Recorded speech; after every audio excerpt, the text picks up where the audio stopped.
Welcome to AI Otaku Studio. Like, subscribe, and enjoy this video. Chapter 26. This outcome was not surprising. Hirata's reliability and Kushida's amiability indeed made them the most suitable candidates. "The class meeting is in your hands," she said without looking back, then turned and left the scene.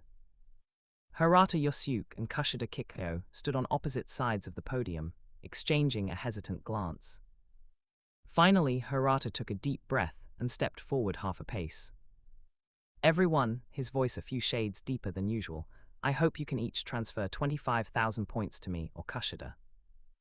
These words exploded like a bomb in the classroom. "Are you kidding?" Yamochi Haruki was the first to jump up, his chair scraping loudly across the floor. 25,000. Are you crazy?" Ike Kanji immediately slammed his hand on the desk. "Even you, Hirata, can't be so reckless." Whispers came from the girls' group. "This is too outrageous. We are not ATMs." Kushida Kikyo quickly stepped forward. "Everyone, calm down. Actually, the information Hirata-san and I just mentioned, we bought it." "Bought it?" Shinohara's eyes widened in surprise. "Didn't you get it from an upperclassman?"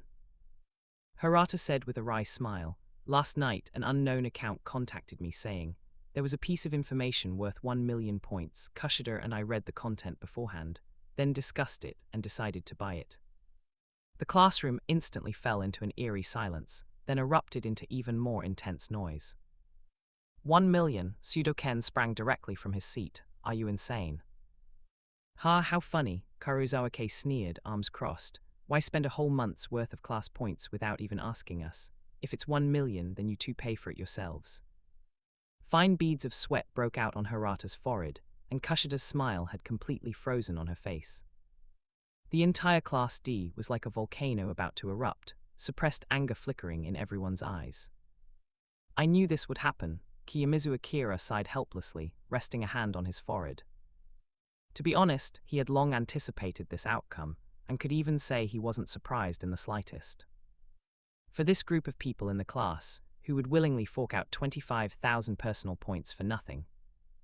Moreover, this was Chabashira's unilateral decision.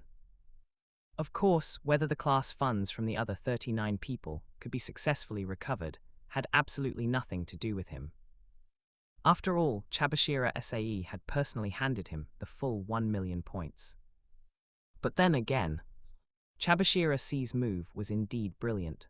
To have those two act as vice-class representatives and collect the class funds on her behalf. She really played her cards well. As a teacher, it was indeed inconvenient to directly intervene in matters of class fund collection. "Everyone, please calm down and listen to me first."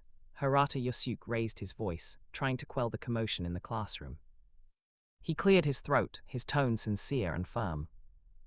"Let's make a hypothesis. What if we didn't have this information?" He looked around at his classmates. "If people continue to skip class and violate school rules, by the beginning of next month, our class points might only be 200 or 300, or even lower." The classroom gradually quieted down, and the students began to seriously consider this possibility. "But now it's different." Hirata's voice was full of infectious enthusiasm. "It's only been a little over a week since school started, and we've already grasped the key rules. As long as we avoid making mistakes, we might very well maintain 700 or 800 points by the end of the month." He paused, letting that number sink into everyone's minds. More importantly, in the early stages of the school year, whichever class can first establish a points advantage will take the initiative in the upcoming competition. Buying this head start for 1 million points is absolutely worth it. Kushida Kikyo timely added, "Moreover, this cost, when spread among everyone, isn't actually that much. Isn't exchanging 25,000 points for tens of thousands of personal points that can be obtained every month for the next 3 years a very cost-effective investment?" Whispers began to rise in the classroom, and many students' expressions had already softened. "I object." It was Karuizawa-ke again, who laughed while fiddling with her fingernails. "It's easy for you honest students to say, but for those of us who don't have many points to begin with, 25,000 is an astronomical figure. My points have a great use." A hint of displeasure flashed in Kushida Kikyo's eyes, but she quickly put on a gentle smile. "Karuizawa, I completely understand your thoughts. How about this? I'll give everyone some time to prepare. Just hand in the points on time after school tomorrow." Hirata took over at the right moment. Students who are truly in difficulty can discuss it with me privately. I can lend some points to them, but the quota is limited, only 2 or 3 people at most. Horikita Suzune crossed her arms, her cold gaze sweeping across the clamor in the classroom. 1,000,000 points for this level of information. It's incredibly cheap. Why are these guys complaining endlessly? The constant complaints around her hammered at her nerves like blunt instruments. It's simply a waste of my time. The very existence of these people is lowering the standard of this school. Suddenly, her fingers froze in midair. Wait, 25,000 points. I remember, in my account, I seem to have less than 10,000 points left. Chapter 46. 46 Be careful of Nagumo Miyabi. As soon as Kiyomizu Akira stepped into the dormitory, his phone vibrated. The screen showed a message from Chabashira Sae. Chabashira Sae, in the future, if you discover information beneficial to the class, you can contact me directly or inform the 2 vice class representatives. As for compensation, you name your price. Chabashira Sae, let those 2 collect class funds and provide corresponding rewards through allocation. Chabashira Sae, a very fair trade, isn't it? This way, you should be willing to contribute to Class D, right? Kiyomizu Akira's lips curved slightly. This homeroom teacher was much more astute than he had imagined, at least more adept at weighing pros and cons than most students in Class D. He quickly tapped on the screen to reply. Kiyomizu Akira, as expected of Chabashira-sensei, this proposal is indeed brilliant. Speaking of which, have you successfully led your class to Class A? After the message showed as read, the other party quickly replied. Chabashira Sae, no. Chabashira Sae, Shimizu, you still haven't directly answered my question. Kiyomizu Akira stared at the screen, pondering for a moment. Kiyomizu Akira, deal. As long as the compensation is reasonable, I am very willing to engage in this equivalent exchange. He indeed had no reason to refuse. All along, Kiyomizu Akira's reason for not wanting to contribute to Class D was simple. No one wants to be a thankless fool. And now, Chabashira C's proposed equivalent exchange plan perfectly resolved this contradiction. Since effort would yield corresponding rewards, he was naturally willing to cooperate. Chabashira Sae, by the way, Shimizu, in your opinion, who is more suitable to be class representative, Hirata Yosuke or Kushida Kikyo? Which person would be more beneficial for the development of Class D? Seeing this sudden inquiry, Kiyomizu Akira's finger hovered above the screen, his brows furrowing unconsciously. Why would the homeroom teacher ask for his opinion, and even on the decision of the class representative? Chabashira Sae, if you give me the answer, I will tell you an important piece of information about the second year as an extra. Kiyomizu Akira was startled. Although Chabashira Sae usually seemed nonchalant, she always kept her word. Since she offered information as an exchange, it would definitely not be an empty promise. Kiyomizu Akira's finger paused on the screen for a moment, then slowly typed a line. My answer is, neither of them is very suitable to be class representative. He thought for a moment, then continued to add, why be so fixated on the title of class representative? Class A is also jointly led by Katsuragi and Sakyanagi, and it still functions very well. Why not simply leave the class representative position vacant and let the 2 of them compete based on actual contributions? Whoever contributes more to the class will serve as the class representative for the next month. In fact, this management style is common in the workplace. Deliberately leaving a promotion position vacant can stimulate employees' competitive spirit. In his opinion, maintaining healthy competition between Hirata and Kushida was the best way to keep the class vibrant.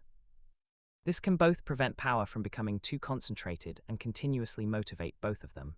He concluded, compared to fixed candidates, a dynamic competition mechanism might be more suitable for the current Class D, and in my opinion, perhaps Horikita Suzune will also become one of the leaders in the future.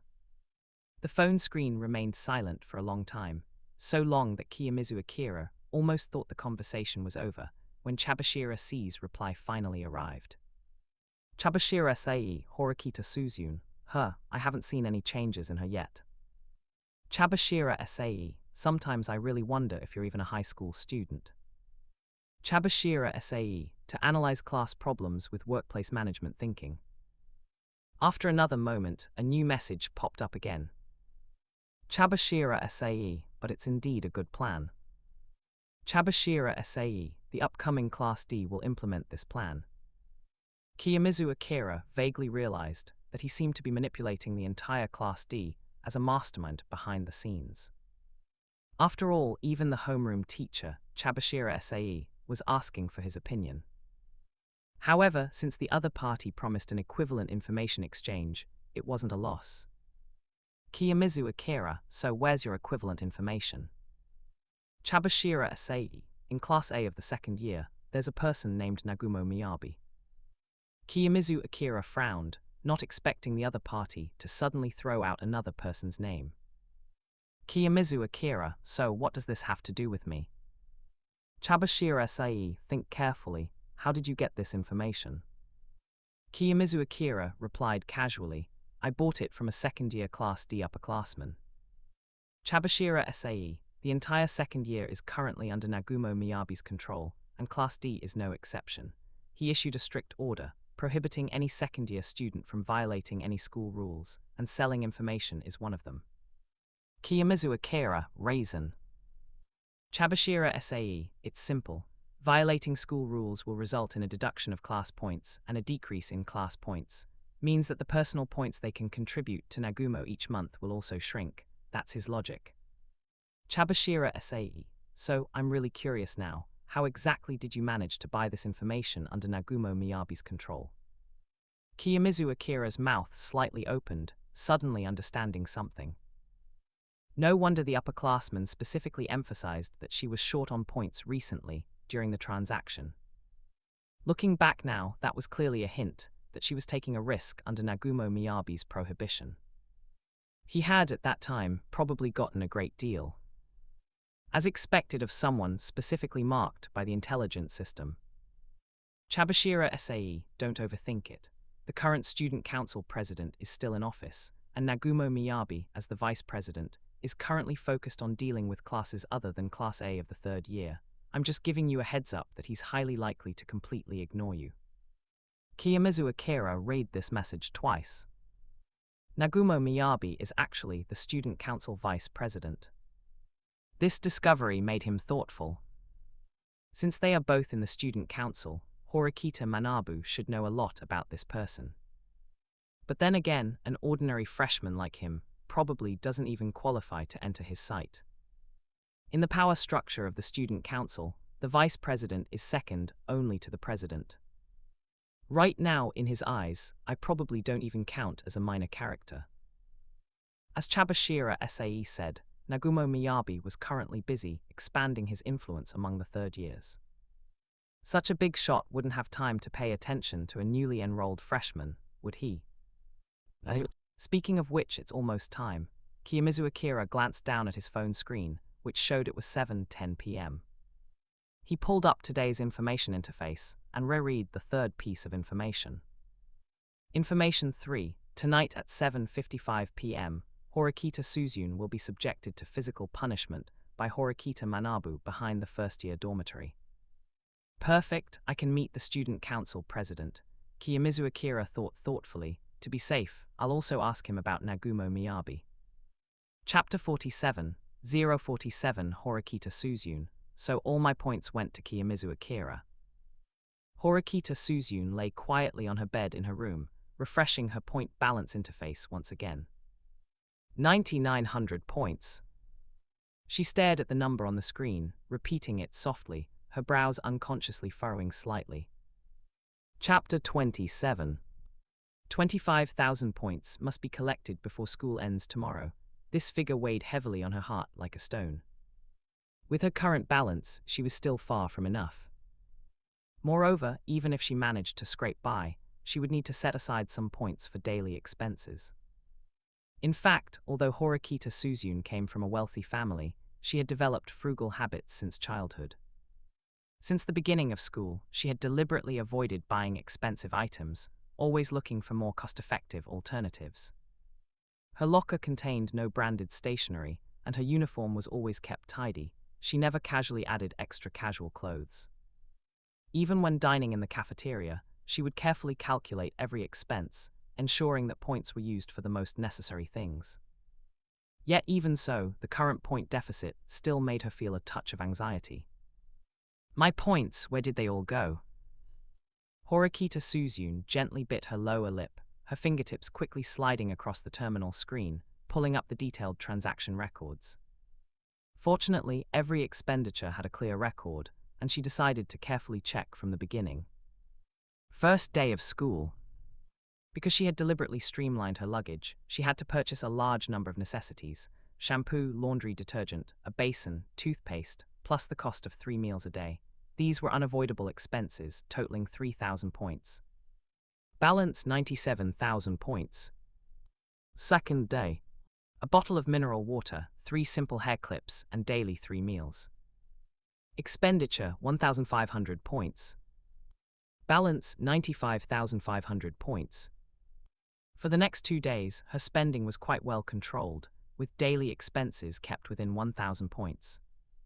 However, the record for the 5th day made her fingertips pause.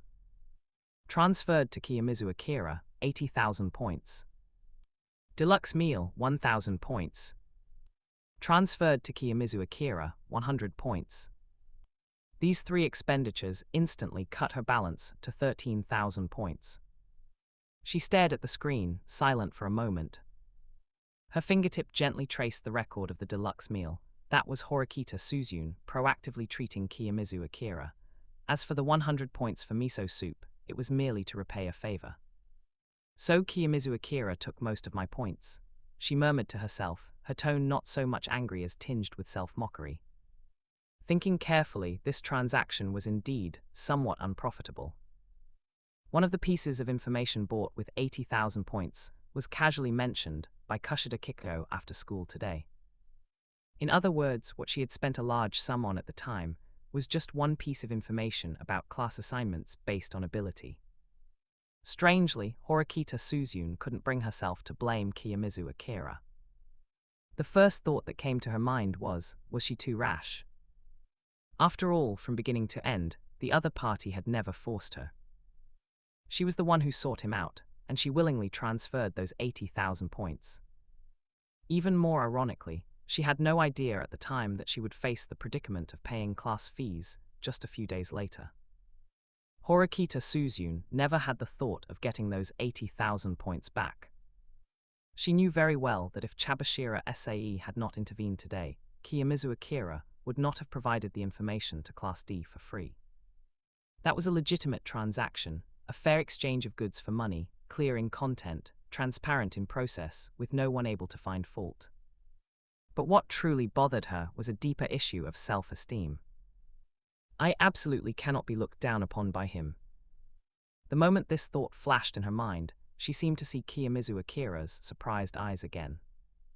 Just imagining that scene made her feel uneasy, and her breathing involuntarily quickened a bit.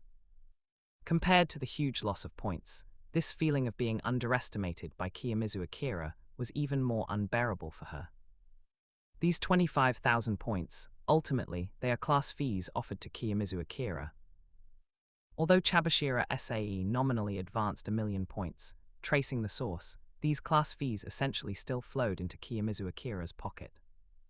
Thinking of this, she suddenly realized an absurd fact: all the points in her account had, in a roundabout way, ended up in that person's hands. 80,000 points for information, 25,000 for class fees. Her fingertips quickly slid across the terminal, suddenly stopping at a certain record. That's right, I also have that extra 5,000 points reward from swimming class. These figures rapidly calculated in her mind, finally settling on a startlingly precise amount: 105,000 points. Horikita Suzune's recent income was exactly 105,000, and the points Kiyomizu Akira wanted from her were also 105,000. There was truly nothing left. This number was too perfect, almost deliberately so. The annoyance that should have surged in her heart was replaced by a more complex emotion.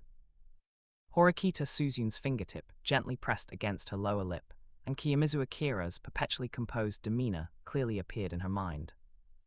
This feeling of being completely seen through was too familiar, so familiar that it made her chest tighten. It was like playing chess, and unknowingly, all her moves had been controlled by the opponent. It might just be a coincidence, but it was so perfect it seemed like a carefully designed script. This frightening control made her involuntarily think of the person who always stood high above, looking down at her. So much like my brother. Horikita Manabu, the elder brother who had been held up as a role model since childhood, always treated her with strict standards. If not to follow in his footsteps, she would never have chosen this school. Don't forget to like, comment, subscribers, and share to AI Otaku Studio. Her fingertips unconsciously twirled a strand of her long hair. This long, black hair was itself a silent vow. That time at the pool, Kiyomizu Akira was absolutely right. She just wasn't willing to admit it in front of the person who always saw through everything. That day, when Kushida Kikuzo disparaged Kiyomizu Akira in front of her, she couldn't help but retort. Because she knew better than anyone just how hard that seemingly ordinary guy worked. At 6:30 a.m. on the second day of school, when she drew open the curtains as usual, she saw that figure running on the track. The school's track was 1 kilometer per lap, and Kiyomizu Akira ran 10 laps every day without fail. This habit had continued from the second day of school until now, without interruption. As Horikita Suzune thought of her brother, her gaze unconsciously fell on her phone screen. At the top of the contact list, below the name Horikita Manabu, the message she had sent after school was still displayed.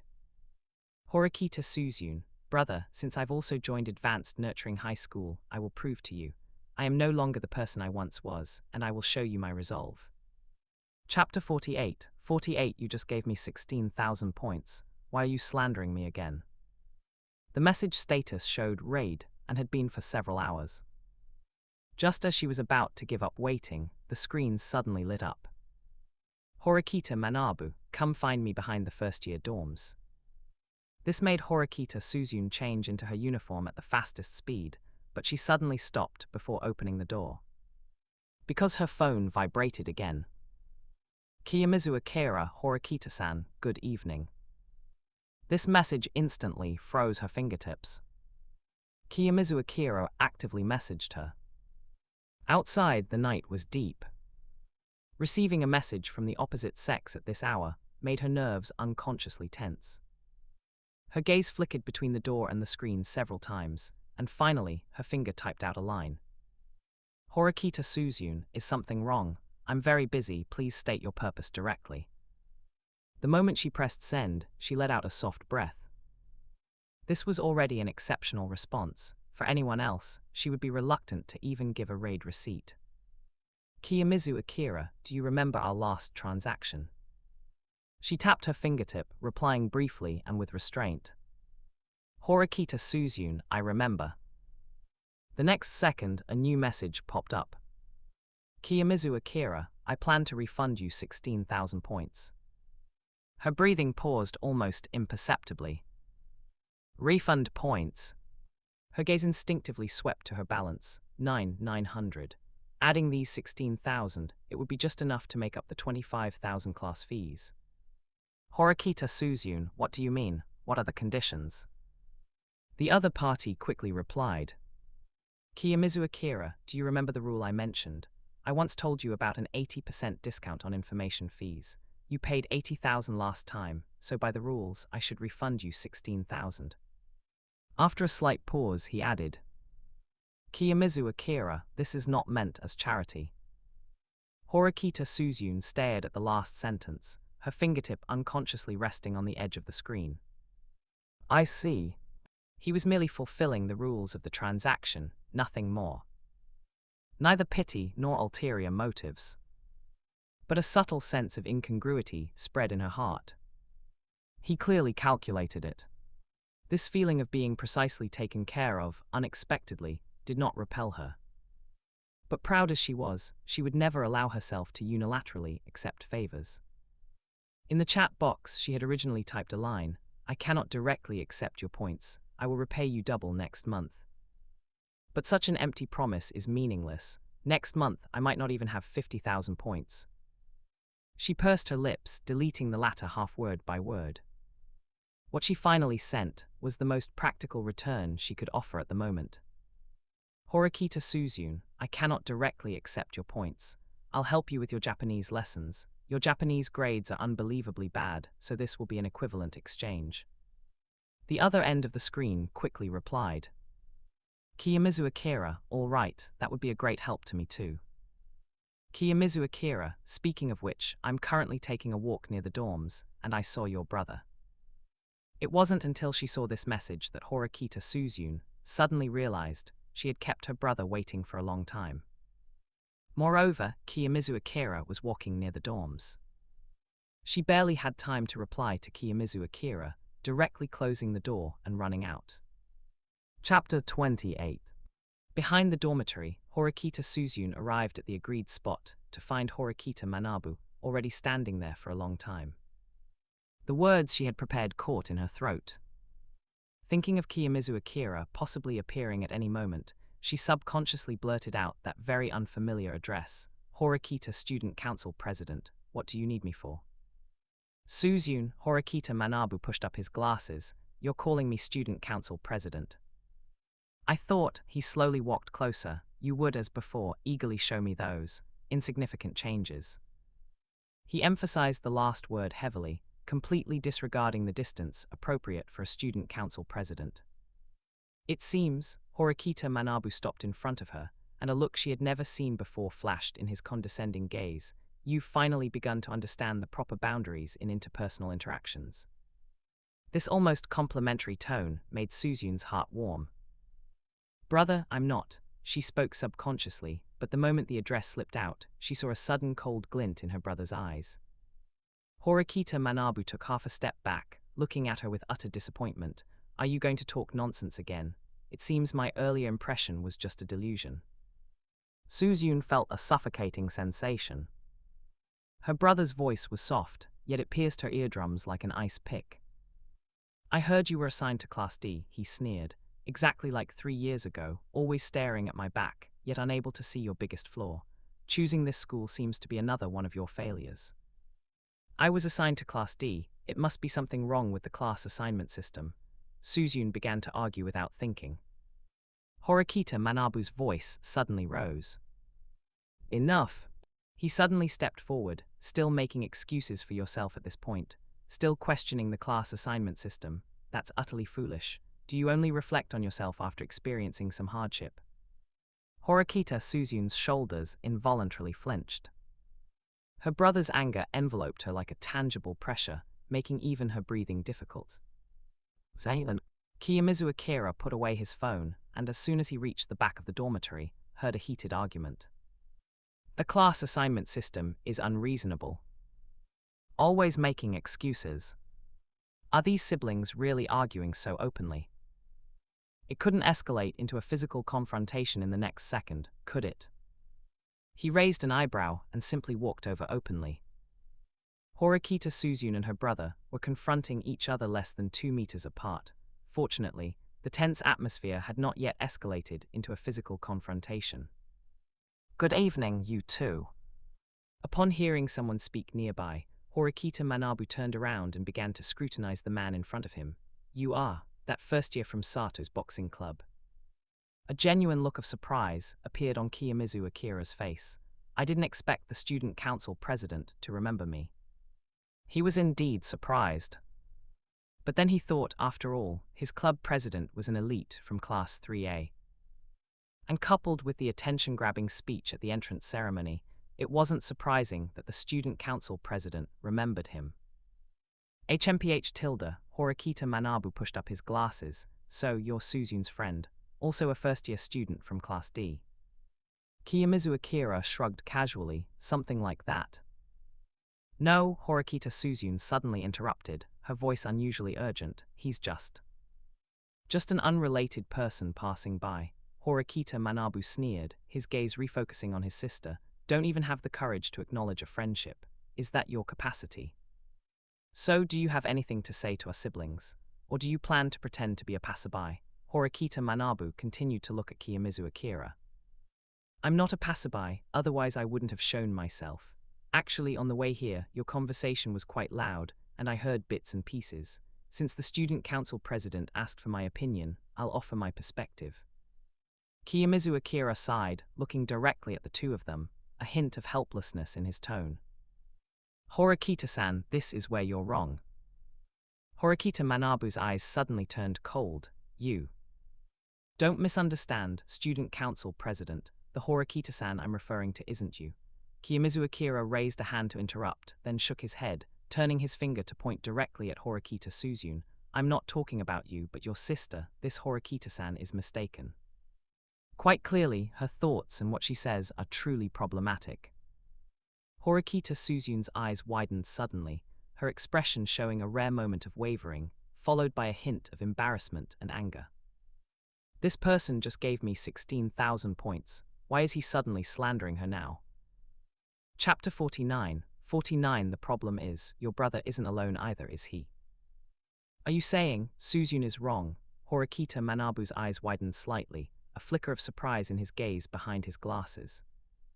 He clearly hadn't expected the first words from this suddenly appearing boy to be a direct accusation against his own sister, who was also the boy's classmate. Isn't that an obvious fact? Kiyomizu Akira crossed his arms, a hint of helplessness in his tone. Horikita-san, I already told you about the class assignments last Friday, and Chabashira-sensei explained it very clearly yesterday, didn't she? Your assignment to Class D is completely reasonable and logical. So many days have passed, and I'm sure you've also verified it with the school authorities. Now even your brother has personally told you, it's because of insufficient ability that you were assigned to Class D. How stubborn do you have to be before you'll accept reality? Kiyomizu Akira shook his head, his gaze shifting between the siblings. Honestly, putting myself in his shoes if I were the student council president. He rubbed his temples. Just imagining having to deal with this kind of family matter gives me a headache.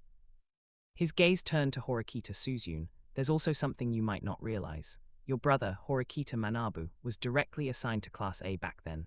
Your current questioning of the fairness of the class assignment system is, to some extent, also a denial of your brother's initial advantage. Kiyomizu Akira naturally walked between the two. After all, you're still siblings. His gaze swept back and forth between them. Why make a relationship connected by blood so tense? This Horikita-san, it's time to face reality, isn't it? He glanced at Horikita Manabu again. And you too, student council president. Everyone's high school students now, not children, so don't try to solve problems with your hands. Horikita Suzune's mood at this moment was a mix of emotions. She had originally thought that the suddenly appearing Kiyomizu Akira was there to support her, but she hadn't expected him to be an advocate siding with her brother. Honestly, she was starting to not even want to tutor him anymore. Meanwhile, Horikita Manabu subtly raised an eyebrow. He was indeed a little surprised. The points this freshman raised left him with no flaws to find. Every word was based on purely objective analysis. As for physical action, he hadn't even considered it. After all, the other party not only spoke from his perspective, but was also a junior from his classmates' club. I am Horikita Manabu, student council president of Class 3A. He nodded slightly. What is your name? I am Kiyomizu Akira from Class 1D. Kiyomizu Akira replied appropriately. I've long heard of the president's esteemed reputation. If you want to advance to Class A, then you should learn how to conduct yourself from this Shimizu classmate. As soon as he finished speaking, Horikita Manabu turned and left. He leaves quite decisively. Is he really just here to see his sister, not very interested in others? Kiyomizu Akira looked at the tall figure, rubbing his chin with some regret. He had wanted to take the opportunity to inquire about the student council vice president, but the other party didn't even give him a chance to speak. A subtle silence filled the air. Horikita Suzune stood rooted to the spot for a long time. Finally, she slightly raised her chin, her voice carrying an almost imperceptible tremor. Is the main reason for my class assignment due to a lack of social skills? Kiyomizu Akira's tone was very calm. Have you finally realized this problem? After a brief pause, he continued. Not only that, your condescending attitude and your deliberate actions and words to keep people at a distance, these are probably all reasons for being assigned to Class D. That evaluation is really uncomfortable, even though he doesn't even understand Japanese language class. I'm someone who just tells the truth, and besides, Japanese language class grades don't represent a person's speaking ability at all. I don't need to rely on anyone, and I can't trust anyone. That line of yours, you'll see how Chunobu it is in a few years. Kiyomizu Akira's topic suddenly shifted. Speaking of which, you're probably aiming for the student council president position, right? As far as I know, Takebana Akin-senpai from the student council often acts with your brother. She's his capable assistant, so your brother isn't always alone. He was genuinely curious about this question at the moment. Since the other party was imitating her own brother, why didn't she learn it thoroughly? How did you get that information? Horikita Suzun's face instantly darkened. Any third year would tell you if you just asked. Seriously, how long has it been since you had a proper conversation with someone else? Kiyomizu Akira was utterly helpless. You can't even do basic information gathering, and you still want to be assigned to Class A. If your brother doesn't scold you, do you expect him to praise you? These two sentences were like two sharp arrows, piercing deeply into Horikita's heart. How could that be?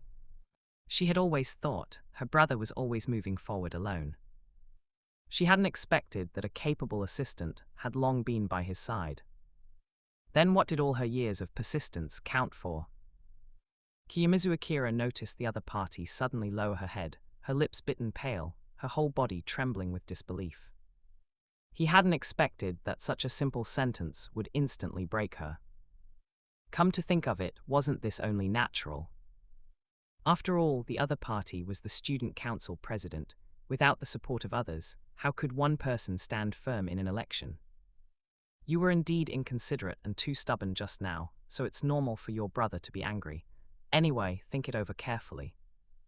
Kiyomizu Akira finished speaking and turned to leave directly, without extra comfort or false pleasantries. Horikita Suzun was not a dull person, she had her pride.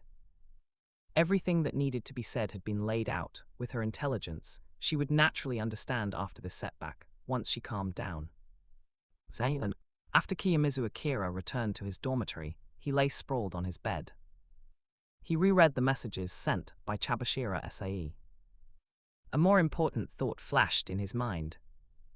Since Nagumo Miyabi deliberately suppressed the information, he thoughtfully rubbed his chin. Then now, only Arisu Sakyanagi from Class A, and I know the inside story. Class B and Class C should still be in the dark.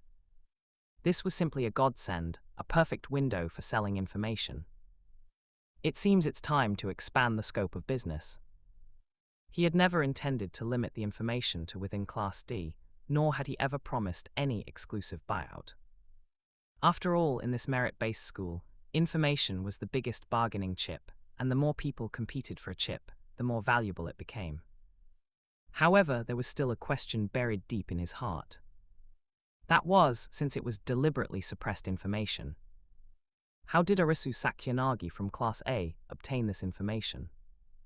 Chapter 50. If I punched her, she'd probably cry for a long time. Wednesday, during lunchtime, the school cafeteria was filled with the aroma of food. A male student from Class 2D nervously rubbed his hands, his gaze flickering. Ryuan classmate, thank you very much for treating us to a meal. But, his voice grew softer, I really don't have anything to tell you. Ryuan Kakeru leaned back in his chair, his long fingers gently tapping the table, looking at him with a calm expression. Before he could even speak, the burly Ishizaki Daichi next to him slammed his hand on the table with a bang. Hey, Ishizaki grabbed the other's collar, the veins bulging on his muscular arm. Are you planning to eat for free? His roar drew the attention of students around them. Now you're telling me you have no information. I didn't ask for it, you guys came up to me. The second-year student retorted, trying to maintain his composure, but his eyes unconsciously darted towards the surveillance camera in the corner of the ceiling. Let go, there are cameras here. Do you dare to try and lay a hand on me? Ishizaki's fist cracked as he clenched it, about to swing. Ishizaki, calm down. Ryuan Kakeru's lazy voice sounded at the right moment. He slowly stood up and gently pressed on Ishizaki's shoulder. After all, this is a senpai. He deliberately emphasized the word senpai, a chilling smile playing on his lips. But Ryuan suddenly leaned closer to the other's ear, lowering his voice. I can stop him once, but that doesn't mean I can stop him every time. It's true there are cameras in the cafeteria. His gaze pointedly swept towards the deserted corridor outside the cafeteria, but there are always some places that cameras can't see right. Exactly, Ishizaki violently flung the senpai's collar away, grinning menacingly. Do you think eating for free can just be forgotten? Even if it means getting a demerit, I'm going to teach you a lesson today. The senpai's face instantly turned pale. Are you really from Class C? Your style is even worse than Class D. Or is it, because your points have been deducted to 0, you're fearless? His voice trembled and he quietly added, "It's not that I don't want to tell you. If that person finds out, I'll never get a recommendation for higher education." "You bastard," Ishizaki flared up again, his fist already halfway in the air. "Stop it, Ishizaki." Ryuan this time firmly grasped his wrist, with such force that Ishizaki winced in pain. Chapter 29. Ryuan continued to turn to the senior, revealing another chillingly gentle smile. "How about this, let's both take a step back. I understand your difficulties, senior." His voice suddenly lowered, taking on a seductive tone. "Just tell me who that man you're afraid of is, and then give me a few key pieces of information, and I'll transfer 50,000 points to you. It's a fair trade, isn't it?" The senior's gaze was flickering. After a full half-minute of silence, he finally spoke. "It's Vice President Nagumo. Class A enjoys the best teachers, while other classes can only transfer or graduate in disgrace. All 4 classes are rivals." He suddenly realized he had let something slip and quickly covered his mouth. That's all I can say.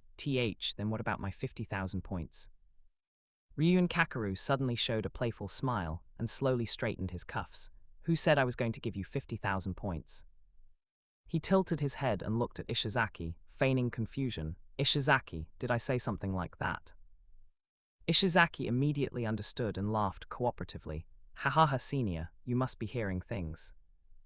You guys," the senior trembled with anger, his finger pointing at Ryuan shaking. Ryuan suddenly reined in his smile, his eyes turning dangerous. "While I'm still in a good mood, get out. With these few disjointed pieces of information, I've already been merciful by not making you spit out the food you ate." The senior opened his mouth to argue, but after seeing Ryuan's gloomy eyes, he shivered violently and finally hurried out of the cafeteria in disgrace. Ishizaki looked at the senior's hasty retreat, scratching his head. "Ryuan, wasn't this information told to us by a kind person on the second day of school?" Ryuan curled his lips in disdain. "After all, he's a waste from second-year Class D. This is the most we could squeeze out of him." His finger lightly tapped the table, and he suddenly changed the subject. "Any progress on Vice President Nagumo, whom I asked you to investigate?" Ishizaki's expression immediately became serious. "I only know his full name is Nagumo Miyabi, but," he lowered his voice, "every time I ask a second-year student, as soon as I mention that name, their faces turn particularly ugly. So besides the name, I can't get anything else out of them." Ryuan narrowed his eyes, looking thoughtfully out the cafeteria window, to make the entire second year as silent as cicadas. "He seems like a very interesting opponent, but it's too early to challenge the second year now. First, let's figure out the rules and crush the other classes." What kind of game rules is this school really hiding? In fact, from the first day he stepped through the school gate, Ryuan had keenly sensed something abnormal. Whether it was the school rule of points can buy everything, or the meaningful hints from his homeroom teacher, Sakagami Kazuma, all made him believe that the school authorities were deliberately concealing key information. However, after many days of inquiries from the timid seniors, he only pieced together fragments of the truth. This school indeed divides classes by strength, and the 4 classes are rivals, that's all. The second-year students, under the iron fist of Vice President Nagumo, completely blocked any news, and when he tried to contact a third-year Class D senior, he was sternly warned by a suddenly appearing student council member as soon as he spoke. The entire upper class seemed to be covered by an invisible net, and everyone was tight-lipped about the truth. Ryuan Kakeru and Ishizaki Daichai strode through the cafeteria, and just as they were about to step out the door, his peripheral vision suddenly caught a striking silver-white flash. At a window table, a silver-haired girl holding an exquisite cane was elegantly eating the food on her plate. As if sensing his gaze, the girl slowly raised her eyelids, her eyes precisely locking onto him through the noisy crowd.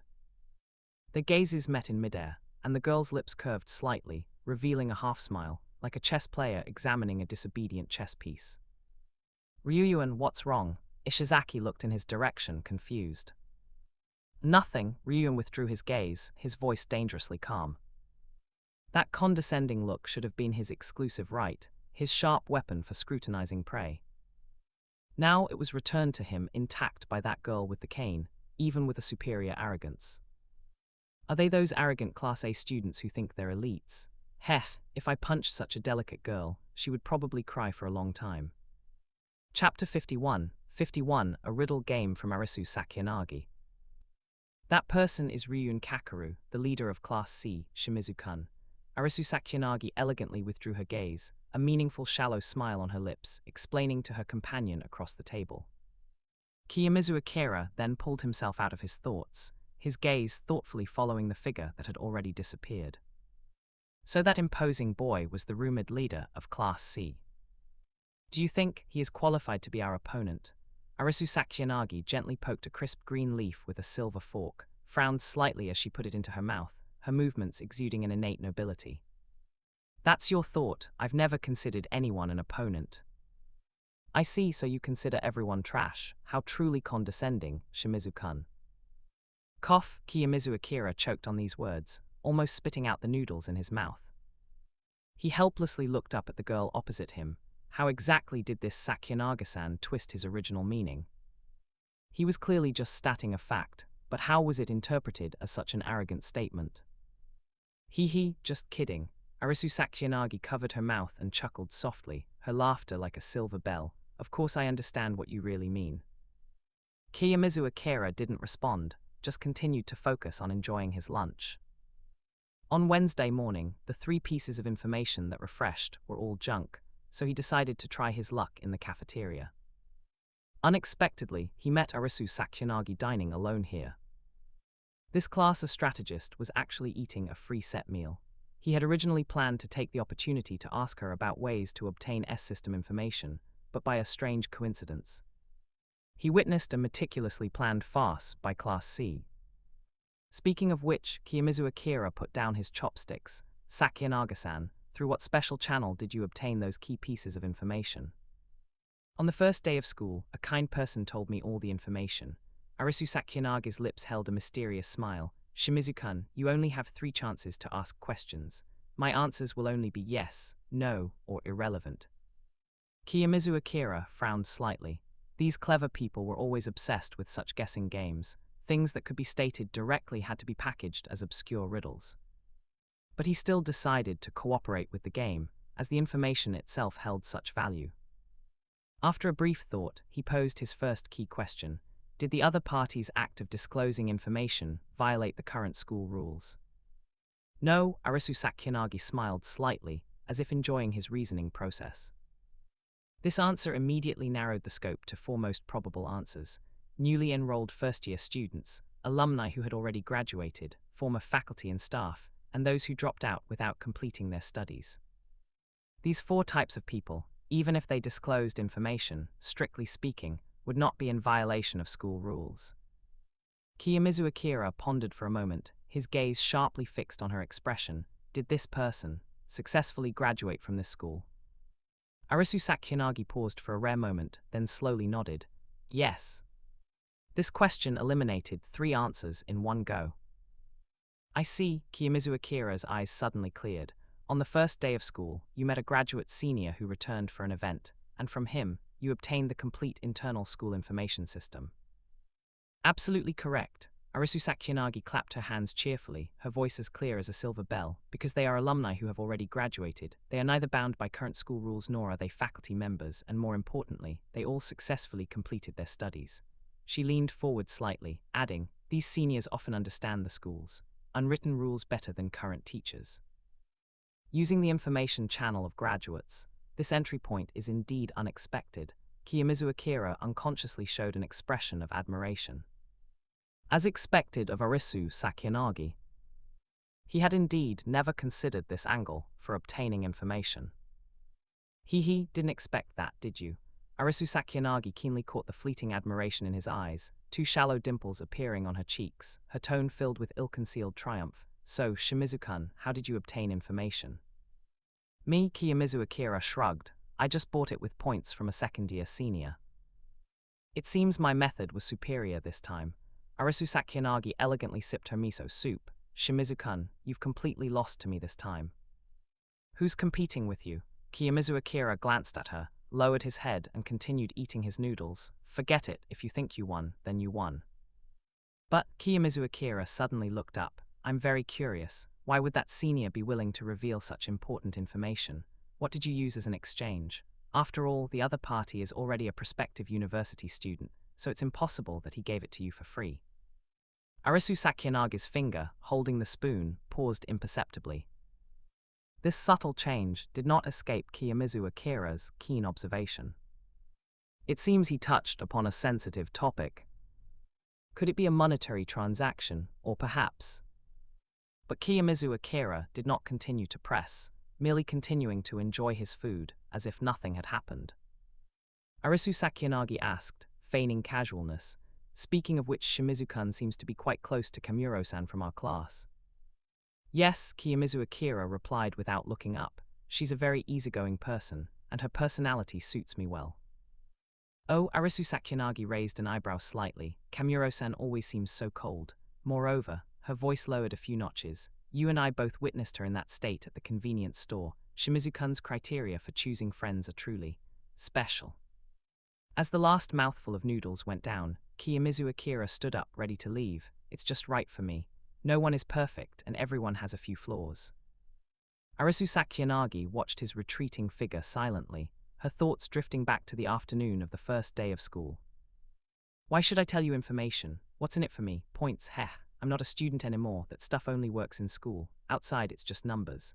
The senior impatiently waved his hand, his suit cuff revealing an expensive wristwatch. Money. Save it, little girl. I graduated from Class A, my family has mines, and I'm going to Todai soon.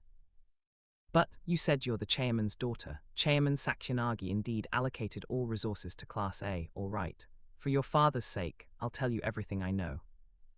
So unappetizing, she glanced at the considerable amount of leftover free food, pouted and muttered.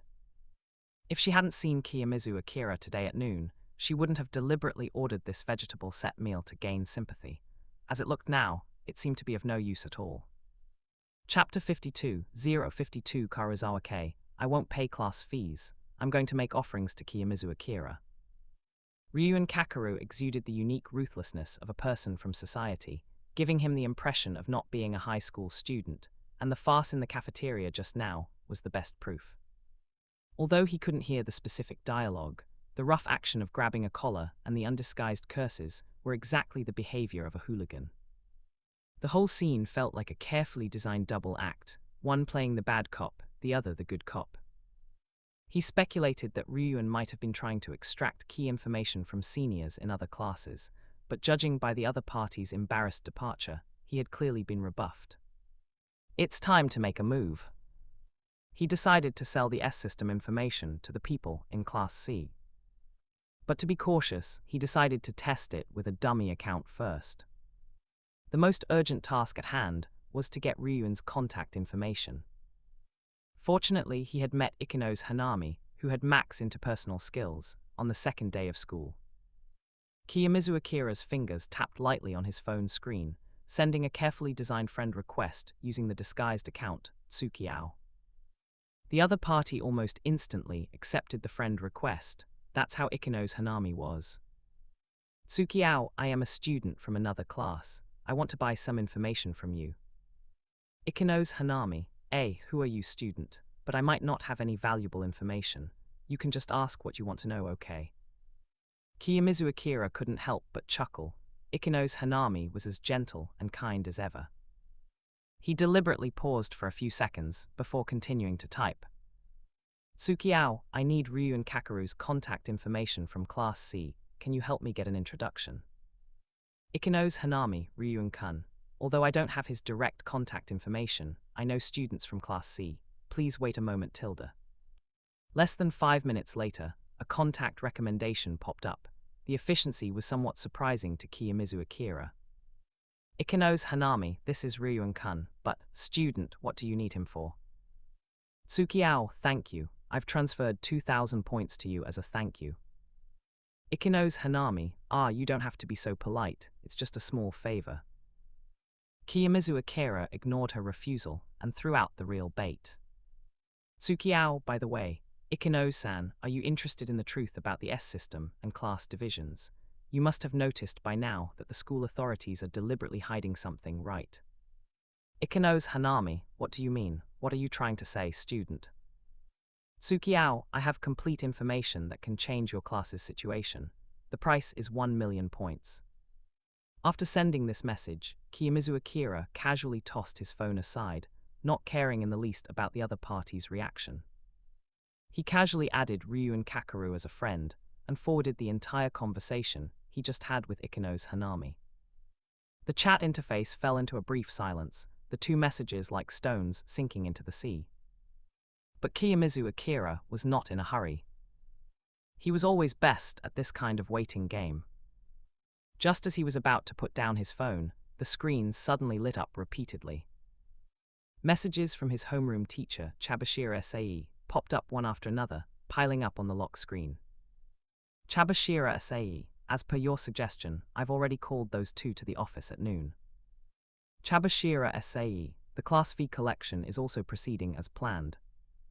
The two people will decide this month's class president based on the number of class fees collected. Kiyomizu Akira raised an eyebrow slightly, his fingertip hovering above the screen for a moment. The plan he had casually mentioned last night, he hadn't expected this homeroom teacher to execute it so meticulously, even though he didn't remember asking for such detailed reports. He thought for a moment and typed 2 lines in the dialogue box. Kiyomizu Akira, Chabashira-sensei, please handle it according to your own judgment. Kiyomizu Akira, there's no need to specifically inform me about these daily affairs. Chapter 30.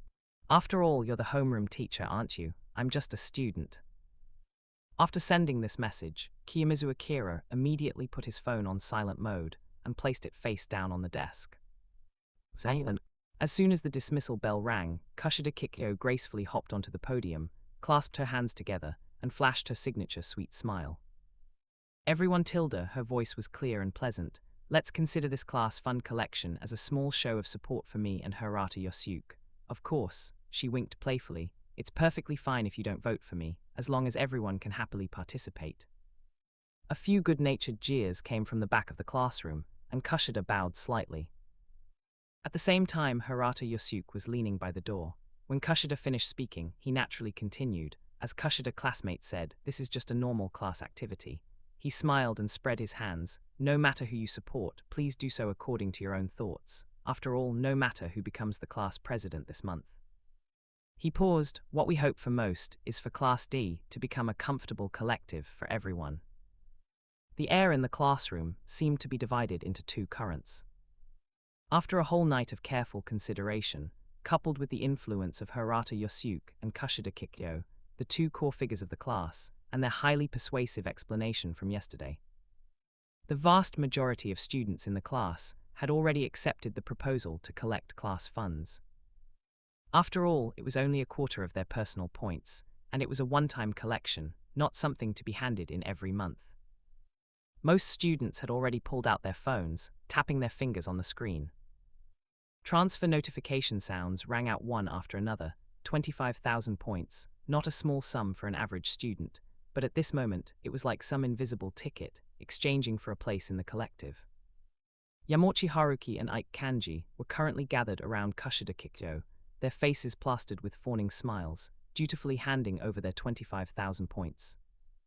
Kiyomizu Akira thought that the reason these 2 guys had so vehemently opposed it yesterday was probably just because they simply disliked Hirata Yosuke. However, not everyone bought into it. Kuenji Rokusuke hummed an unknown tune, elegantly twirling his keychain with his slender fingers, and sauntered out of the classroom as if this class meeting had nothing to do with him. Pseudo Ken also followed behind him, leaving the class without looking back. The same went for Karuizawa Kei's Jiaru clique. She was enthusiastically discussing tonight's karaoke plans with Matsushita Chayaki, Mori Nene, and others, occasionally bursting into peals of laughter, clearly not taking the class funds seriously at all. Just as Kiyomizu Akira watched thoughtfully, Karuizawa Kei suddenly noticed his gaze. Her slender fingers trembled slightly, and she grabbed her phone in a bit of a panic, quickly typing on the screen. Ding! Kiyomizu Akira's phone immediately chimed with a notification. He looked down and saw 2 messages pop up consecutively on the screen. Karuizawa Kei, I will absolutely not compromise on the class funds. Shimizu-kun, don't overthink it. Immediately followed by another message that came rushing in. Karuizawa Kei, I will transfer your monthly points on time. You can completely rest assured about that. Between the lines, there was a frantic attempt to cover something up, and the exclamation mark at the end was used with particular force, as if to emphasize her resolve through the screen. Chapter 53, 53 Watashi, If I Don't Have Kiyomizu Akira's Protection. Actually, upon learning that next month's personal points would be converted at a ratio of class points multiplied by 100, Karuizawa Kei was probably the most panicked person in the class. What, so it's not a fixed 100,000 points every month? Just last Friday, she had reached that secret protection agreement with Kiyomizu Akira, paying 80,000 points monthly in exchange for his protection within the class. It should have been a perfect deal, but who would have thought that only a few days later, she would feel unable to afford his services? It's all because of that new limited edition makeup, and that fancy restaurant meal last weekend. She secretly glanced at her phone's balance, and the glaring 2,500 made her stomach clench in pain. Now she couldn't even scrape together 3,000 points, let alone 25,000. Kei, what's wrong? You look a bit pale. Matsushita Chaiki leaned over with concern. Nothing at, she forced out her signature sweet smile, but her fingers were squeezing her phone case, making it creak. This was the price of being a top Gyaru, having to maintain a glamorous persona without showing weakness, and having to tough it out when financially strapped. However, what truly made her panic now was not just her wallet. Watashi, if I don't have Kiyomizu Akira's protection. Karuizawa Kei was completely different from the solitary Horikita Suzune. She knew better than anyone that she was like a vine clinging to a host, a parasite. Without the protection of others, she couldn't even sleep peacefully in this school. 80,000 points, at least 80,000. Her fingertips unconsciously rubbed the ugly scar on her abdomen as she repeatedly calculated in her mind. Although each class started with 100,000 points, she had played on her phone in class dozens of times in the past 2 weeks. Not to mention those two idiots, Yamauchi and Ike Kanji, who knows how many class points their truancy records had already deducted. I'd be lucky to keep 600 points. No, to be safer, half would be fine. I'm not greedy at all. 500, which meant her personal points at the end of the month would be at most 50,000, still a full 30,000 short of the agreed 80,000. This number made her stomach spasm, and even her old injury began to ache faintly. You look so pale. I'm fine, Tilda. Maybe I stayed up too late watching a drama last night. She forced a smile at Matsushita Chaiki. When her peripheral vision caught Kiyomizu Akira's scrutinizing gaze, she instinctively grabbed her phone. Only after sending the message did she realize how much her reaction gave her away. I'm doomed, he must have figured it out. If I don't have points, he won't abandon me next month, will he? Cold sweat trickled down her spine. This agonizing tightrope walk made her temples throb, and even her breathing became difficult. She's probably out of money, but still trying to put on a brave face. She doesn't want me to know her points are at rock bottom. Kiyomizu Akira subtly glanced at her, then shifted his gaze. Of the 100,000 points distributed on the first day of school, she had transferred 80,000. Add to that her extravagant spending these past few days. Her balance was probably low. However, Kiyomizu Akira had no intention of interfering. His relationship with that girl was far from the point where he needed to meddle. After all, it wasn't a desk-mate relationship like with Horikita Suzune. Although Horikita Suzune's personality was indeed difficult, she was surprisingly trustworthy in matters of mutual benefit. Every point he gave, she reciprocated as promised. The 80,000 points from the last transaction were proof of this. The 16,000 points for Japanese language tutoring this time were also proof. Friday after school at 5:30 p.m. meet at the library. I'll tutor you Japanese language. Speak of the devil, Horikita Suzune suddenly turned her head, her voice slightly hoarse. Kiyomizu Akira couldn't help but examine her closely. The girl's eyes had prominent dark circles, clearly indicating a sleepless night. Even so, she hadn't forgotten to fulfill her promise.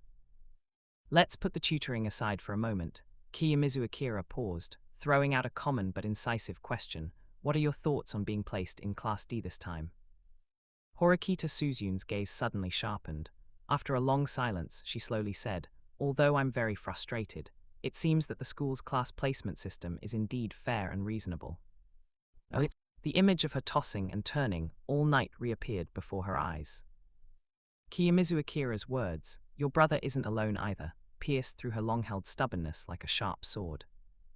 She even, for the first time, sent a message to Horikita Manabu to confirm. Her brother's brief reply still flickered on her phone screen. "Takebana Akin is indeed an indispensable asset to me in the student council." She knew that whether it was her brother or this boy in front of her, they always spoke only the truth. After a sleepless night of struggle, Horikita Suzun finally understood three things. First, she had to admit that her placement in Class D was natural. Her teamwork ability was almost zero, and her social skills were even worse. Just like the eccentric Kuenji Rokusuke in their class, though exceptionally capable, he was deliberately shunned by most of his classmates. She wasn't unaware of the rumors about the two of them in class. Horikita Suzun was not a dull person. She felt the rejection and disgust in those gazes more keenly than anyone. If this continues, not only would she be completely disowned by her brother, but even Kiyomizu Akira might. This thought made her unconsciously bite her lower lip. However, she would take such thoughts to her grave, rather than reveal a single bit to Kiyomizu Akira. This was her own stubborn secret. As for the second thing, she would use Class D as a starting point and personally push this class to the level of Class A. Since fate had placed her in the lowest class, she could only lead this motley crew to accumulate class points and climb step by step to Class A. This was both a promise to her brother and her own pride, not allowing her to be bottom-tier trash. Moreover, Class A meant more generous personal points. Staying in Class D would make even ordinary life difficult. In any case, promotion to Class A had become her most important goal at this stage. As for the third point, she also needed to find a trustworthy helper. Her brother understood how to leverage the strength of others, so she didn't need to insist on doing everything alone anymore. What her brother did, she also had to do. Those childish thoughts of never relying on anyone were completely cast aside. When the sun rises, forget yesterday. Horikita Suzun welcomed her first day of change. Chapter 54. 54. You're really just full of transactions. Shimizu-kun. Horikita Suzun suddenly extended her slender hand, trembling slightly in midair. Kiyomizu Akira stared at this suddenly appearing hand, stunned for a moment before realizing, was she trying to shake hands? Suddenly is she apologizing for last night? Since the girl had taken the initiative to extend her hand, there was no reason for him to refuse. As he gently grasped it, he noticed that the girl's fingertips were cold, and her palm was a full size smaller than his. His palm easily enveloped her 4 fingers. "Horikita-san, there's no need for this. I've long since forgotten about last night," Kiyomizu Akira said, gently shaking her small hand. "Who's apologizing to you?" Horikita Suzun abruptly pulled her hand back, glaring at him with reddened ear tips. "I'm just inviting you to be my only assistant. A handshake is our way of making a contract. Do you accept?" She had completely underestimated how readily Kiyomizu Akira would grasp her hand. Normally, a boy faced with such sudden physical contact should at least hesitate. As expected of a boy in his prime, he won't miss any opportunity for close contact with any girl, This realization inexplicably annoyed her. Chapter 31. What bothered her even more was why he mistakenly thought she was apologizing. "Assist me with what?" Kiyomizu Akira slowly withdrew his hand. He vaguely sensed trouble brewing and only hoped his premonition was wrong. "Come with me." Horikita Suzun looked him directly in the eyes and said, enunciating each word, "and lead Class D to Class A." Since her elder brother had Takebana Akin by his side, she had no reason to continue fighting alone. Looking around the entire classroom, the only person who met her standards in both ability and character was Kiyomizu Akira. Moreover, her elder brother had personally told her to learn the ways of the world from this person. So this invitation was simply perfect. "I refuse." Kiyomizu Akira interrupted her decisively, not even waiting for Horikita Suzune to finish speaking.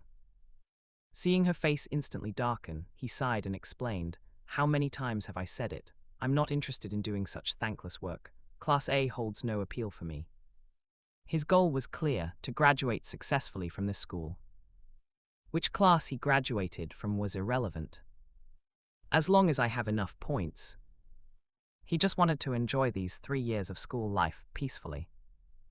Why bother with the fleeting honor of a class? What a pragmatic way of thinking, Horikita Suzune said involuntarily. Kiyomizu Akira gave her a meaningful look. "You're no different from me, are you? Don't tell me you genuinely want to benefit the entire class by moving to Class A, and not to prove something to your brother." This left Horikita Suzune speechless. She had always prided herself on her sharp tongue, but in front of this person, she was like a rookie soldier on her first battlefield, incredibly naive. Every word he spoke was like a precise surgical knife, hitting directly at the vital points. But then again, Kiyomizu Akira suddenly changed the subject, a slight curve forming on his lips. "As I said before, from now on, any transaction with Horikita-san, I can make an exception and give you a 20% discount." He truly admired Horikita Suzune, both her stubborn personality and her delicate features. But admiration was one thing. Business was business. Not a single point due could be reduced. At most, he'd offer a discount out of friendship. This was Kiyomizu Akira's consistent way of dealing with the world. "You really have nothing but transactions on your mind." Horikita Suzune's fingertips trembled with anger, and she instinctively clenched her fists. She clenched her small hands, not expecting his refusal to be so resolute. But when her peripheral vision caught sight of Kiyomizu Akira's muscular arm, she forcibly suppressed the urge to act. "I can't beat him, fighting would only bring trouble." In the end, she could only turn her head away with a cold expression, squeezing out a cold snort through gritted teeth. She couldn't win with words, and she had no chance in a fight. Facing such a Kiyomizu Akira, she once again experienced the frustration of helplessness. "Transaction, what do I have to trade with him?" Horikita Suzune gritted her teeth inwardly. With less than 30,000 points left in her account, they would soon be handed over as class funds, and ultimately flow into Kiyomizu Akira's pocket. Although she had never thought of avoiding the payment. After all, 25,000 points per person for such crucial information was indeed a considerable discount. "It's Friday at 5:30 p.m., she emphasized coldly. "If you're late, the tutoring is off." "Understood, I'll be on time," Kiyomizu Akira nodded in agreement. He was worried about his Japanese language grades, so since someone offered help, there was no reason to refuse. At that moment, an almost inaudible sigh suddenly came from beside him. Kiyomizu Akira looked over and saw Sakura Eri holding a notebook, her eyes flickering as she secretly glanced at him, then quickly lowered her head. "What's wrong, Sakura classmate?" he asked casually. Nothing," Sakura Eri hastily shook her head, her chin almost touching her chest, her ears turning red at a visible rate. "She's peeking at me again. Don't forget to like, comment, subscribers, and share to AI Otaku Studio." Kiyomizu Akira subtly averted his gaze. He wasn't one to flatter himself, but his deskmate's frequent glances recently were too obvious. That timid gaze, like a startled small animal, wanting to get close, yet ready to flee at any moment. Especially when she peeked at him once or twice almost every class, it was hard not to notice. Kiyomizu Akira's gaze fell on the notebook Sakura Eri was clutching tightly. With his keen perception, he naturally guessed a few things. "Are you planning for me to see the notebook on your chest?" he asked tentatively. "Why yes," Sakura Eri trembled as if her thoughts had been exposed, then nodded vigorously and handed over the notebook. Opening the cover, Kiyomizu Akira couldn't help but raise an eyebrow. From the very first lesson of the semester, all the key points of Japanese language were neatly listed within. The notes were indeed detailed, but it felt like the other party had merely copied what was on the blackboard. Could it be that she's not very good at studying? This content isn't really suitable for me. Compared to such notes, he needed the targeted tutoring that Horikita Suzune offered. However, he wasn't so insensitive as to point out her efforts directly. This is a great help, I'll definitely refer to it. He closed the notebook and nodded politely. He accepted this gesture, and the favor of helping her out last time was now even. Indeed, after Kiyomizu Akira took the notebook, her expression visibly relaxed. Chapter 55. 55. I feel like these 3 people in Class D are not below me. Kiyomizu Akira then placed the notebook on the table, stood up, and was about to go to the restroom. But as he stood, his gaze inadvertently swept over her glasses. The image isn't distorted. Could they be decorative glasses? The difference between decorative glasses and regular glasses was quite obvious. If a person with normal vision wore myopia glasses, the lenses would blur their vision, making it impossible to see clearly through the frames. But his vision was unobstructed. These glasses were probably just for decoration. Could it be glasses that seal away one's beauty? Countless works he had seen in his previous life flashed through Kiyomizu Akira's mind. The examples were too numerous to list one by one. In school-themed stories, girls wearing plain decorative glasses were almost always a standard trope to hide their true beauty or special identity. For example, taking off her glasses turns her into a beautiful girl, or she's actually a dual personality, or the daughter of some zaibatsu.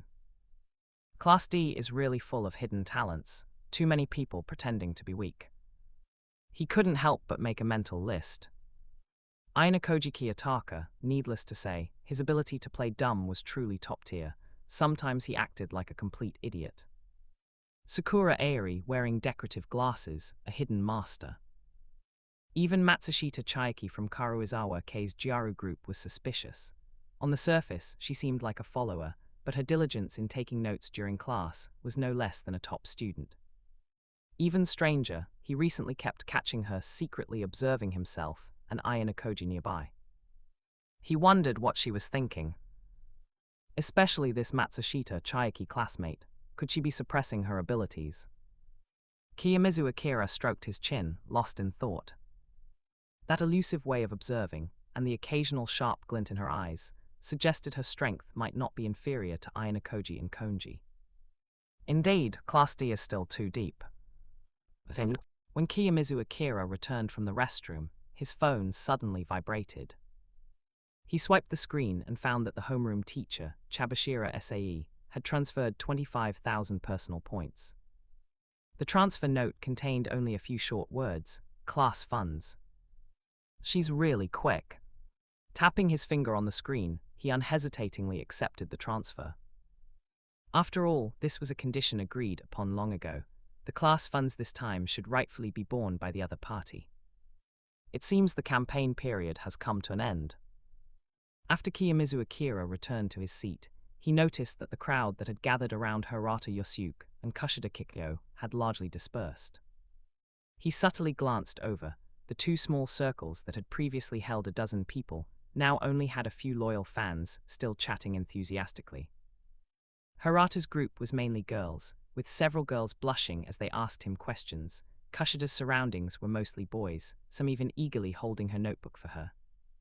Their popularity was evenly matched, which perfectly aligned with his memory. At this moment, Kushida Kikyo, with her characteristic sweet smile, walked over. "May I bother you 2 for a moment?" She blinked her watery eyes and pleaded, "Shimizu-kun, Horikita-san, please, could you transfer the class funds to me? Your 2 votes are also very important support for me." "No problem," Kiyomizu Akira nodded readily, then changed the subject. "However, I've suddenly thought of a question. I wonder if Kushida classmate can answer it." Of course. Kushida Kikyo clasped her hands in front of her, tilted her head slightly, and showed an expectant expression. "What do you want to ask?"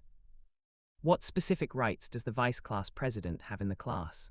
Or rather, did Chabashira-sensei promise you 2 any special treatment after being elected class officers?" This question had been lingering in his mind for a long time. Why were these 2 so actively raising class funds? They wouldn't get a single point in the end. Kushida Kikyo's smile seemed to freeze for a moment, but quickly returned to normal. "Well," she lightly tapped her chin, feigning thought, "actually, Chabashira-sensei didn't give any special benefits. It's just that I feel, since Chabashira-sensei chose me as vice class president, I should serve everyone well." Kiyomizu Akira narrowed his eyes. That's enough, I shouldn't have asked her. But her tone doesn't sound like she's lying. She gave you the position of vice class president, and you're willing to work so hard. What a good workhorse. Subsequently, he transferred the 25,000 points in full. To him, it didn't matter who received these points, nor who became class president. They were just the points Chabashira SAE had just sent him. After all, the truly important 1 million points were already safely in his pocket. Thank you so much, Shimizu-kun. I will definitely live up to your expectations and lead Class D well. Kushida Kikyo took out her phone, looked at the transfer from Kiyomizu Akira, and also couldn't help but breathe a sigh of relief. Chapter 32. Then she looked towards Horikita Suzune. I'm not going to vote for you. Horikita's answer was crisp and decisive, completely within Kiyomizu Akira's expectations. In fact, since the first day of school, Horikita Suzune's dislike for Kushida Kikyo had been evident. More precisely, this independent-minded girl maintained an equal degree of aloofness from all her classmates. And Kushida Kikyo's repeated attempts to strike up conversations only intensified Horikita Suzune's aversion to her, like a vampire forced to accept sunlight, only to crave the shelter of darkness even more. However, this time Horikita Suzune glanced at Kiyomizu Akira, and when she spoke again, although her tone was still stiff, her voice had softened considerably. I plan to vote for Hirata Yosuke. He is more suitable for the class president position than you. Although Horikita Suzune's words were still direct to the point of being harsh, at least, this was the first time she had frankly expressed her opinion to a classmate. Kiyomizu Akira subtly raised an eyebrow. It seems yesterday's scolding still had some effect. Kushida Kikyo smiled and nodded. Of course, I completely respect Horikita-san's choice. Hirata-kun is indeed very excellent to Tilda. Her gaze shifted between the two of them, finally resting on Horikita Suzune's slightly tense face. However, if you change your mind later, you can come find me anytime. These words were impeccable, showing both generosity and leaving herself an escape route. You could learn some emotional intelligence from Kushida classmate in the future.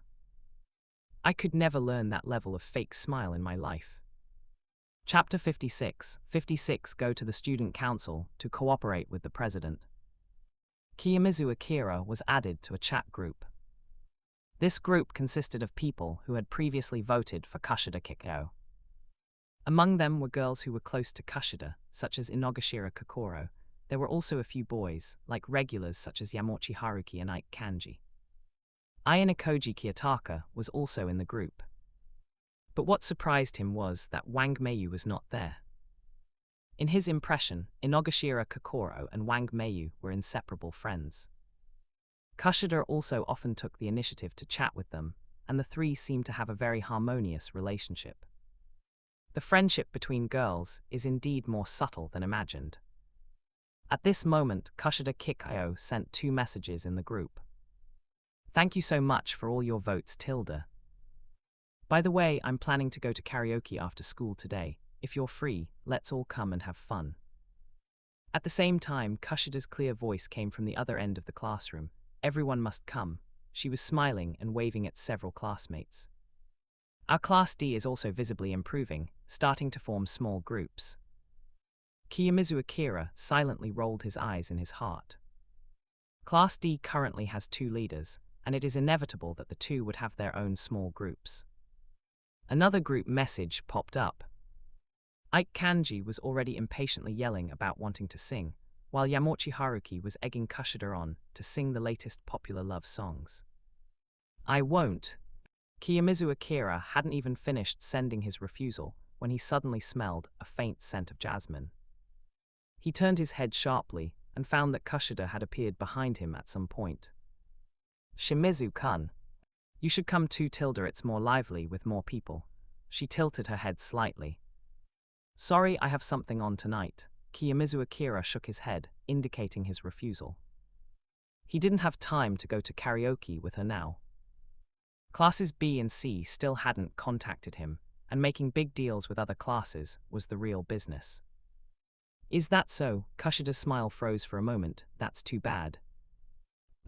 Kiyomizu Akira certainly wasn't deliberately making excuses. He genuinely had other important matters. He planned to visit the student council. This idea first stemmed from boxing club president Sato's previous hint, go to the student council more often.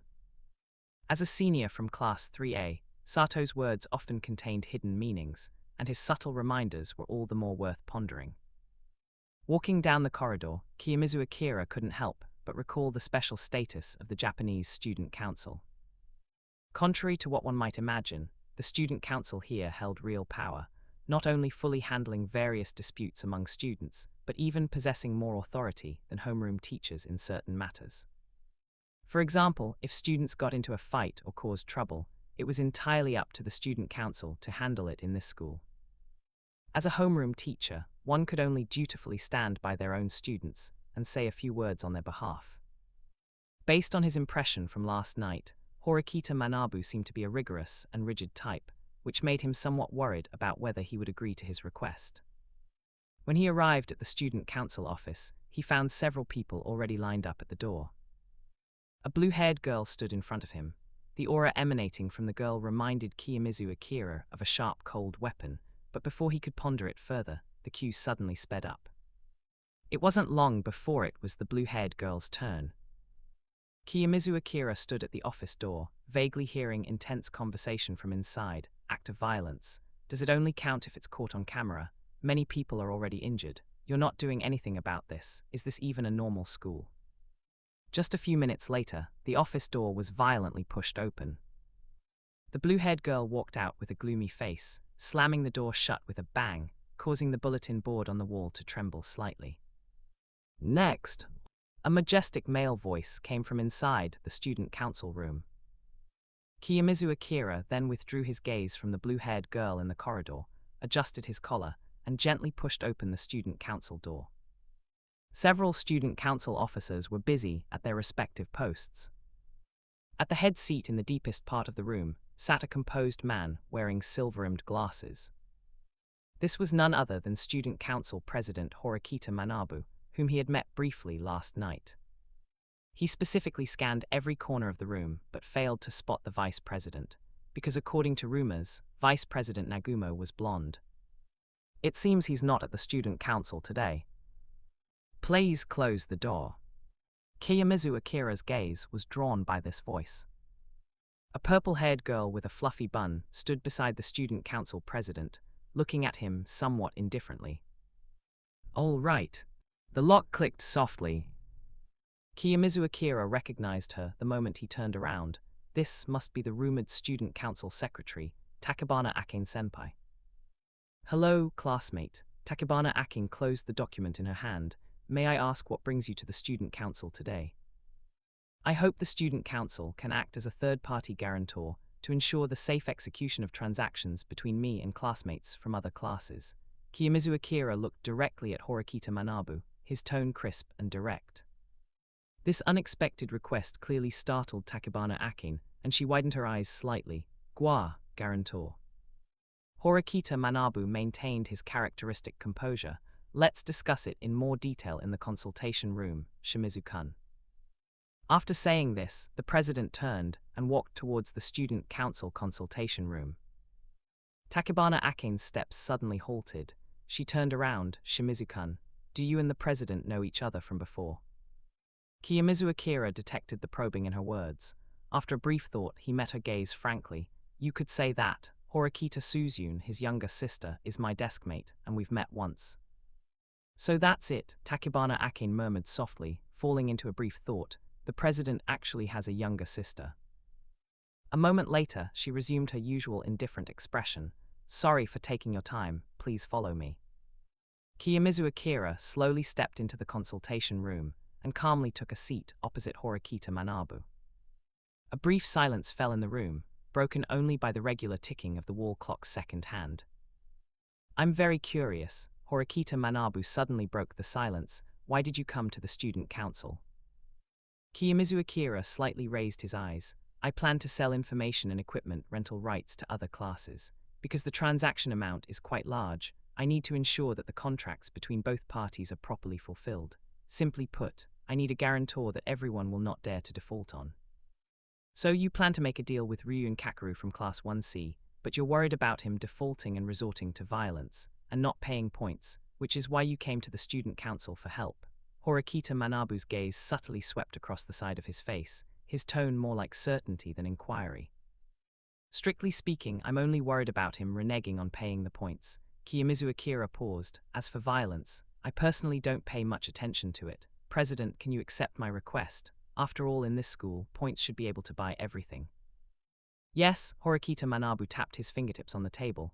The student council can help you hide your identity and will provide you with corresponding standardized contracts and performance guarantees. To ensure the normal conduct of both parties' transactions, the condition is that 5% of your transaction proceeds will be deducted as personal points. This portion will be submitted to the school authorities, similar in nature to social taxes. Kiyomizu Akira did not hesitate and directly nodded in agreement. Acceptable. Chapter 57. 57 Actually, the weakest class is Class C, and Ryun Kakeru is a qualified leader. The president only charged a 5% fee, and all of it was submitted to the school, which made Kiyomizu Akira feel that the president was exceptionally lenient with him. Although this was a high school that focused on cultivating student self-reliance, compared to the social standard of over 20% commission, the president's approach could almost be called generous. With such fees, can the president really accumulate personal points? Kiyomizu Akira couldn't help but feel a little doubtful. Although the president's ability was unquestionable, he didn't seem enthusiastic about points. Compared to Nagumo Miyabi, the student vice president, the two were as different as heaven and earth. Nagumo Miyabi charged a fixed percentage of points from all 4 classes. In terms of self-interest, Kiyomizu Akira felt that the president was far less shrewd than Nagumo Miyabi. He even secretly speculated that student council president Horikita Manabu's personal point reserves might not be as rich as Nagumo Miyabi's. However, when it came to prestige and popularity, Nagumo Miyabi paled in comparison to Horikita Manabu. After all, the latter was the most renowned student council president since the school's founding. Thinking of this, Kiyomizu Akira took the opportunity to ask, "President, what are your thoughts on Vice President Nagumo?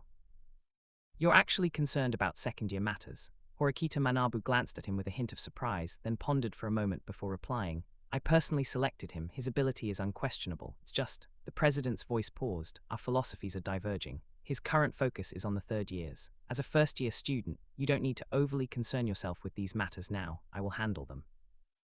"I see," Kiyomizu Akira nodded slightly. The president's implied meaning was identical to that of T-Pillar Sae-sensei. It seemed that Vice President Nagumo indeed had little interest in first-year affairs. Since even Horikita Manabu had stated as much, he could finally put his mind at ease completely. At this moment, Takebana Akin gracefully approached with 2 cups of black tea. Kiyomizu Akira politely stood up to thank her, taking a small sip of the amber-colored tea in his cup. "You plan to sell hidden information, don't you?" "As expected, nothing escapes you." Horikita Manabu picked up his teacup, took a shallow sip, and continued to ask, "So, after understanding these inside stories, what are your thoughts on the school's class system?" Kiyomizu Akira pondered for a moment. "I think this concept of class division is quite novel and very fair." He paused and added, "This is the first time I've seen a school that doesn't use academic performance as the sole criterion for judgment. The competitive mechanism between the 4 classes is also very profound." But Horikita Manabu keenly caught his hesitation, gazing at him with piercing eyes. Kiyomizu Akira spoke frankly, "The evaluation criteria are too vague. Several students in our Class D, who in my opinion are no less capable than those in Class A, have all been assigned to the lowest tier." He frowned slightly. "Is the school's weighting of dark history too high? By this standard, Class C should actually be the weakest class in terms of overall strength." These words had been bottled up in his heart for a long time. Since enrolling, he had struggled to find a suitable confidant, but now, facing the trustworthy student council president, he finally spoke his mind. Hirata Yosuke's leadership talent, Kushida Kikyo's social skills, Ayanokoji Kiyotaka's inscrutability. These people are undoubtedly top talents. He truly couldn't understand why such students would be assigned to Class D. Ultimately, it's not Class D that should be anxious, but Class C. From this perspective, Class D must not be the weakest, but rather the most lopsided, a gathering of students who are exceptionally outstanding in specific areas but have obvious shortcomings. In contrast, Class C's apparent overall strength might actually be the most mediocre. But what surprised him was that in the first month of school, Class C had genuinely obtained 490 class points. It didn't seem like the level of the weakest class at all. Student Council President, you really don't need to look at me like that. Class D is just right for me. No one pays us any special attention, and the other classes are focused on each other, which actually makes things more convenient. Kiyomizu Akira waved his hand nonchalantly. Bidding your time, that's a wise choice, Horikita Manabu nodded thoughtfully. You're overthinking it again. Kiyomizu Akira couldn't help but chuckle. That's how smart people are. No matter what you say, they can always read 5 layers of hidden meaning into it. Speaking of which, Horikita Manabu pushed up his glasses. Has Class D already mastered those hidden pieces of intelligence? Kiyomizu Akira thought for a moment, then simply and frankly replied, yes. Horikita Manabu pushed up his glasses. Don't worry, our conversation will not be leaked. As Student Council President, this is part of my basic professional conduct. He shifted the topic. However, haven't you noticed your own oversight? How can you ensure that others in your class won't accidentally leak this intelligence? If that happens, you won't earn a single point. Horikita Manabu did not believe that the seemingly shrewd youth before him would commit such a low-level error, coming here rashly just to sell intelligence. Well, Kiyomizu Akira spread his hands. Student Council President, you're overthinking it. Who said I was only selling hidden intelligence? The risk of a leak does exist, and selling it once is better than nothing. The first time is always the most valuable. Intelligence is inherently uncertain, which is why I specifically chose a fallback bargaining chip that all 4 classes would find even harder to refuse. 58. Welcome to the Monitoring Supremacy classroom. Horikita Manabu could not immediately understand what the fallback bargaining chip that all 4 classes would find hard to refuse referred to. At the very least, he could be certain it wasn't an intelligence transaction. As the other party said, a commodity like intelligence can often only be sold once. By the time one attempts a second sale, it has likely already been leaked through other channels. However, Kiyomizu Akira was no riddle maker. He revealed the answer straightforwardly. I intend to purchase the 8 surveillance devices from the school authorities, covering all 4 first-year classes, and acquire the monitoring rights for all 4 classes. Surveillance devices. Horikita Manabu was slightly taken aback, then fell into a brief contemplation. A few seconds later, a gleam of realization flashed in his eyes. As the leader of Class A, he almost instantly grasped Kiyomizu Akira's intentions. First, at the end of every month, the school authorities deduct class points based on surveillance records. The main deduction items include behaviors such as tardiness, truancy, and unauthorized use of mobile phones. Upon careful consideration, one would realize that the vast majority of deduction behaviors stem from the records of those 8 surveillance devices in each class. Theoretically, if a class's surveillance records were to accidentally go missing, that class could achieve a perfect 1,000-point evaluation in the first month. Second, these surveillance devices would become an excellent source of intelligence. The 4 classes are in competition with each other, so mastering their daily activities is equivalent to holding the strategic initiative. Third, assuming the other party successfully purchases the monitoring rights, they could resell them to the original class, or transfer them to a higher bidding competitor through an auction to the highest bidder. Fourth, being under constant surveillance is not a pleasant feeling. After all, no one likes to be treated like a criminal.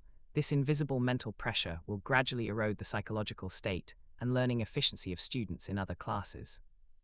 It is evident that once Kiyomizu Akira successfully purchases the monitoring system, regardless of how harsh the conditions he proposes may be, the various classes will be forced to accept them. It can be said that by the second week of school, he has completely monopolized the high ground of the intelligence war.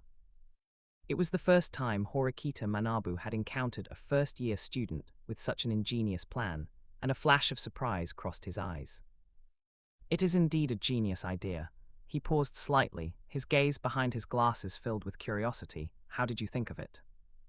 I noticed it on the second day of school. Kiyomizu Akira shrugged casually. Later, in the second week, I accidentally found out that points would be deducted at the end of the month based on surveillance, so I've had this plan all along. Now that I've managed to save up over 1,000,000 points, it's time to implement it.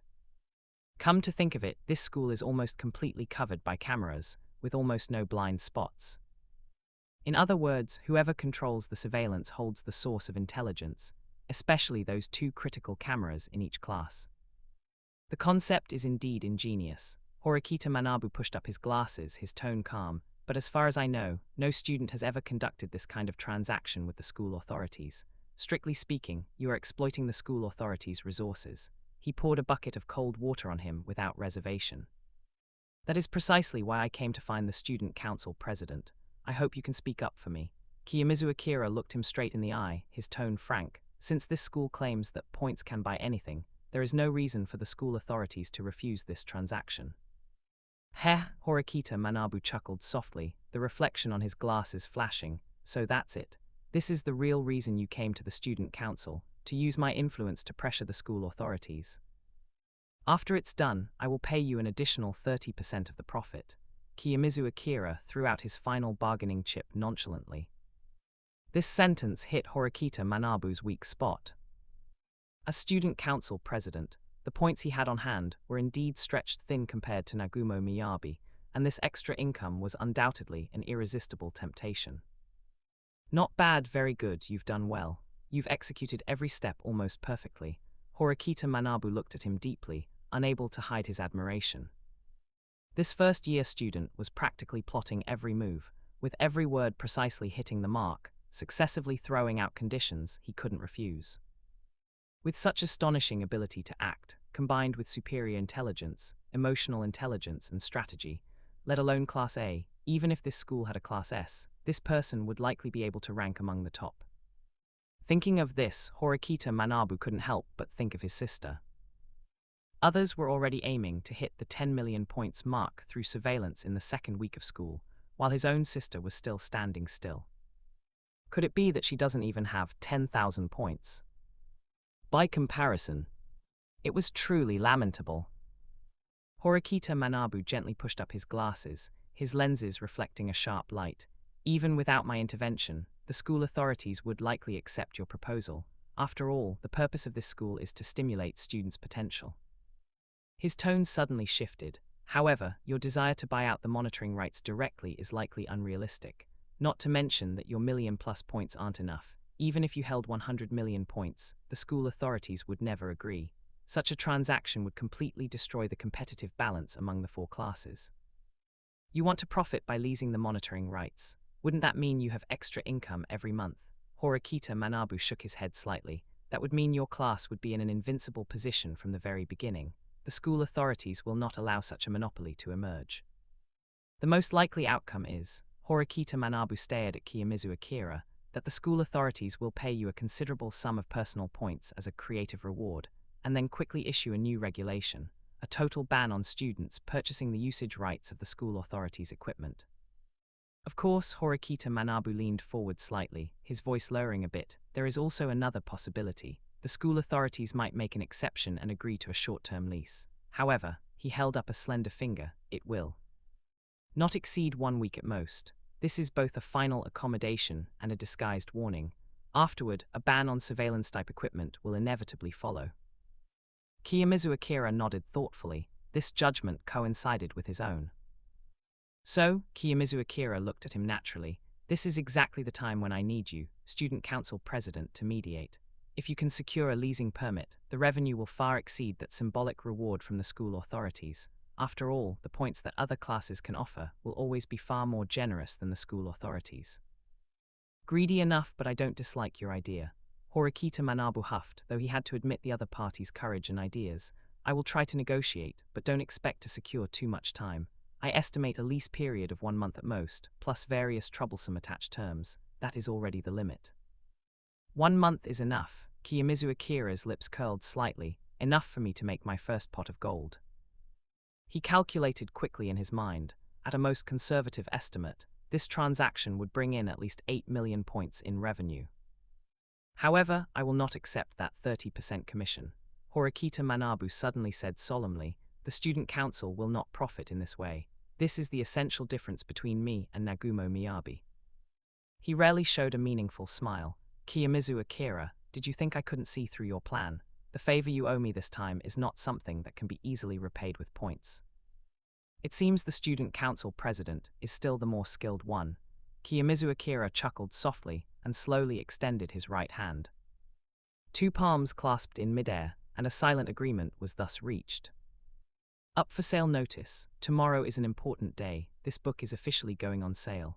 The update time is expected to be around 11:00 a.m. To thank everyone for your support, I will release 10 chapters, 20,000 words on the first day. Regarding the rules for additional updates, every 1,000 recommendation votes, every 100 monthly tickets, every 100 blades, every 10,000 points in rewards. If any of the above is met, I will add one chapter, 2,000 words. P.S. Actually, since opening the book, I haven't had the nerve to ask for votes since I only updated 2 chapters a day before. Now I can finally ask with confidence. Please support, please vote. Update schedule, Monday to Saturday, 4 updates. Sunday, 2 updates, slightly slowing down the pace to organize the outline and subsequent plot. Regarding the subsequent plot development, I will wrap up the plot related to leasing surveillance from the 4 classes, and then it will be next month. Hiyori's screen time will increase, so readers who like her can look forward to it. Finally, thank you all for your reading, comments, and collections. 059 Ikano's Hanami already knows the hidden rules. Kiyomizu Akira walked briskly through the corridor leading to the dormitory. The night breeze blew in through the open windows, carrying the warmth unique to early summer.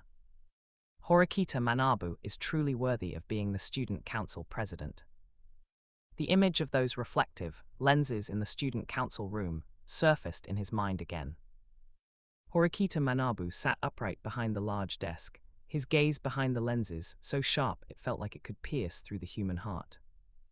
That sense of oppression was less about the authority of the student council president and more about the calm demeanor that was exactly like Gendo Ikari's. He even secretly rejoiced that Horikita Manabu hadn't made that iconic gesture of folding his hands and resting his chin on them. Otherwise, he might have really been unable to resist turning around and running away. The negotiation process was unexpectedly smooth. Horikita Manabu seemed to be able to read minds.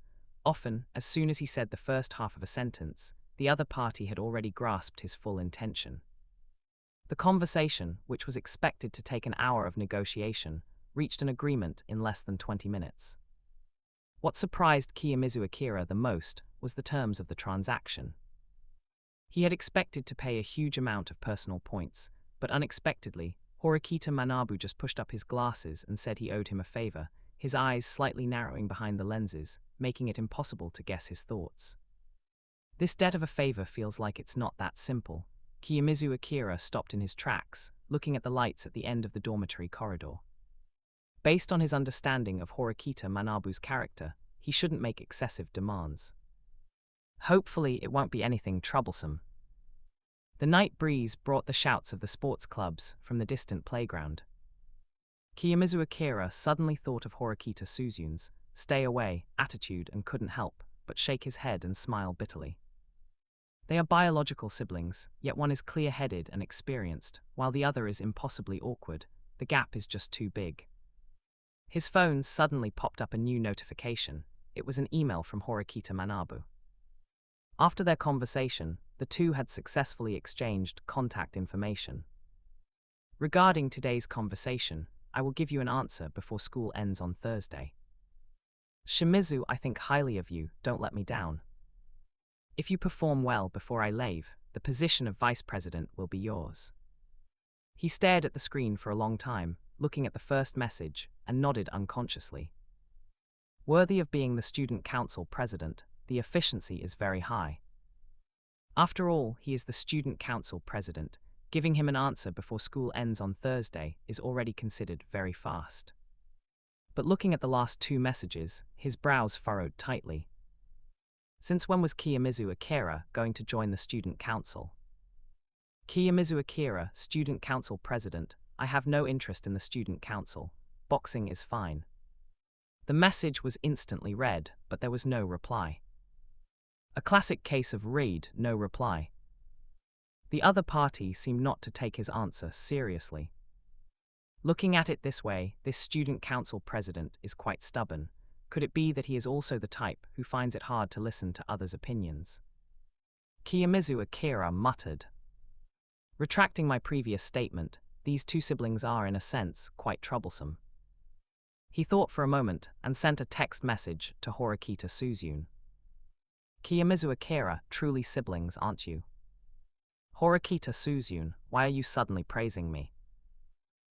Does she actually think I'm praising her? However, before he could complain more in his heart, his phone gave a slight vibration. It was a message received on his secondary account. The sender was Ikeno's Hanami, and the content of the message caught him quite by surprise. Sorry, fellow student, we have already learned about those rules that the school authorities deliberately hid, so we cannot trade with you for 1 million points. This was indeed unexpected. In just one short day, the other party had actually cracked the hidden rules. Chapter 34. After all, the other party wasn't an NPC in a game, but a living person, one of those sharp-minded, high-achieving students from Class B, and this classmate possessed social skills far beyond Kiyomizu Akira's reach. If Class A could discover hidden rules, and Class D could sense something amiss, why would Class B be incapable of the same? This is getting more and more interesting, Kiyomizu Akira murmured under his breath. He suddenly felt this school was far more interesting than he had imagined. All 4 classes seemed to harbor strength, not to be underestimated. Arisu Sakyanagi, who loved playing intellectual games. Ikeno's Hanami, the social genius. Ryu and Kakeru from Class C, who prioritized violence above all. Aside from Class D, it seemed none of them were easy to deal with. When Kiyomizu Akira returned to his own room door, he found Ayanokoji Kiyotaka's room next door was quite lively.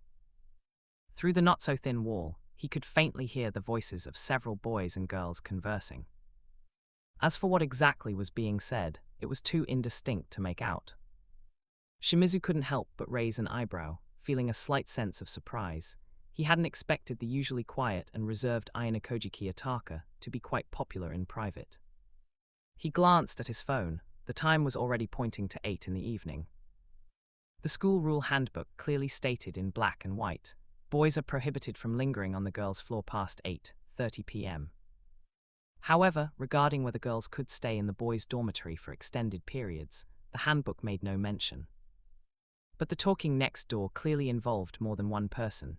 It looked like friends had come over to hang out. Probably Yamauchi Haruki, Ike Kanji, and those guys.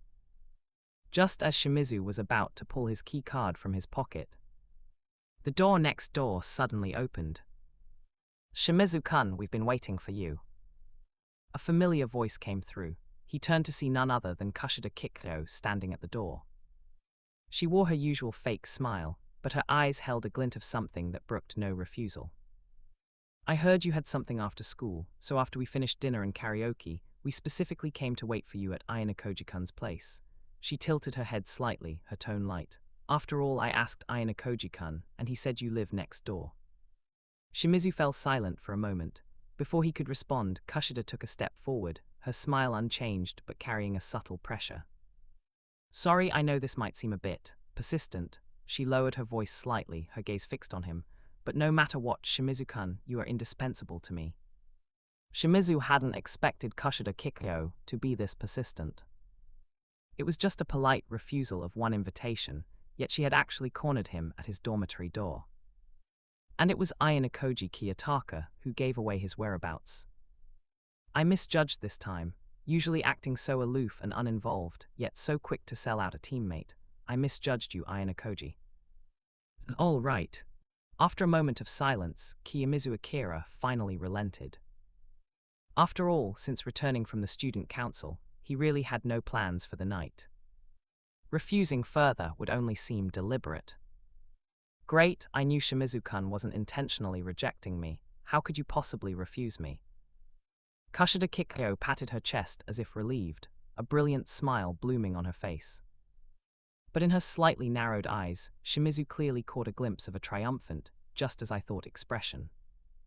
060 Ayanokoji Kiyotaka, so I'm not friends with them after all. Some classmates have already secured seats at the coffee shop next door. We should get going too. Kushida Kikyo clapped her hands lightly and turned to call into the room. Finally back. We've been waiting over an hour. Following her lead, Ayanokoji Kiyotaka, Yamochi Haruki, and Ike Kanji filed out of the room, followed by a few chattering and laughing female classmates. She actually brought over a dozen people and waited for me in the dormitory for over an hour. Shimizu looked at the group of classmates before him, his feelings becoming subtly complex. Kushida Kikyo's level of persistence far exceeded his imagination. Not only did she personally come to corner him, but she also mobilized this many classmates to accompany her. This setup felt less like an invitation and more like a form of gentle coercion. He noticed a few of the girls secretly rubbing their sore legs from standing. To go this far, should I call it too much perseverance or too terrifying? Shimizu-kun, let's go together. Kushida Kikyo slowly moved closer, her slender hand gently tugging at his sleeve. Shimizu, without changing his expression, glanced around and met the envious gazes directed at him by Yamochi Haruki and Ike Kanji. Their burning stares were almost enough to bore 2 holes through him. Pulling my clothes, this can't be a sign that some troublesome matter is about to come my way. On campus, aside from the 24-hour convenience store, all other facilities had uniform closing times ending at 9:00 p.m. It was worth noting that the dormitory cafeteria's operating hours also extended until 9:00 p.m. When Shimizu and his group arrived at the coffee shop, the interior was still brightly lit. Spotting Inogashira Kokoro from afar, Kushida Kikyo immediately waved enthusiastically, then led the group over at a leisurely pace. Due to the shop's 4-person table limit, the dozen-plus people had to choose the sofa area along the wall. This row of seats was arranged side by side. They occupied 4 connected seats, barely allowing for group conversation. Kushida Kikyo unhesitatingly chose the central main seat, and the others gradually took their places. Yamochi Haruki and Ike Kanji had originally wanted to sit at the same table as Kushida, but found the spots already taken by the girls, so they reluctantly moved to the seats on the right. Shimizu deliberately chose the empty seat on the left where no one had sat yet. Ayanokoji Kiyotaka, the last to choose, looked around and found all other seats occupied, so he had to sit in the spot opposite Shimizu. Once everyone was seated, they picked up their phones to scan the QR code and order. Seizing this gap, Shimizu cast his gaze toward Ayanokoji Kiyotaka opposite him and asked, as if casually, "Ayanokoji-kun, was it you who told Kushida-san that I live next door to you?" "Well, yes, it was me. I accidentally let it slip." Ayanokoji Kiyotaka shrank back slightly, a look of apprehension appearing on his face. Shimizu stared at him in silence, his eyes filled with speechlessness. The act was way too fake. Who was this timid, shrinking performance for? Was he afraid Shimizu would hit him? Given Ayanokoji's physique, if it really came to a fight, the outcome was far from certain. In terms of acting skills, compared to the Kushida Kikyo seated nearby, he wasn't even in the same league. Meanwhile, a flicker of confusion arose within Ayanokoji Kiyotaka. Why is Shimizu looking at me with that exasperated expression? He secretly recalled how other classmates in their class interacted with Kiyomizu Akira. Whether it was Yamochi Haruki or Ike Kanji, they would unconsciously show a bit of fear when facing this classmate. To perfectly blend into the role of an ordinary high school student who avoids trouble, he had even specifically observed and imitated Yamochi Haruki's words and actions. Why was it completely ineffective? Shimizu narrowed his eyes slightly. How unexpected, Ayanokoji-kun. I thought you were the type who avoids trouble the most. I didn't expect you to voluntarily give up your dormitory. Ayanokoji lowered his gaze, his voice flat but carrying a hint of helplessness. It wasn't voluntary. Kushida-san insisted on entertaining you tonight no matter what. Then he added, besides, I have a feeling the real purpose behind Kushida-san gathering everyone this time. The main target is probably you. Shimizu was taken aback by these words. The target is me. He instinctively believed this judgment. After all, the one speaking was Ayanokoji Kiyotaka, that seemingly low-key man who could always see through to the essence of things. The other party had no reason to deceive him. I see, thanks for the heads up, Ayanokoji-kun. Don't mention it, just a passing comment. Suddenly remembering something, Shimizu changed the subject. By the way, Ayanokoji-kun, why did you join Kushida's side? Ayanokoji's expression remained placid. Yamochi and Ike dragged me here. He paused, then added, they blocked my dormitory door. Shimizu nodded thoughtfully. I see, forced to come along by friends, huh? His gaze swept thoughtfully over Ayanokoji Kiyotaka's calm profile. Come to think of it, Ike Kanji and Yamochi Haruki were indeed among the few social contacts this mysterious youth had. Often in the hallways or the cafeteria, you could see the four of them gathered together. Such a combination was truly puzzling.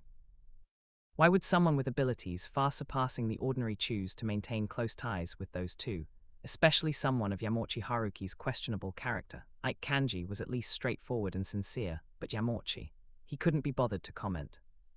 Friends, Ayanokoji suddenly spoke, his voice carrying a rare hint of confusion. To what extent can they be called true friends? Shimizu initially thought he was hearing another instance of the other's faux humble bragging, but when he saw the genuine bewilderment in the boy's eyes, he couldn't help but freeze. He wanted to trot out the textbook definition of friendship, but felt that would be too perfunctory. Shimizu pondered for a moment before summarizing, I think, when you feel natural and comfortable being with someone, that's probably what friends are. Hearing this, Ayanokoji replied almost reflexively, it seems Yamochi and Ike and I aren't friends yet then. Shimizu was momentarily speechless. If you want to make friends, you'd better say less of that kind of thing in the future. He thought to himself that it seemed the other party was also aware that being with those two wasn't comfortable. But what surprised him more was Ayanokoji's level of bluntness. That hurtful assessment had been uttered without a second thought, without even a moment's hesitation. Shimizu couldn't help but feel for Ike Kanji. If he were to hear this frank evaluation, he wondered how he would feel. Oh right, Shimizu suddenly clapped his hands as if remembering something. Let me treat you to coffee this time, as thanks for your earlier warning. Ayanokoji's eyes widened slightly, clearly surprised by this sudden offer. 061 Kushida Kikyo wants to pre-select me. Kiyomizu Akira had a favorable impression of Ayanokoji Kiyotaka.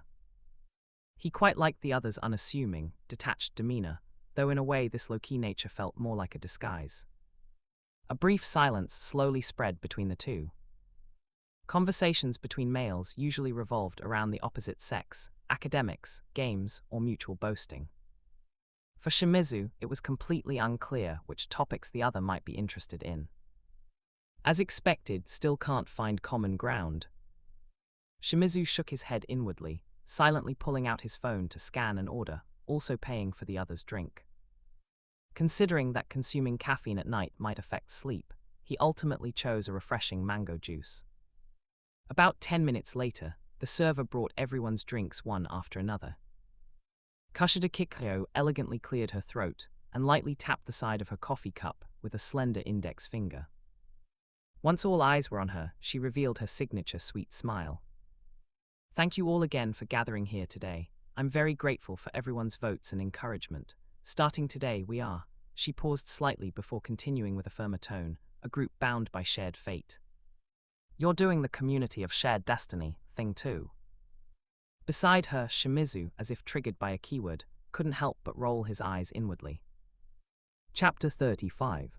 Could it be that Kushida-san has watched too many banned anime? Anyone who didn't know better would think they were forming some kind of rich girl, pretend band of 5. I will definitely support Kushida-san with all my strength. Exactly, this month's class representative must be Kushida-san. However, Kushida Kikyo's passionate declaration clearly hit a nerve with most of those present, and enthusiastic applause instantly erupted in the cafe. Especially the two clowns, Yamochi Haruki and Ike Kanji, who clapped their hands red with excitement, like two fanatical fans seeing their idol. So our fated community is definitely going to disband in the future, right? After all, the last band had such a tragic end. Kiyomizu Akira suppressed the urge to cover his face, his peripheral vision catching Ayanokoji Kiyotaka mechanically clapping along to the rhythm, his poker face showing no emotional fluctuations. This guy is even cooperating with the performance. Should I say he's dedicated or perfunctory? Kushida Kikyo continued, hands clasped in front of her on the table, and spoke with sincere tone. First, I want to make it clear that although Hirata-san and I are competitors for the class representative position, we are both working for the better development of the class. I hope that no one will hold any grudges against Hirata-san just because you support me. As expected of Kushida-san, this magnanimity is truly admirable. Exactly, if it weren't for Hirata always acting like such a normie, I wouldn't have chosen to join Kushida-san's side. The students responded volubly, their tones full of admiration for Kushida. Kushida Kikyo adjusted her skirt again. As vice class representative, I hope everyone respects some basic principles. She raised a slender finger, her tone suddenly serious. First, regarding those hidden rules, her gaze slowly swept over everyone present. Absolutely must not be leaked to other classes. After all, institutionally, every class is in competition. Then she extended a second finger. Second, I hope everyone will strictly adhere to student behavior guidelines from now on. Her voice carried a hint of earnestness. We cannot afford to lose precious class points due to disciplinary infractions anymore. Understood, we are Class D, Ike Kanji shouted, thumping his chest, his face filled with a sense of mission. Yamochi Haruki immediately chimed in. Exactly. How could we possibly give such important information to other classes for cheap? You know, this is important information obtained with a whole 1 million personal points. You two should first manage your own attendance. A girl couldn't help but interject. In the first week of school, because of you two, who knows how many class points were deducted? Hey, you can't blame us entirely, can you? Yamochi Haruki retorted indignantly. Doesn't Konji also often come late? Why doesn't anyone say anything about him? Kushida Kikyo's brow furrowed almost imperceptibly, but she quickly replaced it with a comforting smile. All right, let bygones be bygones. What's important is that from now on, everyone must strictly follow the school rules. Immediately after, Kushida glanced at the time on her phone, then clasped her hands together in an apologetic gesture. It's getting late, and finally, I have one small personal request. She bowed solemnly to everyone. I hope everyone can help me win over those who didn't vote for Hirata-san. Is there a reward? A boys jokingly called out. Exactly, give us some motivation, others also chimed in. Yamochi Haruki even jumped up directly. If I could go on a date with Kushida-san, I'd be super motivated. Kushida's cheeks flushed slightly. After a moment of hesitation, she bit her lower lip. Okay, whoever gets the most votes is the winner. As a reward for the winner, if it's a single boys, I can agree to go on a date with them. She quickly added, for girls, I will give an additional 80,000 personal points as thanks. To use such conditions. She's really going all out. Kiyomizu Akira couldn't help but raise an eyebrow. Meanwhile, the boys around them were already boiling, like a school of sharks smelling blood. The girls' side also sparked quite a discussion, as 80,000 points was not a small sum, enough for an average student to live lavishly for several days. That's all for today then. If anyone has any questions, feel free to contact me in the group chat. After Kushida Kikyo announced the dismissal, she suddenly called out to Kiyomizu Akira, who was about to leave. Shimizu-kun, could we talk alone for a moment? Noticing the puzzled looks from the boys around her, she quickly waved her hands and explained, everyone, don't misunderstand. It's just because Shimizu-kun and Konji-kun have a good relationship, and I wanted to ask him to help gather votes. The boys, who had been somewhat restless, immediately quieted down upon hearing the name Kuenji Rokusuke. After all, he had indeed publicly stated last week that he owed Kiyomizu Akira a favor. After everyone else had left the cafe, Kushida Kikyo gently sat opposite Kiyomizu Akira, her hands clasped uneasily in her lap. Shimizu-kun, her voice was a few shades lower than usual. Can I give you all the people I've found? Kiyomizu Akira was about to politely decline. He really had no reason to get involved in this matter. Unexpectedly, the other party didn't mention Kuenji Rokusuke at all. Give me the numbers. Does this mean she's implicitly fixing it for me? 062 Kushida Kikyo, you bastard, you're terrible, all you think about are points. Kushida Kikyo was determined to win the class representative position. She had already meticulously calculated every step of this election. The boys' teasing was entirely within her expectations, or rather, it was the result of her careful guidance. If a boys won, Kushida Kikyo would go on a date with him. If a girl won, Kushida would pay 80,000 personal points as a thank you gift. However, Kushida Kikyo was just saying it. Those boys who lusted after her disgusted her. How could she genuinely date them? But similarly, 80,000 points was not a sum to be easily given away. Ultimately, this competition was just a big promise to motivate the students. She wouldn't give anything up. But there couldn't be any loopholes either. After all, the other students weren't fools. Almost instantly, she thought of the best solution: find a suitable collaborator. Preferably a boys. When other boys saw them interacting intimately, they would work even harder for her next time. An ideal candidate immediately came to mind: Kiyomizu Akira. Reasons, they were more than sufficient. First, he was good-looking enough. His tall stature and handsome appearance perfectly matched her aesthetic. Although Kushida Kikyo outwardly treated everyone gently, deep down, her standards for the opposite sex were not low at all. Second, he was easy to get along with. Last time by the pool, his natural compliments made her feel unusually pleased. After all, she was constantly careful to cater to others every day, so it was rare to speak without having to think so much. Third, he was simple and easy to control. He was a good-natured person with a pure heart, perfectly suited to be her collaborator. Of course, there was the most important point. She could use this opportunity to extract information about Horikita Suzune from Kiyomizu Akira. Actually, this is a little selfish of me, Tilda. Kushida Kikyo lowered her head slightly, a shy blush rising on her cheeks, her long eyelashes fluttering gently. I hope Shimizu-kun can keep this a secret for me, okay? Because, in my heart, I'd rather see Shimizu-kun win. She lifted her watery big eyes, revealing a sweet smile with a hint of timidity. Perfect. She smirked triumphantly in her heart. This was her specialty, first creating intimacy by sharing a secret, then using phrases like "hopping the other person wins" to bridge the distance. As the class beauty, who wouldn't be soft-hearted and agree to such a confidential whisper, coupled with a vulnerable posture? However, the other party's reaction was completely unexpected. Shimizu merely stroked his chin thoughtfully, pointing out incisively, "This should mean it's rigged, right?" Cough, it's not rigged. Kushida hastily waved her hands, her voice unconsciously rising a few octaves, then immediately returning to a pitiful tone. I'm a little afraid of the gazes those boys give me. But on Monday at the swimming pool, Shimizu calmly interrupted her. I didn't see you show such concerns. This sharp retort immediately left Kushida speechless, all her carefully crafted lines stuck in her throat. Kushida Kikyo's smile froze for a second, but quickly returned to her innocent expression. She tilted her head slightly and said in a slightly aggrieved tone, Shimizu-kun, really, I'm clearly thinking of you. Why do you always think of me as a bad person? She subtly tightened her fingers clasped behind her back, her nails almost digging into the flesh of her palm. This Kiyomizu Akira, why did he suddenly become so difficult to deal with?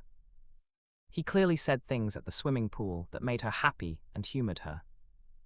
Why did he suddenly change? I hate it. Kushida-san, Kiyomizu Akira suddenly spread his hands. Let's not beat around the bush. You want to rig it for me, fine, but it's 80,000 points, flat rate. Later. Kushida Kikyo bowed her head deeply, the corner of her mouth twitching violently in the shadow of her bangs. This bastard. He's actually asking me for points. Even those words by the pool that made her happy, could they have just been a setup for this scene now? Otherwise, I wouldn't have chosen to look for him today. This thought inexplicably fueled her anger even further. Shimizu-kun, she suddenly broke into a sweet smile, but her tone carried a subtle sting, suddenly asking for points that doesn't seem to fit your character. Kiyomizu Akira shrugged indifferently. I've always been like this, an exchange of equals, a fair trade. He then showed a puzzled expression. Rather, Kushida-san, what kind of person do you think I am? Without waiting for her answer, Kiyomizu Akira turned around decisively. Anyway, since you want my help, you have to give something in return. Otherwise, forget it. Watching his retreating back, Kushida Kikyo couldn't suppress the inexplicable agitation in her heart, a mix of annoyance at her plan being disrupted, and a faint, indescribable sense of loss. How could I let him leave like this?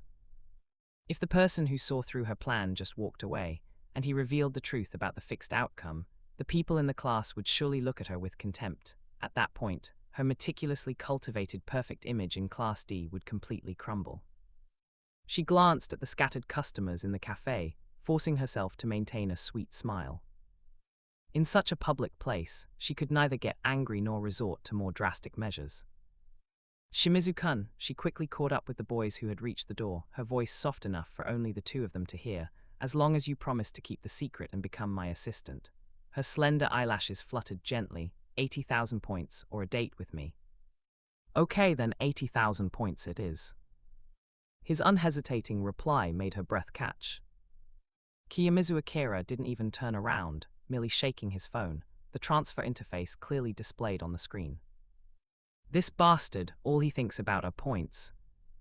Kushida Kikyo was utterly gloomy at this moment. Even if he agreed to this, it's just a verbal agreement. I don't believe he'll keep his word at all. What if he intentionally or unintentionally reveals it to other students afterward? Ultimately, I don't trust him at all. I don't trust anyone. I only believe in their dark pasts. But I don't know his dark past, so I can't control him at all. Kushida Kikyo's nails almost pierced her palm, a dangerous thought flashing through her mind. If he doesn't have a dark past, can't I just create one myself? But then she secretly shook her head. No, not yet. After all, this is just a small election trick. Is it worth going to that extent? It would be my first time doing something like that. 63. I'll leave a handprint on your clothes. Kiyomizu Akira was completely unaware of the dark thoughts swirling in the girl behind him. To him, Kushida's reaction was perfectly normal. Smart people always disliked uncertainty, just as chess players hated opponents who didn't follow conventional moves the most. Such people always wanted to firmly grasp the initiative, even designing cooperation to be one-sided exploitation. But where in the world is there such a thing as a free lunch? Kiyomizu Akira played with his phone, his gaze calmly fixed on the campus goddess before him. She's such a flawless beauty. Chapter 36. Kiyomizu Akira didn't even look back, just shook his phone slightly, and the screen clearly displayed the transfer interface. This scumbag, he really only cares about points. Kushida Kikyo was utterly gloomy at this moment. Even if he agreed to this, it's just a verbal promise. I absolutely don't believe he will keep his word. What if he intentionally or unintentionally reveals it to other students afterward? In the end, I just don't trust him. I don't trust anyone. I only trust the dark history that the other party carries. But since I don't know his dark history yet, I have no way to control him. Kushida Kikyo's fingernails were practically digging into her palm, and a dangerous thought flashed through her mind. Since the other party doesn't have a dark history, why can't I create one myself? But then she shook her head to herself. No, it hasn't come to that. After all, this is just a small trick for an election. Is it worth going that far? It would be the first time I've done something like that.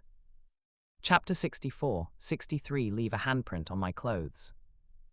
Kiyomizu Akira was completely unaware of the dark thoughts churning in the girl behind him.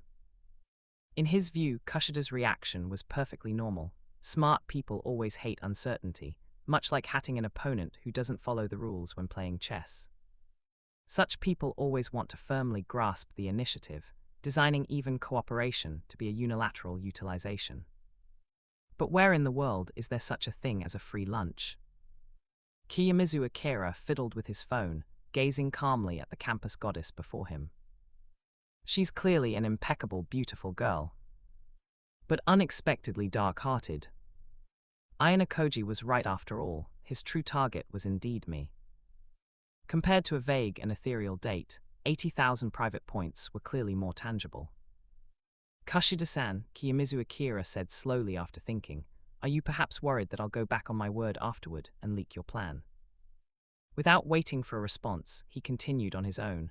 But have you considered this, given your popularity in the class, even if I told everyone, who would believe it? Shimizu-kun, are you really, truly not going to reveal the truth? Can you turn around and look into my eyes and say it again? The girl's voice came from behind him, carrying a hint of timidity and unease. Fine, Kiyomizu Akira sighed helplessly, thinking that this classmate was far too lacking in security. The moment he turned around, Kushida Kikyo suddenly reached out, tightly grabbed his left hand, and then decisively pressed his hand against her chest. "Ha, are you?" Kiyomizu Akira was momentarily stunned, the soft sensation transmitted through his palm instantly making him understand her intention. What was she doing, deliberately giving him a benefit? As expected of Shimizu-kun, a naive smile appeared on Kushida Kikyo's face. The pressure control is just right, so this shouldn't leave any fingerprints, right? Could you clench your 5 fingers, use a little force, and squeeze 3 or 4 times? Are you sure? Yes, I'm sure, Shimizu-kun, please feel free to touch. All right, since you put it that way. Kiyomizu Akira did as instructed. HMPH tilde, Kushida's ear tips instantly flushed crimson, yet she forced herself to remain calm and curved her lips. Shimizu-kun, you really are quite impolite. But you're obedient, and I don't dislike that about you. She suddenly leaned in, her citrus-scented hair brushing against Kiyomizu Akira's cheek. Now, my clothes also have leverage against Shimizu-kun, tilde I'll carefully protect this shirt with plastic wrap. If you don't want to be invited for tea by the police, you must keep our secret conversation at the coffee shop today completely confidential. Kiyomizu Akira stood frozen, watching her slowly disappearing back, and only came back to his senses after a long moment. What kind of threat is that? He pulled out the phone from his pocket, the one that had the recording interface constantly lit up. The screen's glow illuminated his twitching mouth. With the entire thing recorded, aren't you just giving away benefits for free? That's right, he recorded it. After all, Ayanokoji Kiyotaka had specifically warned him, and besides, he was already somewhat wary of her. So the recording hadn't stopped since their private conversation began. Whose handle did she actually get? Kushida Kikyo quickly transferred the 80,000 points. Kiyomizu Akira stared at the deposit notification on his phone, raising an eyebrow. Where did she manage to gather this money? Did she perhaps borrow it from other students? But since the points were in hand, he couldn't be bothered to investigate further. Regarding the supposed leverage she held, the recording was sufficient proof that she had been the aggressor from start to finish, and he was not at fault. Speaking of which, can fingerprints on clothes really be used as evidence? Late at night, Kiyomizu Akira lay flat on his back in bed, staring blankly at the ceiling. Wait a minute. He suddenly frowned, and an inexplicable sense of déjà vu surged into his mind. This mode of transaction, hasn't it happened too many times recently? Memories flashed like a revolving lantern. Karuizawa Kei's awkward look as she transferred points with a red face, Horikita Suzun's sharp gaze as she paid with a cold expression, Arisu Sakyanaga's elegant posture as she transferred funds with a playful smile, plus Kushida Kikyo today. This is the 4th one. Kiyomizu Akira sat up with a sudden spring, laughing out loud in the darkness. Could it be that I surprisingly have a talent for business? Is the 5th one about to open for business? All sleepiness vanished instantly. He rolled over, grabbed the phone from his bedside, and skillfully switched to the seldom-used secondary account. The screen displayed a blinding raid. The message from Class C's Ryun Kakaru had sunk into the sea like a stone, and he was too stingy to even provide a punctuation mark in reply. As for Class B's Ikino's Hanami, she was even more direct. The chat interface ended with a polite yet firm refusal. He couldn't help but rub the screen with his thumb, pulling the corner of his mouth in self-mockery. So the notion that transactions with beautiful girls are guaranteed success was just his own wishful thinking. Inside Ikino's Hanami's dorm room in the upper dormitory section. Ikino's Hanami held her phone, her fingertips gently tracing the screen. After much hesitation, she finally sent a message in the class group chat. Ikino's Hanami, everyone, please pay special attention to following the school's daily conduct rules recently. Oh. Shibata So received. Class president, don't worry, I've already emphasized it to everyone. Kanzaki Ryuji, understood. We will also be careful not to reveal any information to other classes. Shiranami Chihiro, we will definitely follow what Ikino-san says. Oh. Shibata So, but speaking of which, class president, how did you get this internal information? Calling everyone for a sudden meeting during lunch break today startled all the Class B students. Ikino's Hanami, ahaha. Actually, a second-year Class D senior proactively came to me for a transaction tilde, but it's not convenient to reveal who exactly it was. Kanzaki Ryuji understood. This indeed involves privacy issues. Ikino-san, although everyone contributed 10,000 points this time, please thank that senior properly on our behalf. Ikino's Hanami, MHM, I'll go contact her right away. Oh. Ikino's Hanami let out a soft sigh of relief. Fortunately, she had added the person's contact information when they met at noon. She opened her phone's contact list, found the person noted as Yamamura-senpai, and after a slight hesitation, sent a message. Ikino's Hanami, Yamamura-senpai, thanked you very much this time. If it weren't for your warning, our Class B might have been put on the defensive in the very first month of school. People. Yamamura-senpai, don't thank me, I was asked by someone else. If anything, thanks to you, I also earned a nice sum of points. Ikino's Hanami, asked by someone else. May I ask who requested this of you? Yamamura-senpai, sorry, that's not convenient to reveal, and the other party doesn't want you to know. Besides, it's best if we don't contact each other anymore. I don't want to be targeted by the vice president. Ikino's Hanami, vice presi. Yamamura-senpai, anyway, let's block each other. Next time we meet, just pretend you don't know me. As soon as the message was sent, the person's profile picture quickly turned grey. Ikino's Hanami stared blankly at the screen, her fingertips hovering over the keyboard, unable to react for a moment. Asked by someone else. In other words, the person who truly warned Class B was someone else. Chapter 65, 64 What? Only our Class C is still in the dark. The lights were still on in the teacher's office at 8:30 p.m. Mashima Tomoya was still flipping through a large English dictionary. As the homeroom teacher for Class A, he usually appeared somewhat aloof in front of the students, accustomed to maintaining an appropriate distance from each one. But those familiar with him knew that this seemingly distant teacher harbored genuine concern for his students deep inside. Before taking over a new class, he always spent 3 days carefully studying all the students' profiles, just to quickly understand the characteristics of each child. As for lesson preparation, to ensure the quality of every lesson, he dedicated at least 3 hours every day. If they were to vote for the most competent first-year teacher, assuming there was no foul play, Mashima Tomoya would undoubtedly be number 1. Mashima flipped another page of his lesson plan. He noticed his thermos was empty, so he stood up to get some hot water. The moment he turned around, he was slightly stunned. The teacher's office, which should have been empty, was currently full of people. Class B's Hoshinomiya Chai was grabbing papers. Class C's Sakagami Kazuma was leaning back in his chair, twirling a fountain pen in his hand. Most surprisingly, even Class D's Chabashira Sae was present at her desk, rhythmically tapping the surface with her fingertips. Mashima subconsciously glanced at the clock on the wall. At this time, he should have been alone in the office. Occasionally he would run into Sakanao, but a sight like today, with everyone present, was truly rare. His gaze lingered on Sakanao for a few seconds. As colleagues, they maintained superficial courtesy, but were never able to form a deep friendship. Mashima could never agree with Sakanao's protective style of ignoring right and wrong. Regardless of whether his students were right or wrong, this homeroom teacher always stood by them, even resorting to using underhanded methods behind the scenes. However, Mashima had to admit that Sakanao truly prioritized the interests of his class. This obsessive protection might stem from a teacher's sense of mission, or perhaps he was just eyeing the substantial class promotion bonus at the end of the year. But whatever the reason, it actually didn't matter, as long as the result was good. As for the other two, Hoshinomiya Chai and Chabashira Sae, they were also old acquaintances of his. The three of them were in the same grade in high school, just in different classes.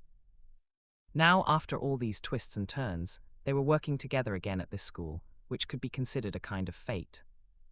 However, giving an honest assessment as a friend, Mashima Tomoya truly could not in good conscience call them competent teachers. Hoshinomiya Chai's private life was arguably indulgent. She changed boyfriends more often than the class schedule. Mashima didn't want to criticize her personal choices, but the problem was that she would even sneak out to drink on weekdays, then walk into the classroom the next day with heavy dark circles and smelling of alcohol. In that condition, it would be a miracle if she could teach students well. Chabashira Sae, on the other hand, was a complete extreme. Her personality was cold. Aside from that high school romance that ended without result, she hadn't dated again in all these years. Mashima guessed that perhaps the cigarette constantly in her hand deterred most suitors. After all, not every man could tolerate the lingering smell of tobacco on his partner. As for her teaching attitude, she was even more perfunctory than Hoshinomiya. She arrived exactly on time for class and left immediately when it ended. The classes she led had never successfully moved up. Rather than a teacher, she was more like a workplace ghost who clocked in on schedule. But then again, when it came to real ability, their teaching skills were actually no worse than his. Otherwise, given advanced nurturing high school's strict teacher employment standards, how would they have been kept on? Mashima still remembers that when she first joined, Chabashira Sae was also a meticulous teacher. Her lesson plans were neatly and thoroughly written, and she never missed after-class tutoring. Chapter 37. However, ever since that incident, Hoshinomiya Chai, like a shark that smelled blood, began to target Chabashira at every turn. The grades of the two classes continuously declined in their open and secret struggles, eventually becoming the lowest in the grade. Meanwhile, Mashima, by a strange coincidence, reaped the benefits, steadily holding the position of Class A homeroom teacher for several consecutive years. However, whenever he saw the names of those eliminated on the student lists of the two classes, he would always remember, in this war without smoke, the real victims were never the teachers on the podium, but the innocent children in the classroom. He had actually tried to persuade them several times in private. But Chabashira consistently ranked last in every annual assessment, and was eventually assigned to Class D. Over time, the once meticulous Chabashira was eventually worn down into her current complacent state. And Hoshimiya, she wasn't like this at first either. He remembered that when she first started working, she would diligently correct homework until late at night, but only after Chabashira completely gave up did she also start to indulge. The unopened lesson plans in her office drawer and the increasingly strong scent of perfume silently spoke of a certain self-abandonment. Mashima actually understood that if the old incident from back then were to be thoroughly investigated, Chabashira was indeed in the wrong. So now, looking at the dark circles under Hoshimiya's eyes, hidden by mascara, he couldn't even bring himself to blame her. As long as it didn't involve class competition, these two would even drink together on weekends. But once class rankings were involved, those deliberately forgotten old scores would suddenly become more important than final exam results. Back to the main topic, in short, he hadn't seen the two of them so serious in a long time. However, it was ultimately too late to start working hard now.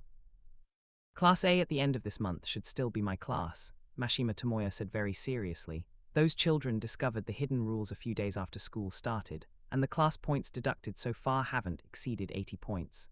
Forget to like, comment, subscribers, and share to AI Otaku Studio.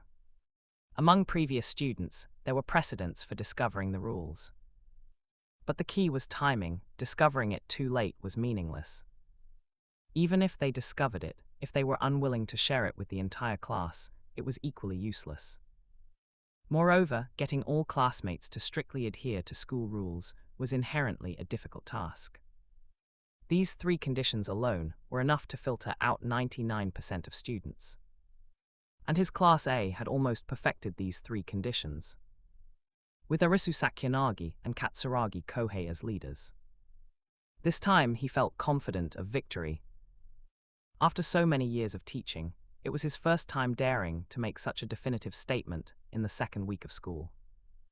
HMPH, isn't Class A always like this? A glorious start, a miserable end. School has just begun, the real competition is still ahead. Sakagami Kazuma pushed up his glasses and snorted coldly.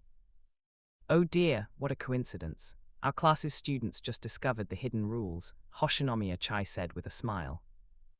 What? How did you guys do it? Sakagami Kazuma was truly surprised this time. It was one thing for Class A to discover the rules, but how did even Class B? Hoshinomiya Chai smiled without answering, looking at Chabashira Sae beside her with a grin. Sae-chan, stop pretending. Your Class D must have spread the news already, right? Chabashira Sae merely gave her a cold side glance. You talk too much. This understated response, however, instantly made Sakagami Kazuma's expression turn ugly. Class D knew about it too. The most uneasy, naturally, was Class C, which was still in the dark. Because in previous years, it was usually A and B at one table, and C and D at another. Chapter 66, 065 Kiyomizu Akira must have secretly told me the hidden school rules / 8 tens of thousands of points were worth it. However, Sakagami Kazuma quickly composed himself. He was actually very confident in his class. He especially admired his student, Ryuen Kakeru. Because, strictly speaking, both of them belonged to the type who would stop at nothing to achieve their goals. If it weren't for his tacit approval, Ryuen Kakeru wouldn't have become a leader so quickly. So he picked up his phone and immediately sent a text message to Ryuen Kakeru. Sakagami Kazuma, Ryuen-kun, how is the class doing recently? Hoshinomiya Chai unconsciously hummed a tune, her gaze subtly sweeping over Chabashira Sae not far away. Sae-chan, oh Sae-chan.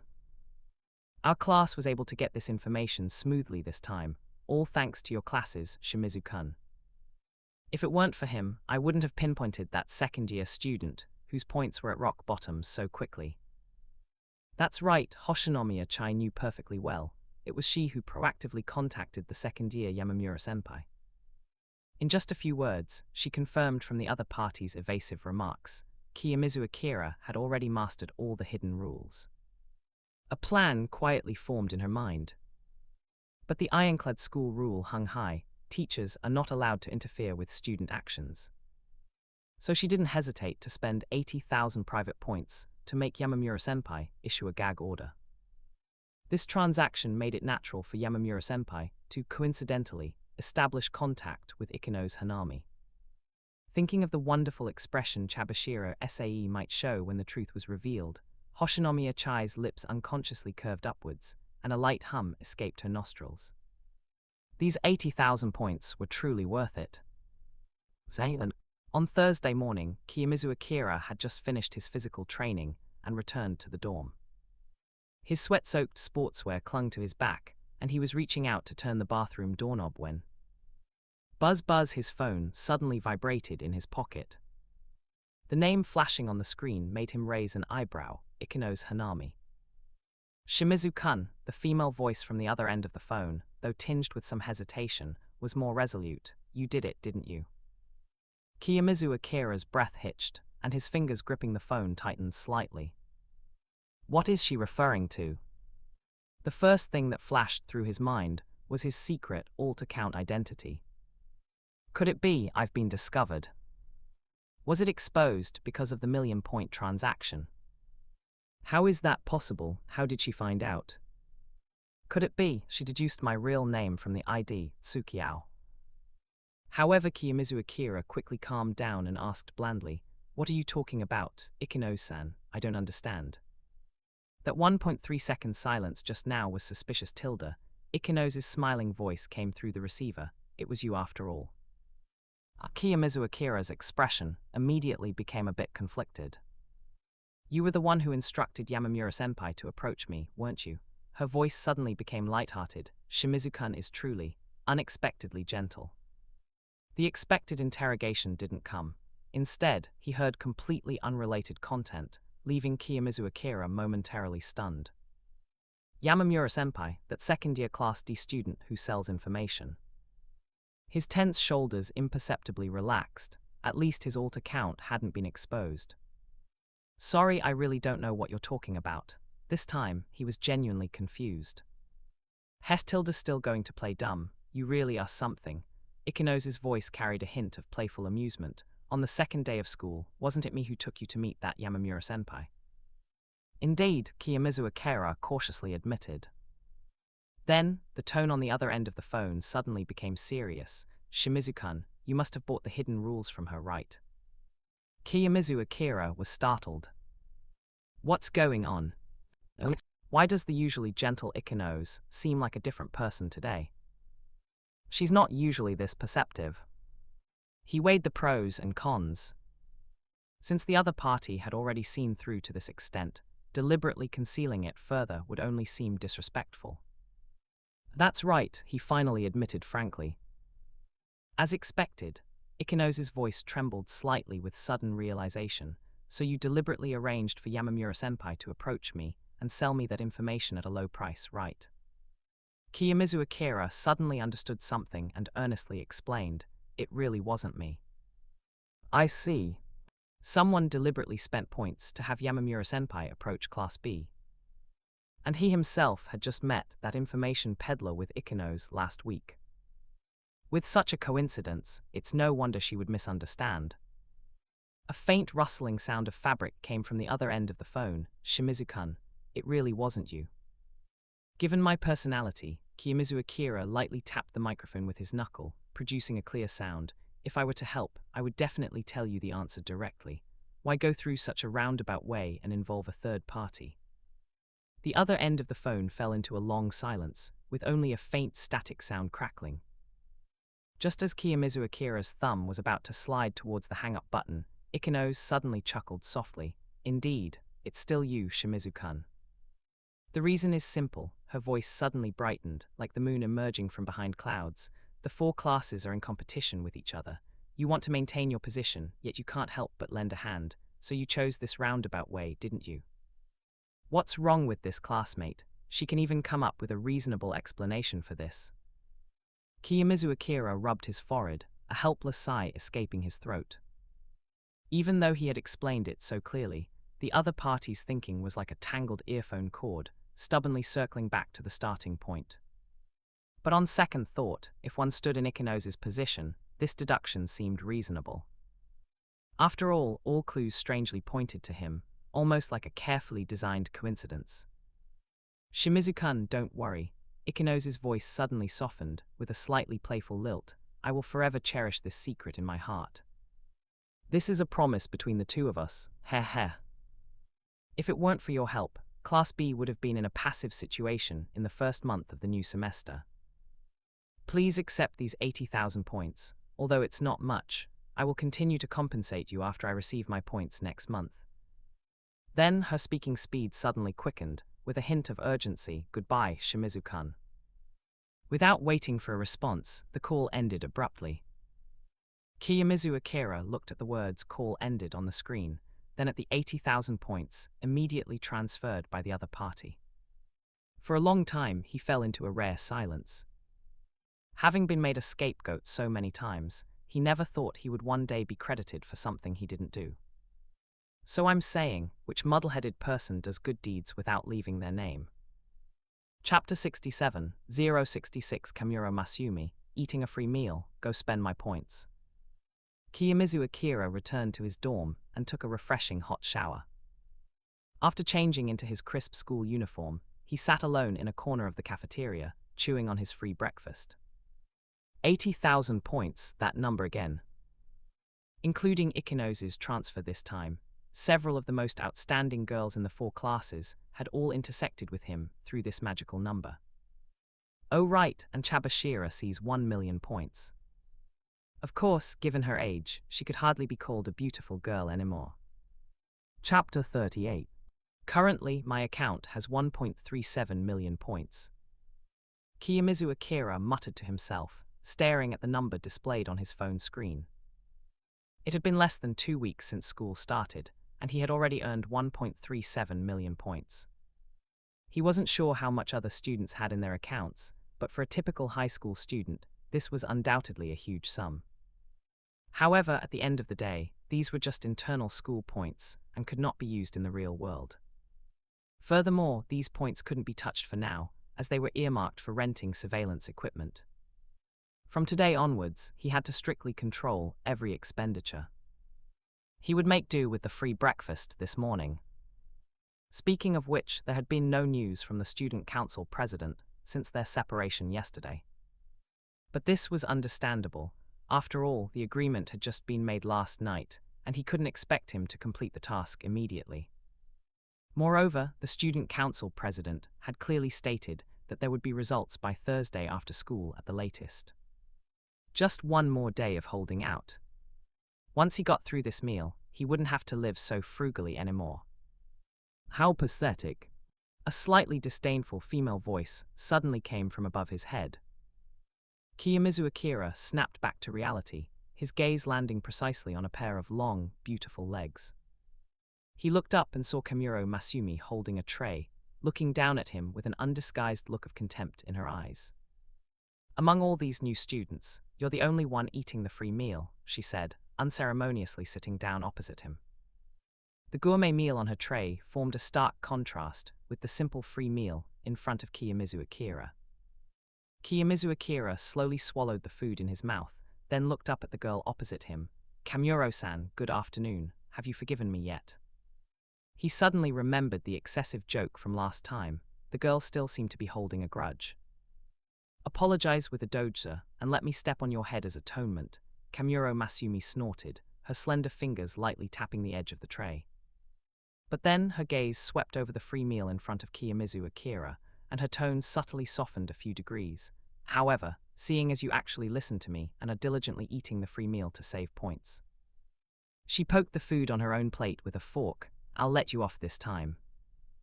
Kiyomizu Akira was momentarily speechless, a subtle stiffness on his face. He did remember Kamuro Masumi warning him in a chat message to be mindful of his point usage, but he hadn't expected her to remember it so clearly. Although she completely misunderstood the reason. He was only saving money temporarily to rent surveillance equipment. "I ordered an extra portion, you're lucky." Kamuro Masumi suddenly turned her face away and pushed a small bowl of golden, crispy fried chicken popcorn in front of him. Kiyomizu Akira's gaze swept over the lonely ramen on her plate, clearly a side dish temporarily separated from a set meal. A flicker of understanding passed through his eyes, but he merely smiled gently. Then, "Thank you, Kamuro-san. For some kindness, accepting it tacitly is the best respect for the giver." Kamuro Masumi's lips involuntarily curved into a tiny arc, but she immediately straightened her face. "You won't even pretend to decline. You really are thick-skinned." She suddenly pointed her chopsticks at Kiyomizu Akira, her tone carrying the arrogance unique to Class A. "Speaking of which, now that you know the truth, you should understand, even if you D-class students tell the truth, it won't change anything. After all," she deliberately drew out her words, "you are just the leftover defective products. Will you really be so obedient? At the beginning of next month, your class will probably only have 200 or 300 points right, barely enough for an occasional good meal. But I'm different. Class A's points are 3 or 4 times yours, tilde." She said this boastfully, her eyes occasionally glancing at the fried chicken popcorn in front of Kiyomizu Akira, as if checking if he was eating it properly. Kiyomizu Akira's lips held a faint smile as he slowly chewed the crispy chicken popcorn. Regarding the several million points that were about to arrive, he chose to remain silent. He saw it very clearly. Kamuro Masumi wasn't genuinely mocking him. She was just clumsily trying to maintain her proud image as a Class A elite, while also subtly offering help. "Yes, yes," he nodded obediently, indulging the girl's small vanity. "How were your entrance exam scores?" Kamuro Masumi suddenly asked. "Except for physical education, all subjects were failing," Kiyomizu Akira replied frankly. Kamuro Masumi's expression stiffened. She looked Kiyomizu Akira up and down, her gaze finally resting on the solid lines of his arms. "No wonder you ended up in Class D, so you're just a muscle-brained idiot. By the way," she suddenly straightened her back and pointed her chopsticks at him. "My entrance exam scores were much better than yours, so get rid of that looking down on me attitude." Kiyomizu Akira then realized she was still bothered by his heartfelt words that day. "I said the wrong thing that day." He put down his chopsticks, his expression unusually serious. "I promise, I won't harbor such disrespectful thoughts again." He had to admit that, despite Kamuro Masumi always putting on an arrogant front, both her straightforward personality and her principles for dealing with the world were much purer than most people in Class D. Especially her awkward way of showing concern, which made Kiyomizu Akira feel particularly genuine. Kamuro Masumi's fingertips quickly slid across her phone screen, and suddenly, a ding notification sound rang in Kiyomizu Akira's pocket. Your personality is too weak, isn't it?" She frowned, deliberately using a disdainful tone to mask her discomfort. "You agree to everything I say. Never mind, since you're so obedient, I'll lend you 10,000 points for now." Kamuro Masumi suddenly stood up again, her tray making a crisp clattering sound in her hands. "Don't eat such pathetic meals anymore. Sitting with you, I feel embarrassed." Before Kiyomizu Akira could respond, she quickly walked towards an empty seat in the distance. Halfway there, she suddenly stopped and without looking back threw out a line. Remember to claim the points. Don't make me come to Class D to find you personally. Kamuro Masumi is truly a good person. Kiyomizu Akira looked at Kamuro Masumi's receding back and couldn't help but exclaim. Despite being so directly disliked, a strange warmth welled up in his heart. He looked down at the leftover chicken popcorn on his tray and suddenly realized this was probably Kamuro Masumi's way of showing care. Chapter 68, 067 Kushida Kikyo is a textbook-level perfect girlfriend. Ding tilde today's Intel has been updated. Intel 1, Ryun Kakeru of first-year Class C, currently has 3,016,500 points. Intel 2, Kanzaki Ruji was assigned to first-year Class B due to an overly negative interview attitude. Intel 3, Hashimoto Masayoshi of first-year Class A is a double-crosser. As Kiyomizu Akira reached his classroom seat, today's Intel notification appeared in his mind. He read it word by word. First, let's look at the first piece of intel. Ryun Kakeru actually has so many points. Kiyomizu Akira immediately reflected on his previous arrogance. It turned out he wasn't the one with the most points. From this perspective, Ryun Kakeru of first-year Class C was much wealthier than him, with points already exceeding the million mark. Could it be class funds? He didn't think the other party would earn points legitimately through transactions like he did, and considering Ryun Kakeru's status as the leader of Class C, he subconsciously guessed that this might be the total points for all of Class C. So Class C is quite united. This was somewhat unexpected. Now let's look at the second piece of intel. He had heard Kanzaki Ruji's name before, as he was a famous handsome guy in first-year Class B. Why is there another person assigned to another class due to their interview attitude? Kuenji Rokusuke from their class was also like this. Does the interviewer's authority seem a little too great? Thinking carefully, all students were evaluated differently through a series of tests by interviewers, and then assigned to different classes based on these evaluations. It would be one thing if one person was affected by their interview attitude and assigned to another class, but now a second one has appeared. This is clearly the school authority's problem. Now let's look at the third piece of intel. He didn't have much impression of this person, Hashimoto Masayoshi. Double-crosser refers to someone who is a fence-sitter. That is to say, this person will be someone else's subordinate in the future, will betray their own faction, and instead cooperate with other factions. He just didn't know who he was currently affiliated with. Perhaps he betrayed not just a certain faction, but might even directly sell out the entire class. Kiyomizu Akira quietly kept an extra eye out. The third period in the morning was math, Kiyomizu Akira's best subject. As much as he dreaded Chinese literature in this life, he excelled at mathematics. The teacher was lecturing on vectors, which Kiyomizu Akira already knew by heart. After all, during his years as a game planner in his previous life, he had written too many tables for programmers and later taught himself game development. The application of vectors in games was truly comprehensive. Determining field of view, performing collision detection, and implementing character movement logic all required vectors. Although most situations could be solved with the game engine's built-in tools, sometimes he still had to write code himself. Lunch break. Just as Kiyomizu Akira was about to go eat, his phone vibrated. He swiped the screen with his left hand and saw a message from Kushida Kikyo. Kushida Kikyo, Shimizu-kun, don't forget our promise tilde. Kushida Kikyo, I'll count all the votes I get towards your quota. He immediately understood that she was hinting about the voting. She was going to count everyone she rallied as his achievement. It seemed that the 80,000 points were purely hush money for her. However, speaking of which, even though she had revealed her true nature last night, was she still pretending to be a good girl in front of him? Kiyomizu Akira, are you sure? Kushida Kikyo, it's okay. After all, I was the one who suggested it. Shimizu-kun, you actually don't have to do anything at.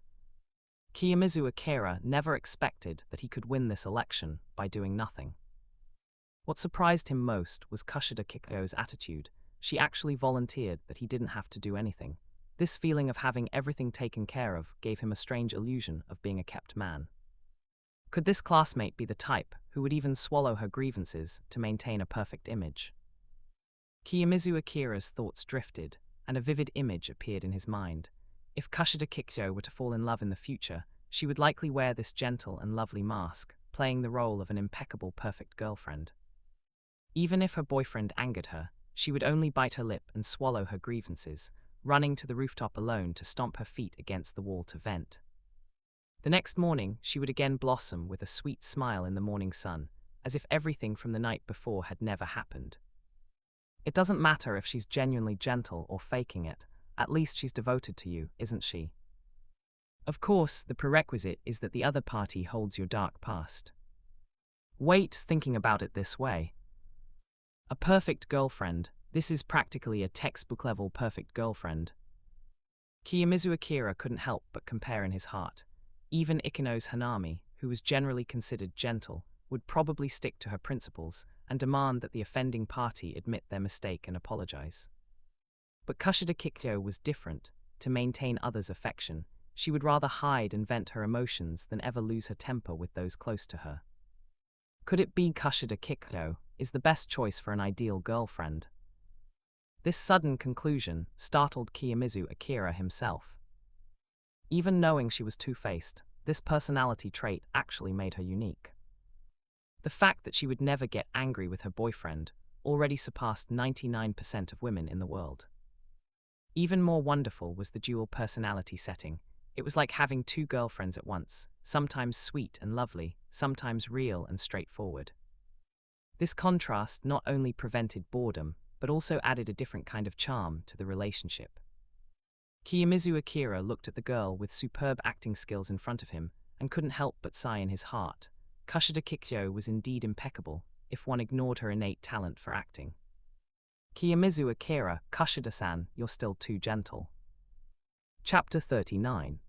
Horikita Manabu, call me right now. The brief message conveyed his usual crisp efficiency. Kiyomizu Akira's eyes narrowed. Without hesitation, he stood up, left the classroom and strode toward the bathroom, a relatively private space.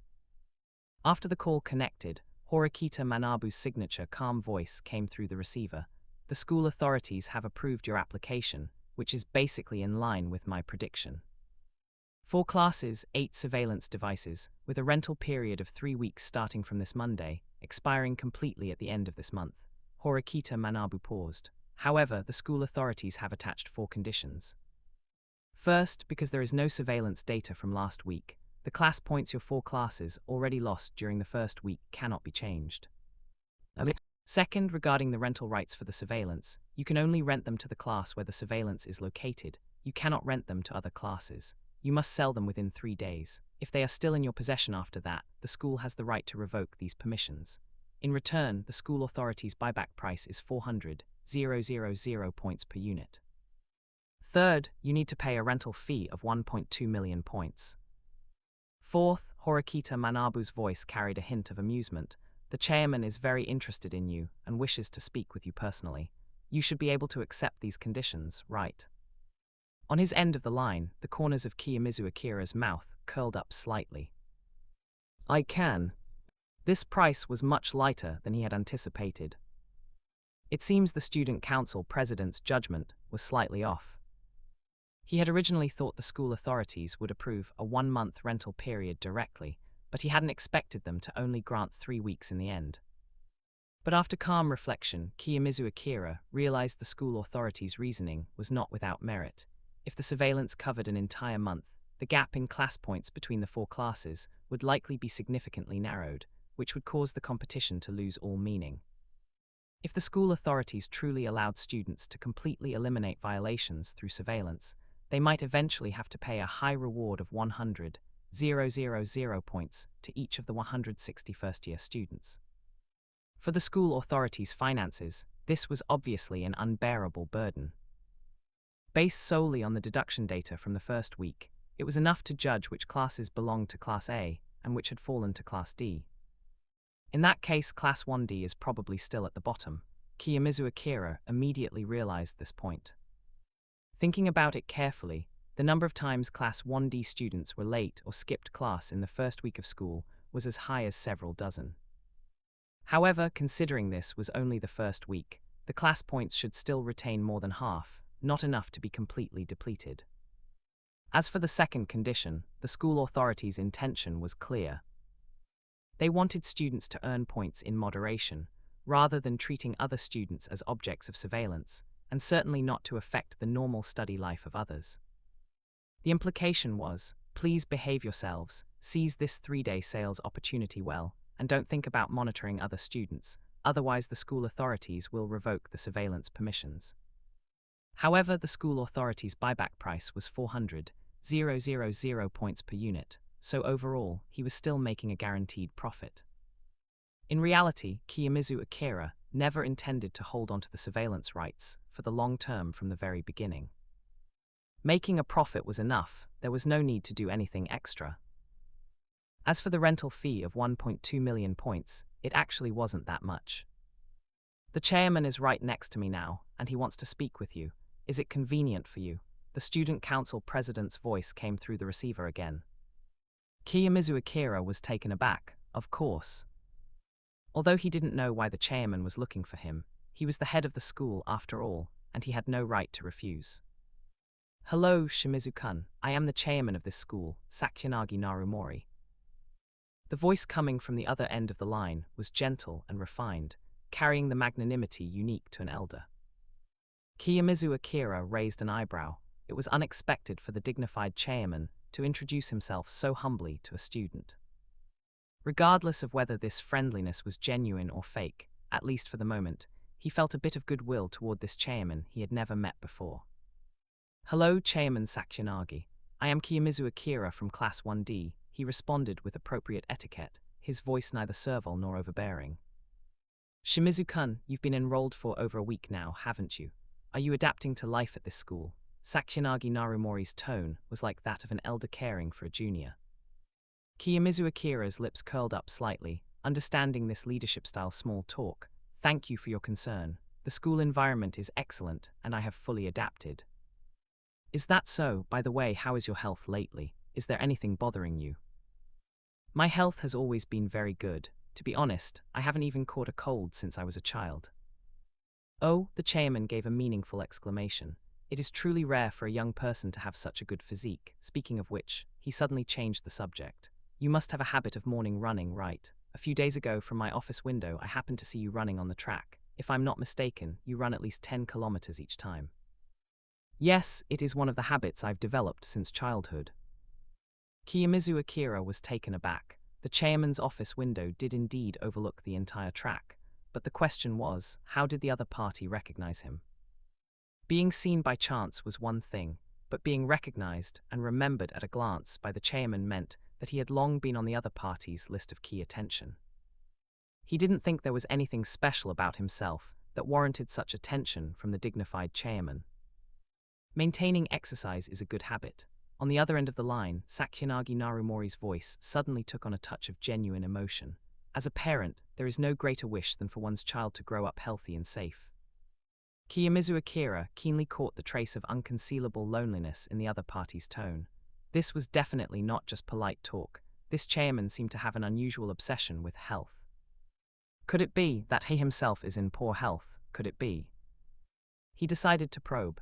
Excuse my presumption, Chairman Sakyanagi. I know a student named Arisu Sakyanagi. I wonder if she is related to you. There was a slight intake of breath from the other end of the line, followed by a bitter chuckle. She is my daughter. She has been a sickly child since she was young. Kiyomizu Akira's eyes widened immediately. My chairman father. Wait, Arisu Sakyanagi also has a father who is the chairman. Shimizu-kun, you don't need to worry. Sakyanagi Narumori's voice regained its composure. I have always advocated for fair competition, and I will not interfere in class affairs because of personal relationships. Shimizu-kun, I had originally thought you were a student who wasn't very good at studying. It seems I was completely wrong. I hope you can continue to maintain this state. On the other end of the line, after a brief instruction, Sakyanagi Narumori ended the call cleanly and efficiently. Shimizu held his phone, feeling a sense of incongruity. The other party didn't ask about the surveillance matter at all. Instead, he asked about many trivial daily matters in great detail. This overly concerned way of questioning, inexplicably, reminded him of a blind date arranged by elders. I must be overthinking it. Shimizu shook his head and put his phone back into his pocket. After all, aren't older people always this long-winded? 069 Ryuyuan, how many million points do you intend to spend to rent the surveillance for your class? Ibuki-san. A soft call pulled Ibuki Mio back from her chaotic memories. Before she knew it, a silver-haired girl was already standing by her desk, her voice filled with concern. Is your body all right? Her classmate Shiina Hiyori's tone was as gentle as ever, but it made Ibuki Mio subconsciously tense up her back. I'm fine. She suddenly straightened her back, deliberately leaning her chair back, which made a creak sound. Don't forget, I've practiced martial arts. She waved her fist with a hint of showing off, but unexpectedly, it pulled at a wound that hadn't fully healed, causing the corner of her mouth to twitch imperceptibly. You still haven't handed in your points, right? Shiina's voice was as light as a sigh. Even Ishizaki and Yamada, who were the most resistant to him at the beginning, have now. Ibuki Mio turned her head sharply to scan the classroom, only then noticing that those few troublemakers from the past were following Ryu and Kakeru out to do things again, just like usual. It's ridiculous. Those two people actually became Ryu and Kakeru's thugs for no reason. What a joke. Her fist hidden under the desk was clenched so tightly that her knuckles turned white. How could I possibly yield to that kind of scum? It had only been the third day of school when Ryu and Kakeru ordered the entire class that everyone must hand in 80,000 points this month as class funds. At first, there were many who were unwilling, but he beat them into submission one by one. Days passed, and by the second week, even Yamada couldn't hold out, leaving only her still stubbornly holding on. It's simply absurd. That group from the student council actually asked me for evidence. They wouldn't even do the most basic investigation. Ibuki Mio kicked the desk hard, and the muffled sound made the students in the front row turn their heads in terror. You actually went directly to the student council to report Ryuan. Shiina Hiyori's voice was extremely low. If he finds out. The back door of the classroom was suddenly kicked open roughly. Ryu and Kakeru strode in like a beast patrolling its territory, with Ishizaki standing by his side like a guard.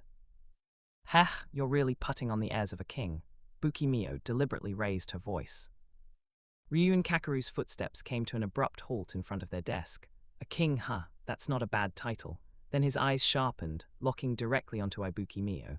As for you, you seem like a rebellious subject. You! Ibuki Mio clenched her fists suddenly, anger burning in her eyes, but Shiina Hiyori gently pulled her sleeve. Hiyori shook her head slightly, her eyes calm and restrained, signaling her not to be impulsive. HMPH, get lost, Ryu and Kakeru sneered, his gaze sweeping over the two of them with contempt. I'm in a good mood today, so I can't be bothered with you. After speaking, he lazily took out his phone, his fingertips tapping quickly on the screen. Ibuki Mio was taken aback and looked down at her phone screen. A new message had popped up in the class group chat.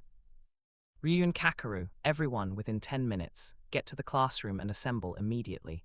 Don't wait for me to personally invite you. Ibuki Mio instantly understood something.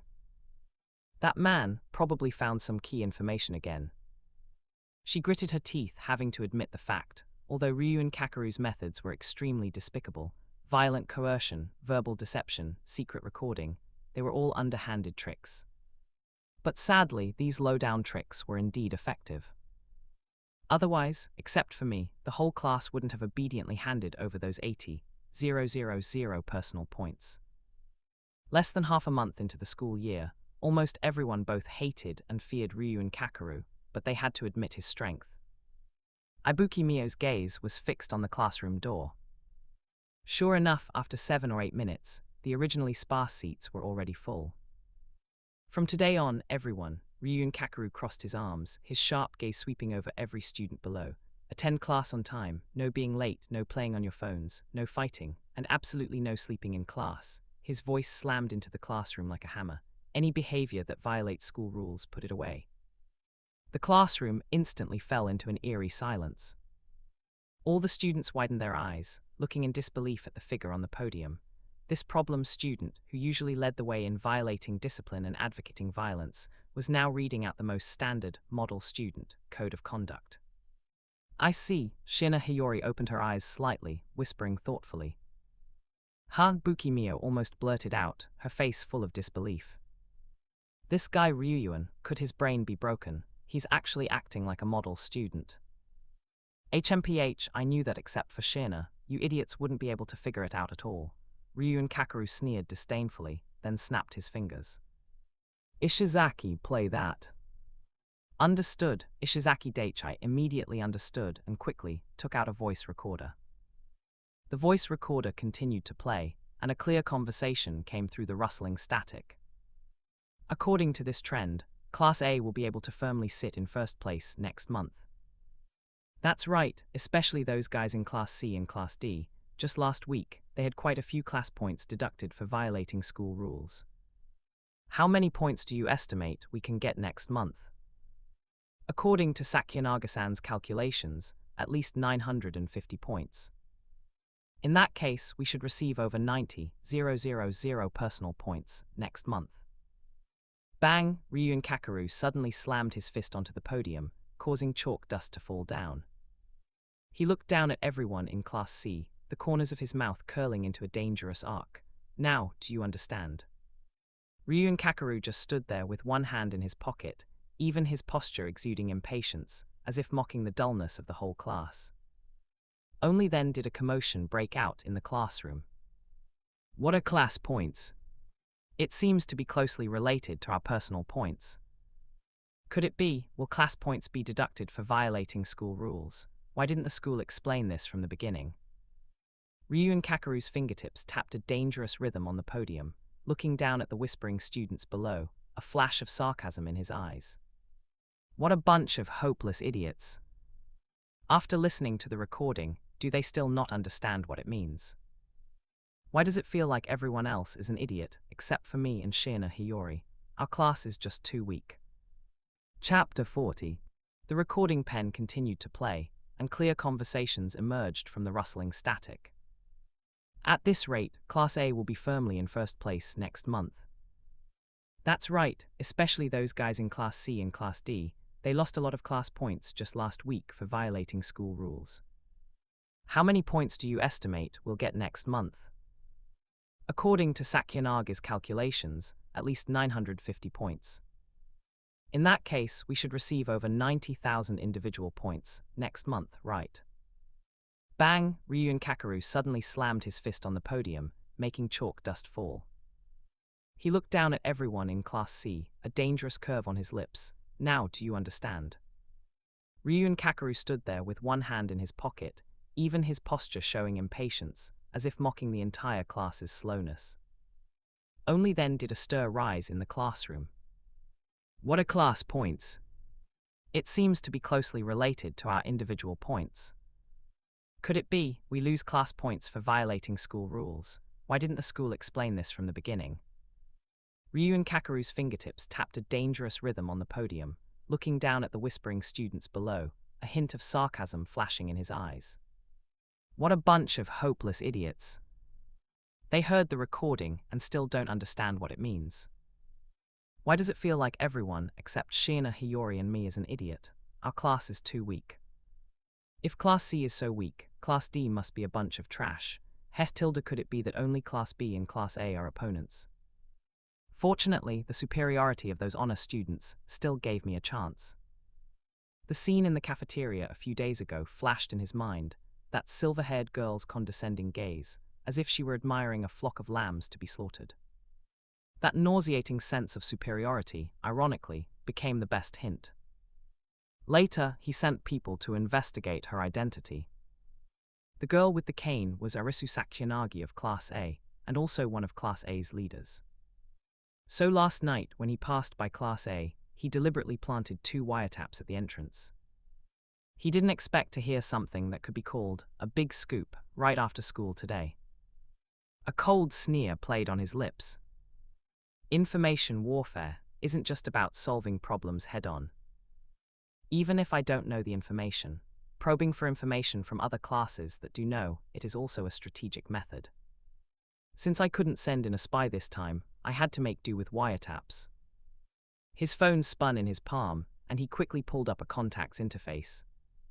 Ryuan Kakeru, save it, you trash. Do you really think your little bit of information is worth 1 million points? Ryuan Kakeru, I already knew about your so-called hidden rules. He pressed the send button firmly with his thumb, and the recipient clearly displayed the name, Tsukiao. When he first received a friend request from this mysterious person Tsukiao a few days ago, he didn't take them seriously at all. However, to his surprise, the other party not only replied quickly, but also threw out even more astonishing words. Tsukiao, it seems you already know. That saves me the trouble of explaining. Tsukiao, we can get straight to the point and discuss the next transaction. Ryuan Kakeru stared at the screen, his brows tightly furrowed. Ryuan Kakeru, wait, don't you just sell information? Tsukiao, what era are we in? Who only sells information anymore? Tsukiao, let me see him. Your entire class is present. This makes it even more convenient. Ryuan Kakeru's heart jolted, and he suddenly looked up and around. The classroom door was clearly locked. Are you monitoring me? He asked instinctively. Tsukiao, not a wiretap. I'm openly watching you through the 2 cameras in your classroom. Tsukiao, so, Ryuan. How many millions of points are you willing to pay to rent these 2 monitors in your classroom? Chapter 71, 70 Smashing the Monitor, was it Arisu Sakiyanagi? Tusk, I've been played. Ryuan Kakeru's knuckles rapped heavily on the desk, his face so gloomy it looked like it could drip water. He stared intently at the red flashing monitor on the ceiling, as if trying to burn through it with his gaze. Who is pulling the strings behind this? This thought spun wildly in his mind. He almost instantly saw through the other party's scheme. The monitor's access was a sword of Damocles hanging over his head. The constantly transmitted monitoring footage was like silent mockery, clearly declaring, either pay a high price in points to buy out the access, or live forever under surveillance. You can rent monitors. This school really takes points at everything to the extreme. Ryuan Kakeru squeezed out a cold sneer from between his teeth. His account did indeed have over 3 million points collected in the past few days. This class fund, which should have made him feel smug, instantly became someone else's possession. Ryuan Kakeru pondered for a moment, then decisively picked up his phone and sent a message to his homeroom teacher, Sakagami Kazuma. Ryuan Kakeru, how many points does it cost to rent the school's monitoring room? Sakagami Kazuma replied quickly, you can't rent it. The school has just issued a notice prohibiting students from purchasing, renting, using, or replacing any school equipment. In short, the school authorities reserve the right of interpretation. Just prohibited, Ryuan Kakeru's pupils suddenly contracted. Then doesn't that mean the other party was the first to try it? He immediately realized the seriousness of the situation, his fingers quickly tapping on the screen, tentatively sending a message to Tsukiao. Ryuan Kakeru, how much do you want? The other party's reply was concise and direct. Tsukiao, 3 million points. Damn it, Ryuan Kakeru's hand holding the phone trembled slightly, and his back was instantly soaked with cold sweat. The number was terrifyingly accurate. It was precisely the total balance of his class fund account today. This mysterious person not only knew his financial situation inside out, but also made an exorbitant demand, attempting to swallow all his class fund reserves in one gulp. Even more terrifying, this meant that the other party's surveillance of him might have started long ago, and he didn't even know who the other party was. Since when? Ryuan Kakeru gritted his teeth. He originally thought his method of obtaining Class A's information through wiretaps was clever enough, but he never expected it to be child's play in front of this mysterious person who openly charged for using the monitoring system. This all-encompassing surveillance, this precise control of information, was not a competition on the same level. Ryuan Kakeru's temples throbbed. This feeling of being cornered made his blood boil. Not a second year, Vice President Nagumo isn't that bored. The student council president from the 3rd year wouldn't bother with this. So it can only be a first-year student who is very short on points. Ryuan, what's wrong? Ishikaki Daichi noticed his boss's unusual expression and quickly approached, concerned. When he inadvertently glimpsed the message on the other party's phone screen, his eyes immediately widened. What? Someone is monitoring our class using the classroom monitors. Ishikaki cried out in alarm, his rough voice exploding in the classroom. What's going on? When did this start? Explain it clearly. Aren't these monitors installed by the school? The originally quiet Class C instantly became chaotic, students clamoring with questions, and panic spreading like ripples. Shut up! Ryuen Kakeru was momentarily stunned, then furiously kicked Ishikaki. He hadn't intended to reveal the truth to these idiots. It would only shake the foundation of his carefully built rule. He didn't expect his own teammate to have such a loud mouth. Ryuen Ishikaki rubbed his aching buttocks, his eyes wide with grievance. But Ryuen Kakeru didn't even spare him a glance. His mind was entirely occupied with weighing the pros and cons. Being forced to accept surveillance, the humiliation made his stomach ache. As a hunter accustomed to controlling the entire situation, he was now reduced to a trapped beast in someone else's surveillance net. But the cold lens of the monitor was like an unblinking eye, making him feel as if he had a thorn in his back. Destroy the equipment? Too naive. The other party controlled the monitoring access. Smashing the hardware would be futile. Perhaps it would also deduct a large amount of. Bang! A deafening crash interrupted his thoughts. Ryuen Kakeru turned sharply, only to see Ishikaki holding up a chair, the monitor above his head shattered, wires dangling like severed snake tails. If the problem is with the monitor, smashing it solves it. Ishikaki grinned triumphantly, his face full of pride. Good idea. That way we won't lose class points. A few scattered agreements even rang out in the classroom, and some boys even started rubbing their fists. Did these idiots not bring their brains to school? Ryuen Kakeru felt his temples throb, and the string of sanity snapped. He abruptly stood up, kicking Ishikaki hard in the back of the knee. The latter fell to his knees, caught off guard. What the hell is wrong with your brain? Monitoring data is transmitted over the network. What's the use of smashing this terminal? The school can replace it in minutes. By damaging school equipment like this, if all the class points are deducted, what will you use to make up for it? Fine beads of sweat trickled down Ishikaki's forehead. He opened his mouth, but in the end, could only lower his head dejectedly. Ryuen, I was wrong this time. I'll listen to you from now on. Whatever you say, I'll do. If you tell me to go east, I'll never go west. Get out, go back to your seat and stay there. Don't do anything. I'm too annoyed to deal with you right now. Ryuen Kakeru suddenly realized that the surveillance camera was recording his loss of control. This would undoubtedly lead to more severe penalties for the class. Damn it, it seems I can only rent it. He gritted his teeth, forced to make this decision.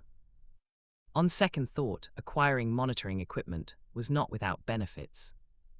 This could effectively counteract hidden prying eyes and avoid the risk of losing class points due to disciplinary violations. He was originally full of confidence, believing that his iron fist would be enough to make these idiotic students in Class C obey. But reality dealt him a heavy blow. Some people are simply beyond help. No amount of coercion or inducement can change their foolish nature. Since that was the case, it was better to directly rent the monitors. At least it would provide some basic security. This transaction was like poisoned honey, dangerous, yet he had no choice but to swallow it. Ryuen Kakeru's gaze swept ominously over his classmates in the classroom. Are there no intelligent people left? His gaze finally settled on Shiina Hiyori in the corner. In the entire Class C, only this silver-haired girl was watching him with a pensive look. Ryuen Kakeru suddenly found it utterly absurd that this school, which claimed to be merit-based, had put a bunch of strong but stupid people in the same class as him. Who is the real Class D, anyway? If I hadn't quickly established dominance through force at the beginning of the semester, these people would have probably lost all their class points by now. He couldn't help but clench his fist. But the anger of being fooled burned brighter and brighter in his chest, especially when he thought of a certain possibility. Silver threads, spider web. Chapter 41. Ryuen suddenly grinned a dangerous smile. Could it be you, Arisu Sakuyanagi? After all, your father is the chairman, buying surveillance access from him seems plausible. If she really was pulling the strings, then this game would truly be interesting, using the points he extorted to extort him back, a truly genius tit-for-tat. Is this your revenge, Sakyanagi? Could it be that you've already discovered I eavesdropped on your class, hidden information? Ha ha ha, this is getting more and more interesting. Ryuan suddenly burst into laughter, scaring the surrounding students into silence. He roughly wiped away the tears of laughter, his eyes growing sharper. This cat-and-mouse game had just begun, and what he liked most was pulling a high-end mighty queen off her pedestal. Chapter 72-71 Is Class A going to start an internal struggle? After school, Kiyomizu Akira once again came to the student council, sitting opposite student council president Horikita Manabu, looking at the rental contract he handed over. Although it was just a school, it often resembled a miniature society, permeated with rules and transactions. He quickly scanned the contract, and after confirming there were no issues, he picked up a pen and signed his name. Then he transferred all 1.2 million points from his account to the other party. From today onwards, he officially had surveillance access to the 8 cameras in those 4 classrooms. By the way, President, Kiyomizu Akira suddenly thought of a crucial question. What if some hothead in a class impulsively destroys the surveillance equipment? How would that situation be handled? Horikita Manabu pushed up his glasses, his gaze behind the lenses still as calm as water. No need to worry. The school authorities will immediately replace the new equipment, and the class to which the destroyer belongs will bear the corresponding class point penalty. So that's how it is, Kiyomizu Akira nodded. As for those classes that agree to rent, Horikita Manabu continued, they can send a representative to the student council to sign a formal agreement, and at that time, the management authority of the surveillance system will be handed over.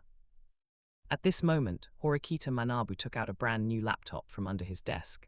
This device has already been pre-installed with the dedicated surveillance system backend program. You can take it now. Even the hardware is so well prepared.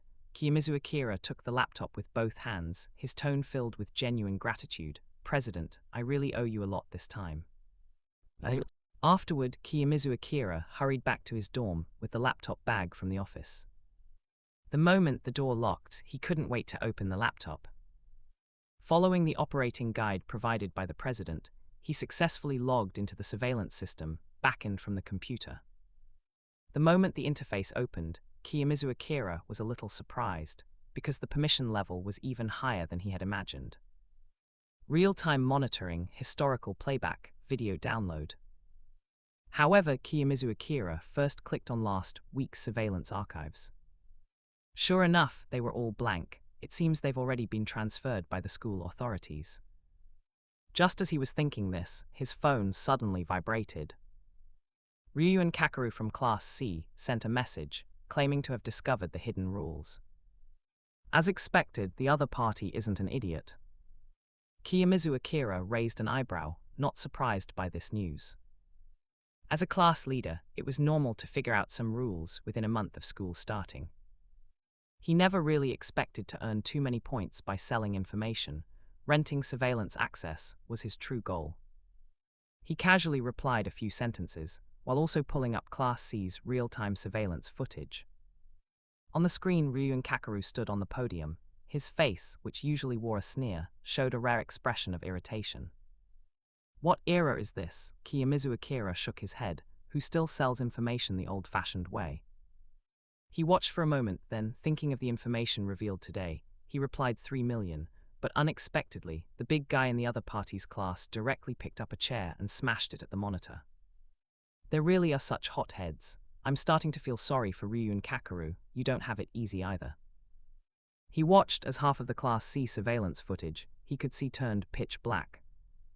But he didn't care. The student council president had already said that the school would replace the equipment.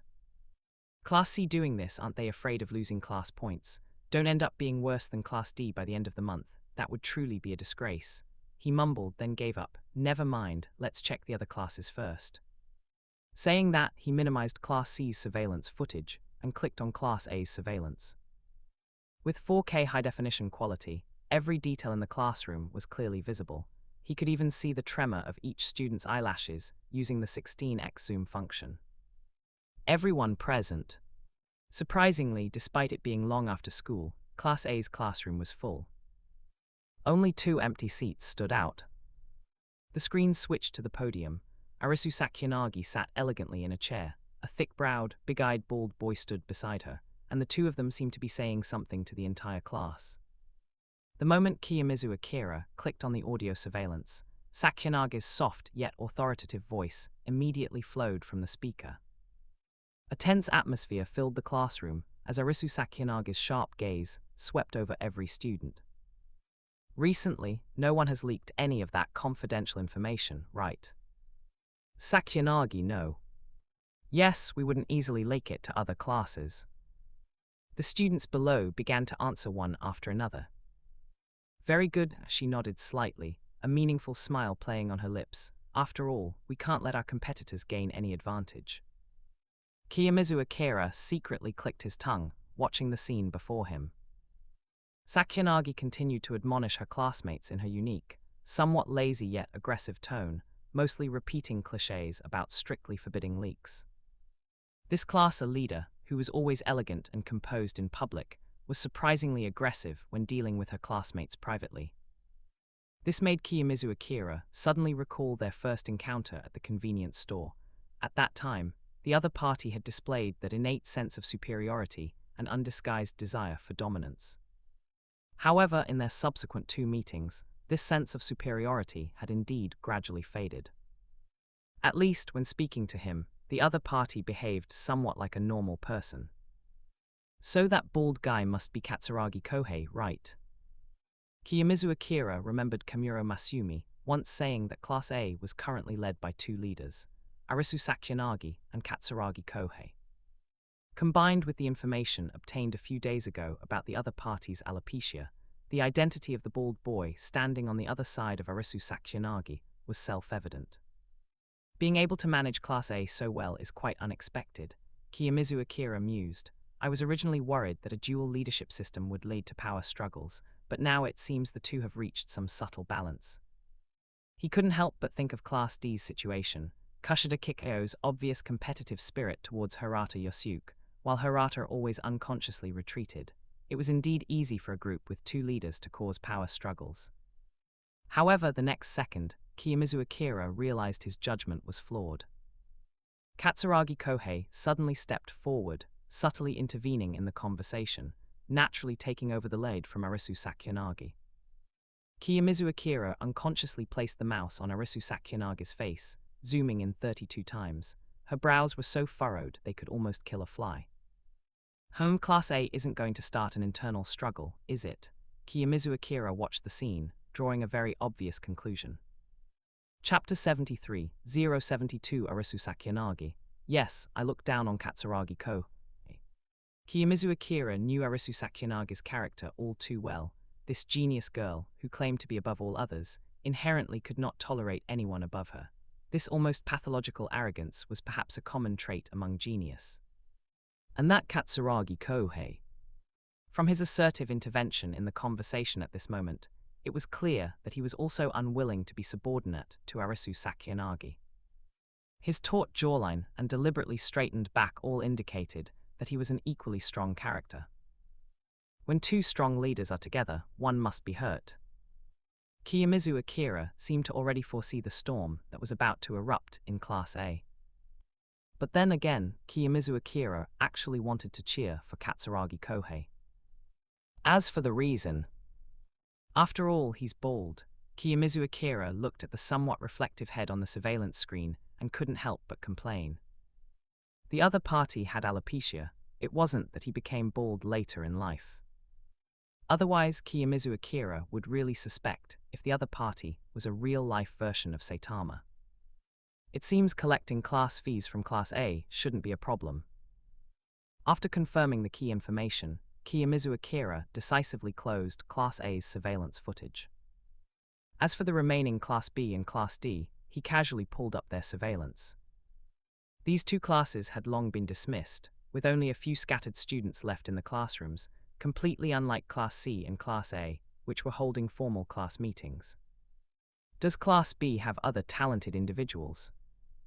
While observing Class B, he unexpectedly discovered that Ikeno's Hanami was not the only popular person in the class. Several people were gathered around a student named Kanzaki, chatting happily, while others surrounded a handsome boy. Unfortunately, no one called out the boy's name, so Kiyomizu Akira had no way of knowing his identity. Wait, this should count as me monitoring others, right?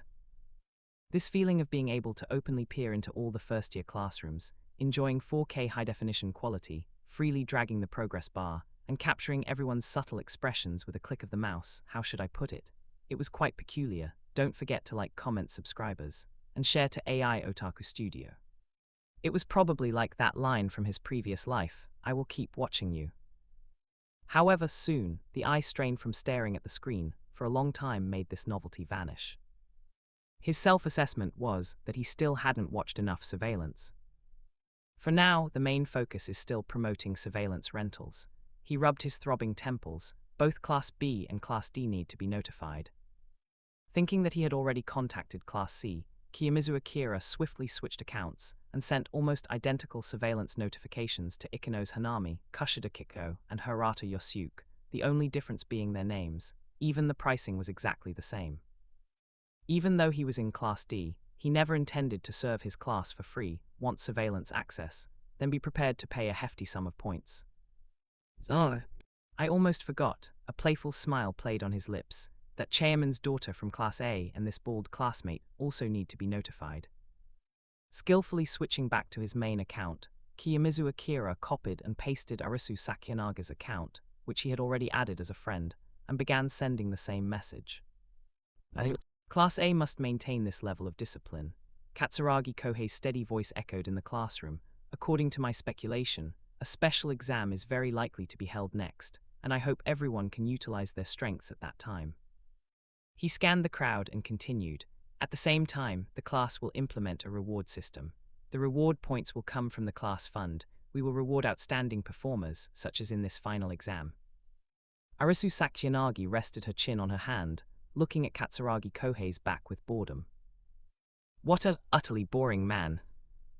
In fairness, Katsuragi was indeed excellent, outstanding academic performance, a calm and reliable personality, all of which allowed him to establish a firm footing in Class A. For example, the policies he was currently implementing would indeed further stimulate the class's enthusiasm. But the problem was, he was too rigid. Rigid to the point of being tedious.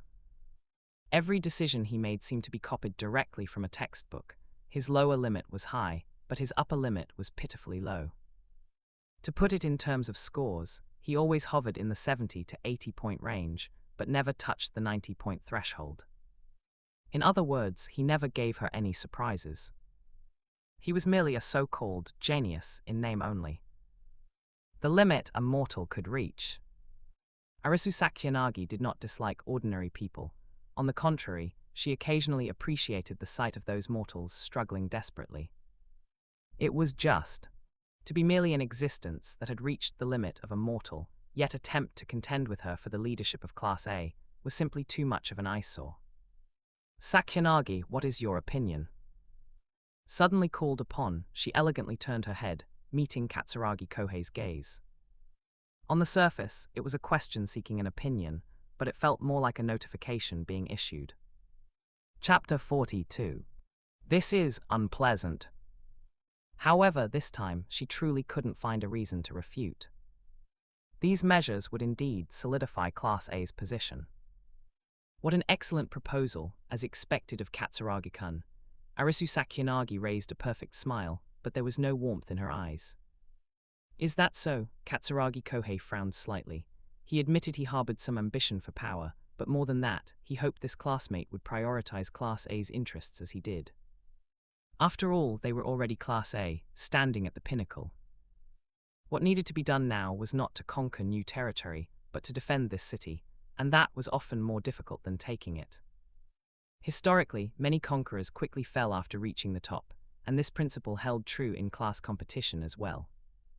Katsuragi Kohei believed his mind worked faster than the average person. He understood Class A's current predicament better than anyone, seemingly glorious and limitless, but in reality, fraught with hidden dangers. Occupying the high ground from the start could easily lead to a loss of motivation for progress. In contrast, the other classes, precisely because of the existence of their thorn in the eye, would continuously maintain their fighting spirit to catch up. And the leadership in such an environment would often unknowingly fall into internal strife and power struggles. At least for the first 2 years, she shouldn't make a move against me. Katsuragi-kun calmly analyzed the situation. Although he also longed to be the sole leader of Class A, it was clearly too early now. Even if Arisu Sakuyanagi was utterly displeased with him, the real confrontation would have to wait until the latter half of the 3rd year. Otherwise, it would only allow the other classes to reap the benefits. He did not voice these considerations. With that woman's intelligence, she must have already seen through this relationship of interests. Arisu Sakuyanagi's lips curved into an arc of amusement. I should make my move by the 2nd semester of the 1st year at the latest. She had always disdained considering so many class interests. If this man was an eyesore, then simply remove him. She was confident that she alone was enough to defend Class A's throne.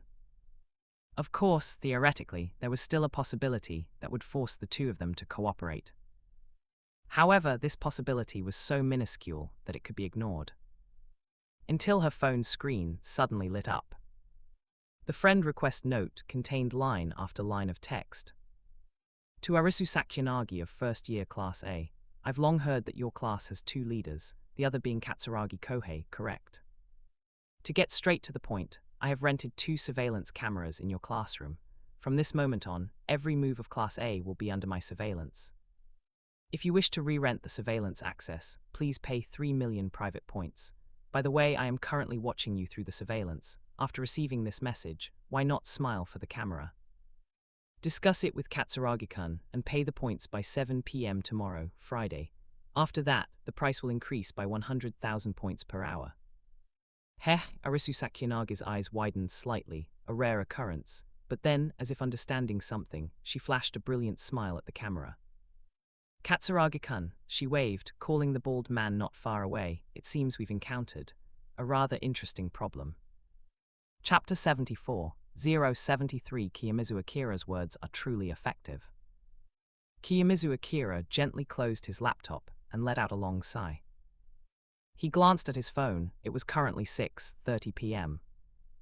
He reopened the chat interface, his gaze sweeping over the empty reply section.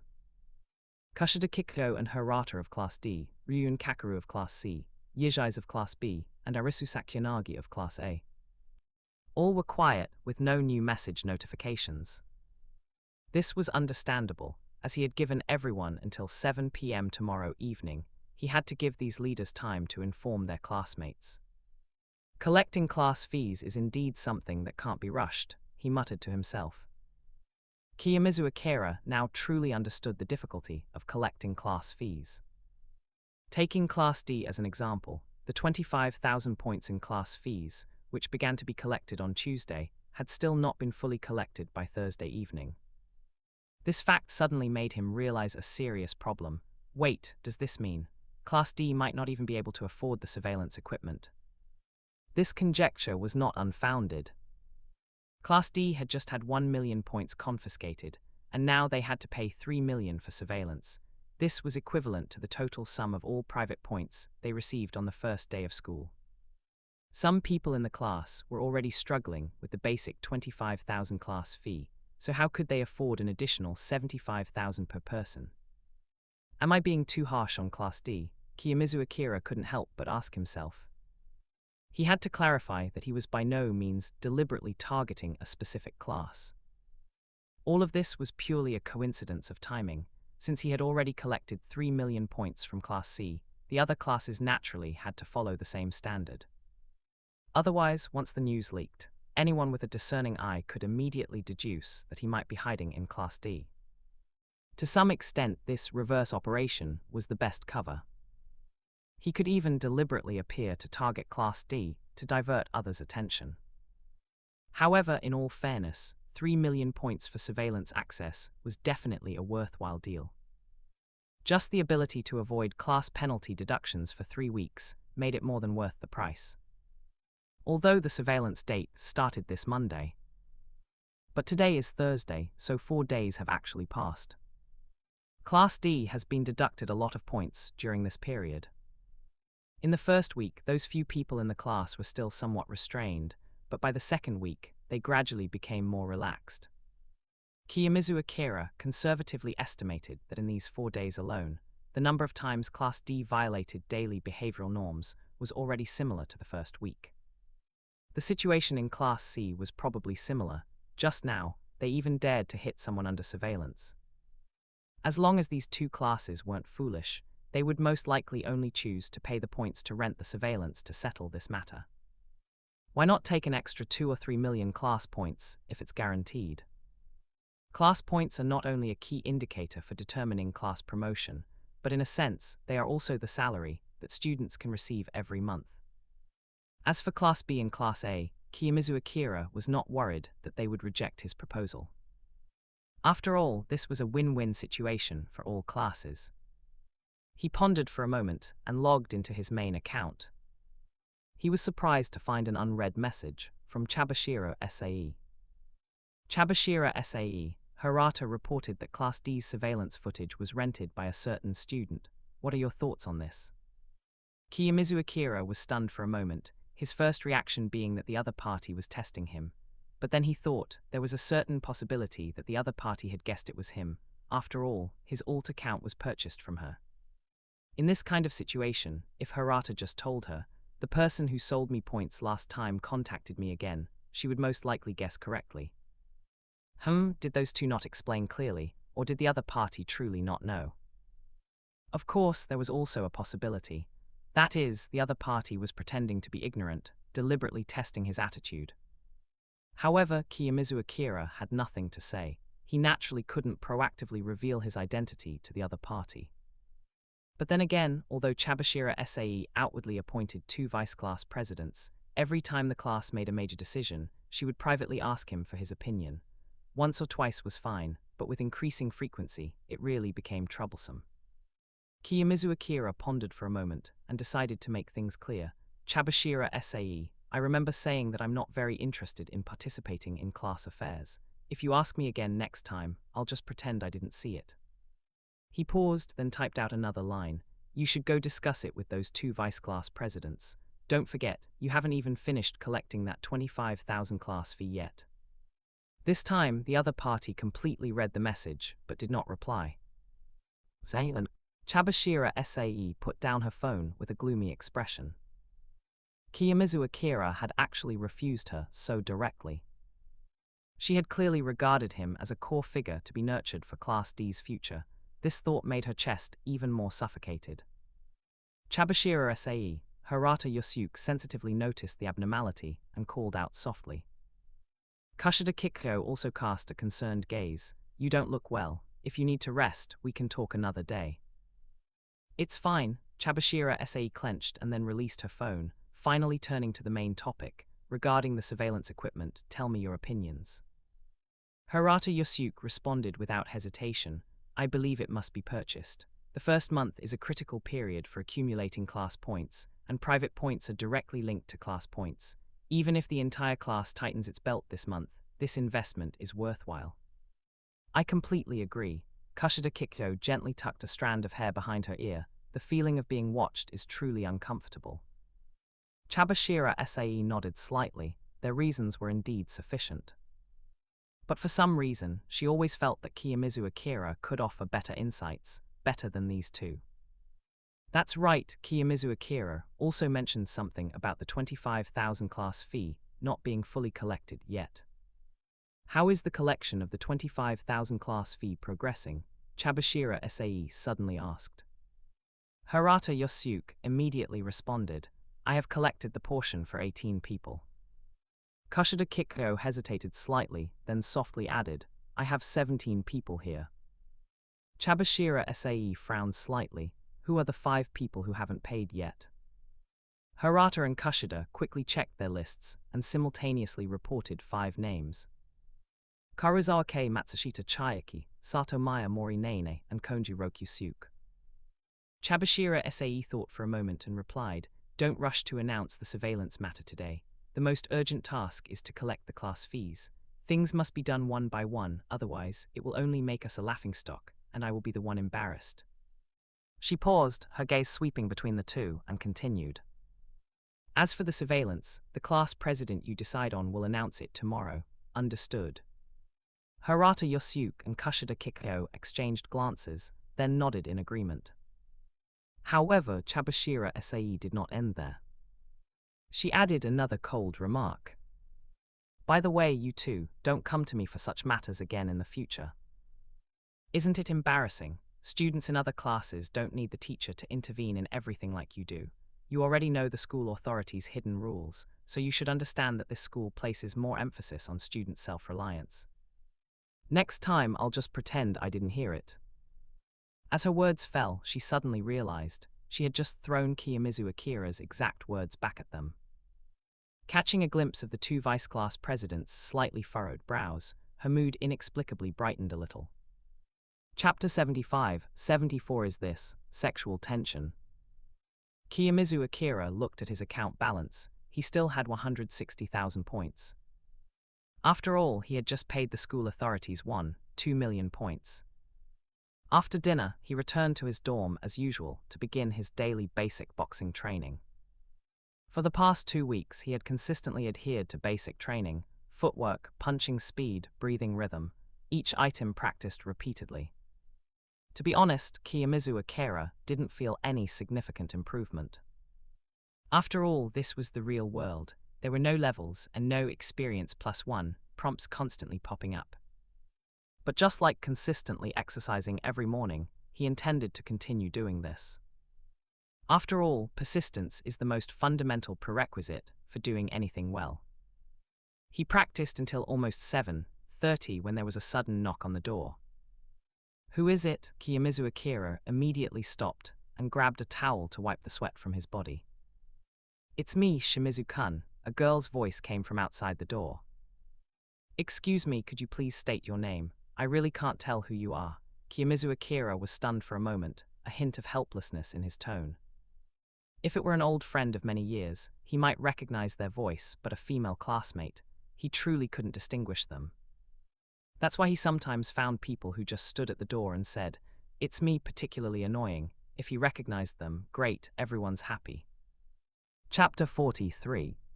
If he couldn't recognize her, how awkward would that scene be? "It's Karuzawa Kei, Shimizu-kun. How could you not recognize my voice?" The voice from outside the door carried a hint of petulance. Kiyomizu Akira couldn't help but find it a little amusing. Isn't it perfectly normal not to recognize her? If he could truly recognize someone just by their voice, that would be truly unsettling. After all, they were just classmates who had exchanged a few words. He couldn't quite fathom the purpose of this uninvited guest's visit. However, since she was already standing at the door, Kiyomizu Akira hesitated for a moment, then walked over and slowly opened the door. "Shimizu, wow, why aren't you wearing clothes?" Karuzawa Kei was silently complaining about him taking too long to open the door, but to her surprise, what greeted her eyes was the boy's bare upper body. His powerful muscles, taut from his recent workout, gleamed with a healthy sheen under the light. Karuzawa Kei's gaze was like a magnet, unable to tear away. "This physique, it's too unfair." Kiyomizu Akira's build was astonishingly good, even surpassing the male models Karuzawa Kei had seen in fashion magazines recently. "Come to think of it, I even touched him once last week." She suddenly recalled how, last week, to get on better terms with Kiyomizu Akira, she had deliberately grabbed his abdomen. She remembered the sensation clearly, hard and firm, and surprisingly pleasant to the touch. This made her involuntarily superimpose her current feelings onto that memory. The sound of her heart beating in her chest also became exceptionally clear. Is this sexual tension? That kind of attraction, needing no words, purely stemming from biological instinct. Just like wild animals are attracted to stronger members of their species. What's more, she was already a girl who severely lacked a sense of security. "No, it's not, I'm not some animal in heat," she mumbled to herself, finally forcing her gaze away from him. However, Kiyomizu Akira saw this clearly. He wasn't blind. Karuizawa Kei had stared at him for several seconds. How could he not notice such a movement? Karuizawa-san, you're acting strange. Wasn't one touch last time enough? Kiyomizu Akira said, following her train of thought. A quick glance would have been fine, but what did staring at him for 8 full seconds mean? She was really that hungry for his body, wasn't she? You hurry up and put some clothes on. Really? Karuizawa Kei's earlobes instantly flushed red. She lightly pushed him and casually grabbed a t-shirt from his bed, throwing it to him. However, after throwing the clothes, she didn't leave, but simply turned her back to him. Kiyomizu Akira didn't say much. He looked at her back and slowly put on the t-shirt. I'm changed, he called out. Speaking of which, you didn't come all this way just to smell my sweat, did you? Kiyomizu Akira casually picked up the towel draped over the back of the chair and wiped the thin sweat from his neck. Karuizawa Kei finally turned around, the blush on her face not yet completely faded, but she had already adopted her usual slightly petulant expression. Who came all this way? I just happened to be passing by and remembered something I needed to ask you. Oh, what is it? You haven't shown up at the boxing club these past 2 days. I've been going all by myself. The club president told me to try not to go, saying I'd affect the training of other new members. Affect what? I think that black guy from Class C has a physique pretty similar to yours. Kiyomizu Akira raised an eyebrow slightly. As a manager, you shouldn't say things like that in front of him. You might get beaten up. I won't help you then, you'd be asking for it. He vaguely guessed who she was referring to, likely a first-year student from Class C, but he couldn't recall the specific name at the moment. Karuizawa Kei's body stiffened at his words. Realizing her slip of the tongue, she quickly cleared her throat twice to cover her embarrassment. I understand. After a moment of hesitation, she stammered, adding, the message I sent you last time didn't mean that the points weren't enough. In short, the portion I owe you will definitely be paid in full. You don't need to worry about that. Kiyomizu Akira watched her slightly stiff movements and couldn't help but shake his head again internally. Just the class fee alone was 25,000 points, not to mention the additional expenses required for the monitoring system's operation. Kiyomizu Akira secretly calculated that the number in her account had probably already hit rock bottom, possibly even falling into the negative. At this point, was she still trying to act tough? Just then, Karuizawa Kei's phone suddenly rang. She casually pulled her phone from her pocket, glanced at the caller ID, and pressed the answer button directly. Hello, Chiaki, is there something you need at this time? What? Kushida Kikyo came to the dorm to find you, and it's about the class fee again. In any case, I absolutely won't pay, and you're not allowed to agree to her either. Didn't the 4 of us already agree to stick together? You said you're looking for me again, but I'm not in the dorm right now. Actually, I'm at Shimizu-kun's room right now. Don't get the wrong idea, we're just discussing club activities. After Karuizawa Kei hung up, her fingers quickly tapped on the phone screen again. Kiyomizu Akira, nearby, had heard the entire conversation clearly. It seemed the reason the D-class, Gyaro, clique had been delaying paying the class fee was because of Karuizawa Kei. However, in Kiyomizu Akira's judgment, the person involved probably hadn't thought that much about it. It was simply that she didn't have enough points to pay the class fee. Chapter 76, Explanation of the monitoring issue here. I thought I had explained the issue with the president's side quite clearly, but it seems some readers haven't fully understood it. I will explain it in more detail here. First, renting the monitoring system can prevent your class from losing points in the future. This should not be difficult to understand. All classes now know the daily behavioral norms. Using phones or talking in class will result in point deductions. By renting the monitoring system and deleting the relevant data at the end of the month, point deductions can be 100% avoided. Second, deleting previous monitoring data can recover class points. The previous 2 weeks of violation data, other classes are unaware. The first week's monitoring data has already been taken by the school authorities, and this was communicated separately to Kiyomizu Akira, can be completely deleted. This way, the 4 classes can theoretically recover over 900 class points. Third, the concern that Kiyomizu Akira might sell the monitoring access to others, which is actually the main concern for classes A and B. Although the school authorities explicitly told Kiyomizu Akira not to sell monitoring access to other classes, This does not mean that other classes are aware of this rule. This creates an information asymmetry. Even if classes A and B haven't lost many points due to violations, the monitoring data from these 2 weeks genuinely exists. In these 2 weeks, every word spoken by the leaders of classes A and B, and every action of each person, has been fully recorded by the monitoring system. If this content were revealed to opponents in other classes, it would be equivalent to them having X-ray vision, allowing them to thoroughly study their movements in advance. This is the point that classes A and B value most. Fourth, psychological pressure. The feeling of being monitored is, after all, unpleasant.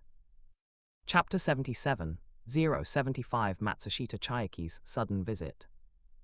Karuizawa Kei's reason for refusing to pay the class fee was ostensibly financial hardship. She indeed didn't have any extra points. But there was actually a deeper reason. Because she needed to play a role that fit the Gyaru persona, an image of someone indifferent to class affairs and disdainful of the class officer's demands. Just like the girls who bullied her in middle school, they too had used the same attitude, contemptuously ignoring the class president's urgings, even with mocking smiles. Ironically, she now seemed to be gradually living out the very image she once detested, showing the smiles she once hated, and adopting the actions she once disliked. However, Karuizawa Kei's Gyaru image was ultimately just a facade. Although she deliberately acted strong and willful, she never truly crossed that line. She didn't deliberately exclude girls in her class like past bullies, nor did she form cliques and countless small chat groups to isolate others, and she certainly didn't lay hands on other female students in the girls' restroom. At the beginning of the school year, she had indeed entertained such thoughts. Perhaps for self-protection, or perhaps to avoid being bullied again, she even considered whether she should treat others the same way her past tormentors had. But in the end, she stopped before that boundary. Was this not a tragic cycle? A former victim, now imitating the posture of an aggressor, yet ultimately unable to become a true aggressor. On the first day of school, she quickly became close with Sato Maya, Matsushita Chayaki, and Mori Nene. This was not simply making friends. In her shrewd calculations, forming friendships with these three meant she could build her own small circle within the class. This was the first protective wall she constructed for herself in an unfamiliar environment. Among them, Sato Maya was the one she cared about the most. This girl, who exuded the typical Gyaru aura in every gesture, was in some sense the authentic cheerful Gyaru. The other girls' perfectly timed body language and vibrant way of speaking were all subjects she needed to study and emulate. After all, in this dog-eat-dog school, she was willing to do anything to avoid repeating her past mistakes. At this moment, she was fully focused on typing in their group chat of 4. Karuizawa Kei, absolutely not. I strongly disagree. Since we already know the information, why should we still pay those 25,000 points? After sending this message, she secretly apologized to the mysterious person in her heart. I'm sorry, although this information is indeed worth the price, but to maintain my persona, although the main reason is that I really don't have any points left. Sato Maya, Kei, why are you so particular about the class fee these past few days? It's so strange. Sato Maya, what's wrong with you? Mori Nene, yeah, definitely. Kei seems especially stubborn this time. Karuizawa Kei's fingers instantly froze. Oh no, is my reaction not Gyaru enough? Aren't Gyarus all supposed to be this casual and willful? But even a real Gyaru said so. It seems she really was trying too hard. Was she overacting? But this is my first time being a Gyaru. I have no experience being a Gyaru at all. I can only try to imitate, but I really can't bring myself to bully others. Could her disguise be seen through because of this one sentence, and then she'd be kicked out of the clique, and then, just like before in the restroom, they would. She already lacked a sense of security, and those unbearable memories seemed to resurface before her eyes, even causing her phone screen to tremble slightly. However, she quickly regained her composure. Perhaps it was that old habit acting up again, always overinterpreting others' every word. Her classmates were just casually complaining she shouldn't take it so seriously. When her peripheral vision caught sight of Kiyomizu Akira, she felt like she had grasped a lifeline, and her tense nerves immediately relaxed. At least Kiyomizu Akira was still there. She had made a deal with him. He would protect her. With him, she would never repeat the mistakes of middle school. This time, the outcome would definitely be different. On the other side, Kiyomizu Akira was completely unaware of her thoughts. He keenly noticed that her expression suddenly turned rather poor, but the moment their eyes met, her gaze seemed to be suddenly infused with some kind of power, and her previously wavering eyes instantly became firm. I can give others buffs, how come I didn't know that? The other person's transformation was simply too abrupt. Before he could ponder it further, a soft knock on the door broke the silence in the room. Shimizu-kun, I'm Matsushita Chiaki. A strange female voice came from outside the door, with a hint of hesitation in her tone. I just heard Kei mention she came to visit you. Is she with you? Kiyomizu Akira raised an eyebrow slightly. Matsushita Chiaki's self-introduction was concise and clear. Identity, purpose, request, all explained clearly in one sentence, without a single flaw. Chapter 44. A typical logical personality, which aligns with his impression of this girl. She's looking for you. Kiyomizu Akira tilted his chin towards Karuizawa Kei. Want to go out and talk? Karuizawa Kei cleared her throat lightly. How about let her come in? Kiyomizu Akira gave her a meaningful glance. Although I don't know what you're worried about, it's probably for nothing. He turned and walked towards the door. I'll get it. It was just a simple conversation, considered as after-sales service for those 80,000 points. Upon opening the door, Matsushita Chiaki was indeed standing outside. It must be admitted that among the D-class girls, Matsushita Chiaki's appearance and temperament were top-notch. The other party had the kind of refined demeanor cultivated by good family education, which is quite rare to see in ordinary people. Please come in. Kiyomizu Akira stepped aside to let her pass. Matsushita Chiaki hesitated slightly, but after seeing Karuizawa Kei inside, whose expression was as usual, she nodded gently and walked in. She walked straight to her friend, then suddenly showed a look of realization. I understand why you've been so abnormal. Karuizawa Kei's fingertips trembled slightly. You must have run out of points, right? Matsushita Chiaki slowly leaned closer to her, unable to hide her smile. What are you trying to tough out? Karuizawa Kei was stunned for 2 seconds, then her tensed shoulders suddenly relaxed. Haha, you saw right through me, huh? Don't worry, Maya and Morinin just called, and they're each lending you 8,000 points. I'll lend you 9,000, so you should be able to pay the class fee, she said, seizing the opportunity. Ah, you guys pooled money for me. Karuizawa Kei looked at him with surprise. Thank you so much. I'll definitely treat you all to a big meal next month. Chapter 78, 076 Kushida Kikyo. Is Chabashira Sai an idiot? Just as Kiyomizu Akira was about to say something, his phone suddenly vibrated. It was the latest vote count from Kushida Kikyo.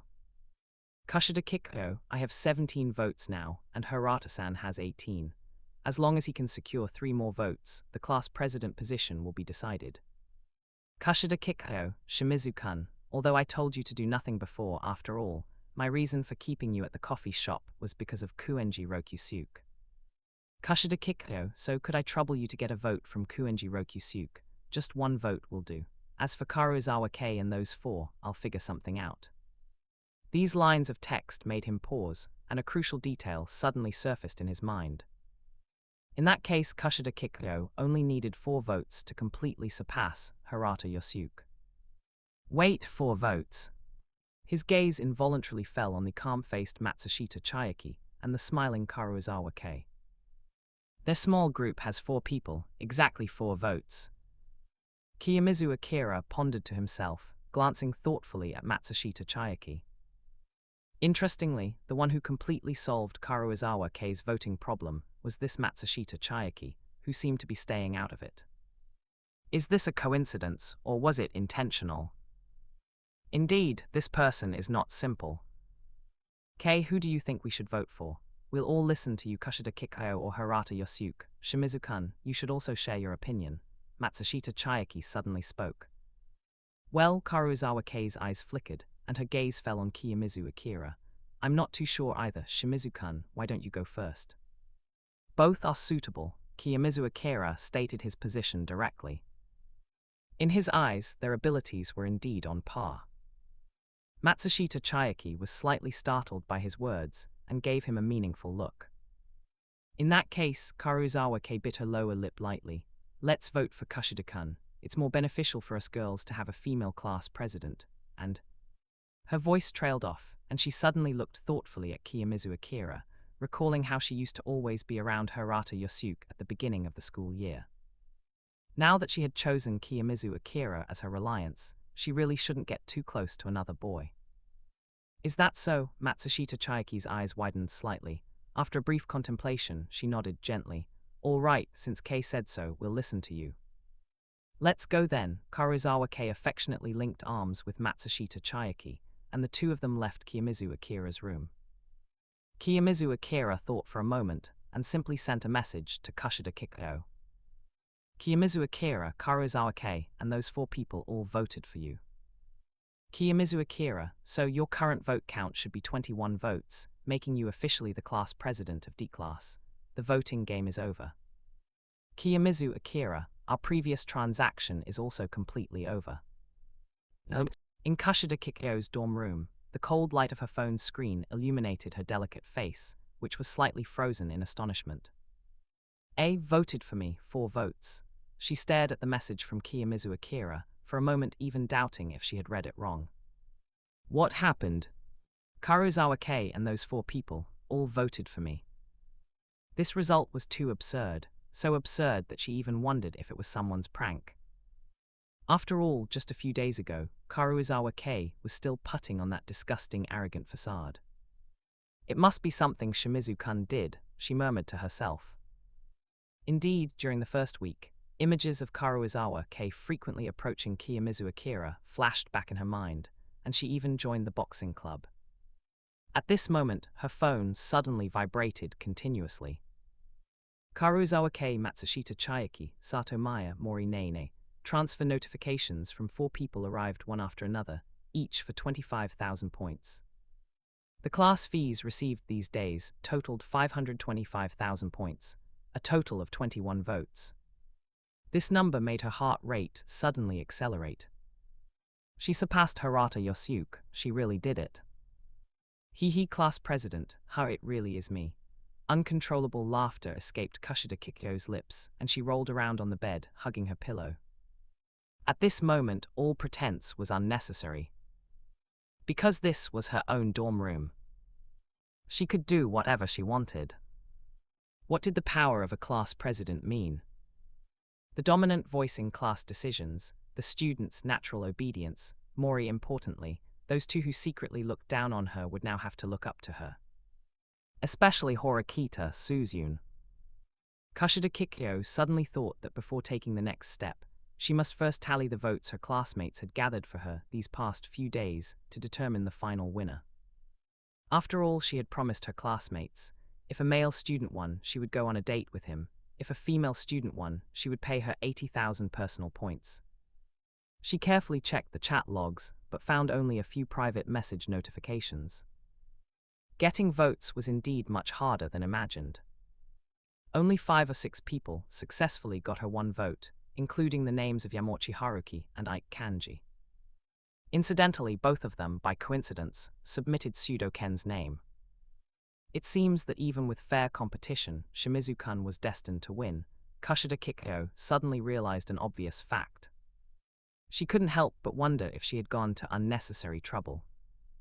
But then she thought, hindsight is not advisable. Such a precautionary measure still seemed necessary at the time. However, I really should thank Shimizu-kun properly. She suddenly covered her mouth with a light laugh, even her eyes and brows showing a hint of pleasure. Her fingers tapped lightly on her phone screen, and she first announced Kiyomizu Akira's victory in the group she had created. Her gaze inadvertently swept across the corner of the room, and the uniform carefully wrapped in plastic wrap made her breath hitch slightly. The scene from that night reappeared in her mind. His undisguised touch made her earlobes involuntarily flush. Honestly, she murmured softly, he was quite unreserved back then, but he did listen to me after all. I was the one who told him to touch me. Her gaze returned to the screen, where Kiyomizu Akira's message was still prominent. Especially the line, my points have a great use. which still made her both annoyed and amused when she thought about it now. The irritation that had made her gnash her teeth then now transformed into a slight curve of her lips. But the facts proved that all the effort was worth it. She took a deep breath and sent a message to her homeroom teacher, informing her that she had received 21 votes and also transferred 525,000 points to her. However, what awaited her was not the expected praise, but a cold reply. "Oh, remember to announce the surveillance matter tomorrow." Chabashira Sae, she gritted her teeth, squeezing out the name. "Who do you think I'm working for? Using me up and then showing this face, it's disgusting. Is she an idiot? If she's going through menopause, she should just take a vacation." Chapter 79, 077 Arisu Sakyanagi. Yes, my father is the chairman. At 9 o'clock in the evening, Kiyomizu Akira stared at his phone screen, lost in thought. A new message notification suddenly lit up. "Kushida Kikyo, this is a photo from our trip to the beach before summer vacation." 3 more messages popped up immediately after. "Kushida Kikyo, Shimizu-kun, you did well this time. This is a special reward just for you, only for you, so keep it a secret. Kushida Kikyo, if I find out any other male classmates also have this photo, you know the consequences, right? Smiling face. Kushida Kikyo, I hope our next collaboration is pleasant." Kiyomizu Akira's finger involuntarily tapped on the image. In the photo, Kushida Kikyo was wearing a pink bikini, standing on the beach at sunset. The swimsuit accentuated her voluptuous figure, her long legs and graceful waist forming perfect proportions, and her wet hair clung to her cheeks, giving her a playful sexiness.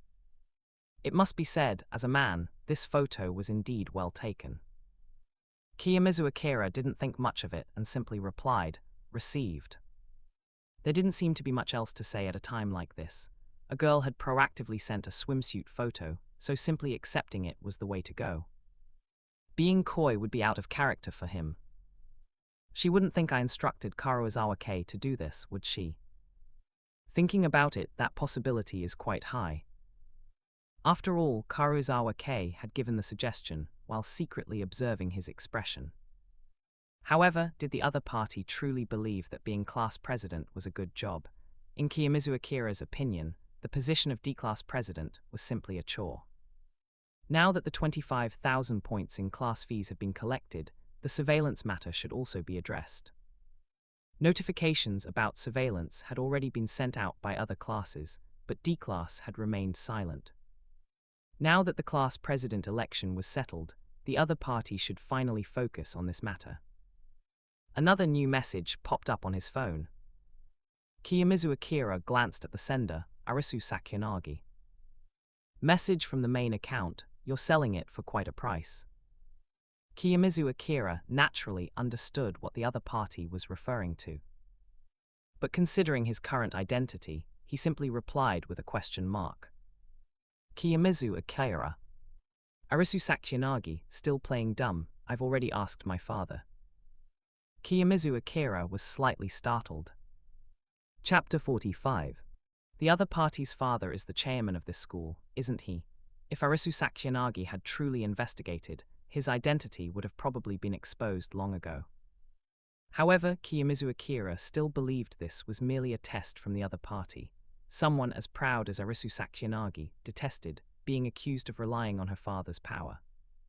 Kiyomizu Akira, who is your father? Arisu Sakyanagi, my father is the school's chairman, Sakyanagi Narumori. Arisu Sakyanagi, whether you are that person or not, let me tell you something interesting that happened this afternoon. After reading all the messages from the other party, Kiyomizu Akira replied, your Class A has barely lost any class points, so there's no need to spend 3 million points to rent surveillance, right? This deal isn't worth it. Arisu Sakyanagi, are you testing me again? You clearly know I hate being spied on. What I value has never been the surveillance itself, but the surveillance data from the past 2 weeks. 2 weeks are enough to analyze the personality traits, behavioral habits, and academic performance of most people in our class. Everyone's conversations, whispers, and privacy. This information is the most important. If that mysterious person sold it to other classes, even if we are Class A, it would be difficult for us to gain an advantage in the early stages. After all, know yourself and your enemy, and you will never be defeated. Kiyomizu Akira's gaze lingered for a few seconds on the line, 2 weeks' time. It seemed the other party had indeed failed to find her Chairman father. But only he knew that, in reality, there was only this week's data. Naturally, it was impossible to tell the other party such information. It would only mean losing the initiative for nothing.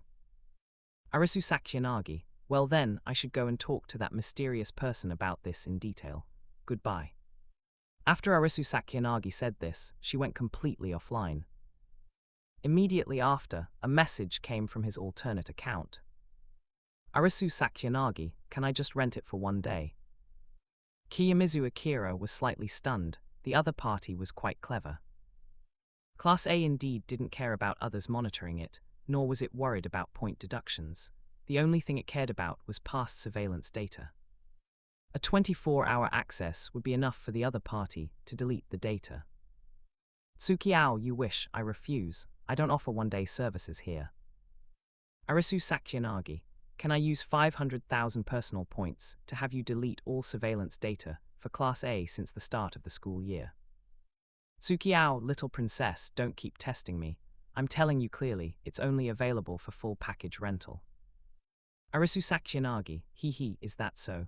Then I have one more question. Have you already sold the surveillance content of our Class A at a high price to other classes? If that's truly the case, I won't be renting it, you know.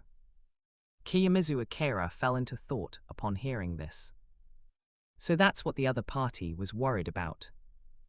After all, the surveillance access belonged to him, and the content recorded by the surveillance itself was valuable information that could be sold for money. If Kiyomizu Akira had already leaked Class A's surveillance content to other classes, then her purchasing surveillance access now would be meaningless. However, Kiyomizu Akira had already considered this point. He never intended to sell any surveillance content from the beginning. Tsukiao, I don't sell surveillance content, only rent the entire surveillance system. Arisu Sakuyanagi, that's a bit unexpected. You're not trying to deliberately deceive me, are you? Tsukiao, you can ask the student council. They will ensure fairness for both parties in the transaction. Kiyomizu Akira had already prepared for this. Arisu Sakuyanagi, the neutral student council, I'll go ask tomorrow. She paused, then asked again, oh, by the way, besides Class A, which other classes have you leased surveillance access to? I wonder if there are any other classes besides first-year Class A. You haven't notified all 4 classes about this, have you? Kiyomizu Akira naturally couldn't answer such a question. It clearly went beyond the scope of the transaction.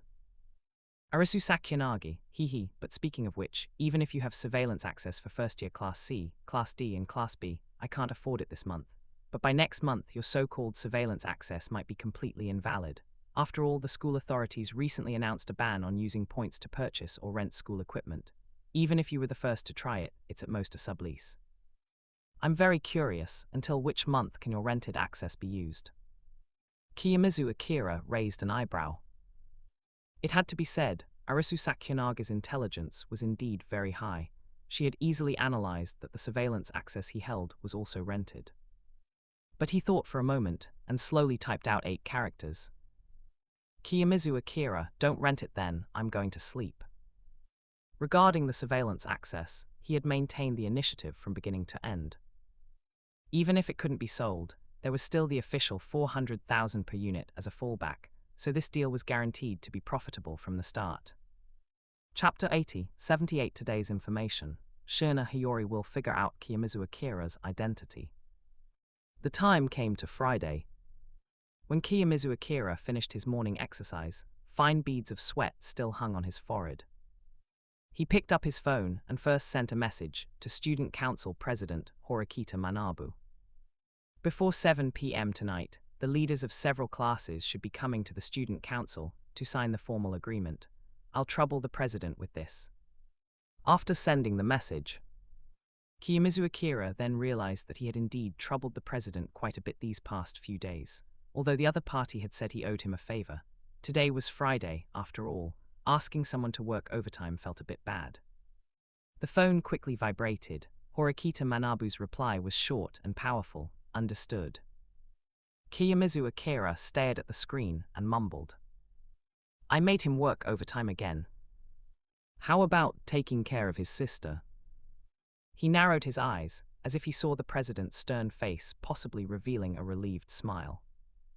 But upon closer thought, he immediately felt that it must be his own fantasy. Horikita Manabu's smile would be too terrifying. That serious man didn't seem like the type to smile. When he returned to his seat in the classroom, the familiar system notification sound rang out precisely. Ding tilde today's information has been updated. 1. Kushida Kikeo's blood type is A. 2. In May, the first person to deduce Kiyomizu Akira's disguised identity was Shiina Hiyori from first-year Class C. 3. Advanced Nurturing High School's point system, in order to simulate society, has a lending function linked to the social credit system and will automatically deduct outstanding debts when points are issued at the beginning of each month. Kiyomizu Akira rubbed his eyes, suspecting he had misread the second piece of information. His name had appeared on the information system. Who said Kiyomizu Akira's information wasn't information? This didn't seem to be a problem either. But the other party had actually seen through his disguised identity. Did it mean seeing through his alternate account's identity? First-year Class C, there was actually such a person. Kiyomizu Akira couldn't help but murmur in his heart. It wasn't that he looked down on Class C, but when he watched the surveillance yesterday, his eyes were filled with Ryu and Kakeru suppressing the entire scene like a tyrant. As for the others, he hadn't paid much attention. Shiina Hiyori, deduction. Does that mean the other party is like a detective? It seems Class C isn't as weak as I imagined. After reading this one, Kiyomizu Akira continued to the third. You can even borrow money, interesting. He had originally been wondering what would happen if other classes couldn't pay their personal points, but he hadn't expected the school to have such a policy. After all, this was a simulated society. Thinking about it carefully, such rules already existed in real society. Student loans and the like were not uncommon. Remember to come to tutoring on time after school today. Horikita Suzun's cool voice suddenly came from beside him. Yes, I remember, Kiyomizu Akira replied softly, his gaze still on the textbook in his hand. They had indeed arranged their tutoring schedule for this week. Your math and English scores are clearly excellent. Horikita Suzun frowned slightly, her fingertip gently tapping the desk. Why is your Japanese language so poor? As his desk mate, Horikita Suzun had witnessed this over the past few days. In English class, the English Kiyomizu Akira spoke, when answering the teacher's questions, was even more standard than the teacher's. In math class, the answers he blurted out often took her more than 10 seconds to figure out. Kiyomizu Akira was clearly not stupid. On the contrary, he was very intelligent. It was just that for some reason, his Japanese language scores were always poor. This extreme academic imbalance was truly perplexing. I guess I'm just naturally bad at it, Kiyomizu Akira replied simply, but his gaze fell on the rice ball in her hand. The rice ball had no convenient store packaging, only wrapped in a plastic bag. Could it be a handmade rice ball? After all my points went to you. Horikita Suzun put the rice ball in her mouth and slowly chewed. Kiyomizu Akira thought for a moment. The other party probably really couldn't even scrape together 5,000 points. How pitiful. For her brother's sake, and for her being his future tutor, perhaps he should treat her to a good meal. I'll take you out for a big dinner tonight, he thought for a moment, then said. Reason? Horikita Suzun was startled.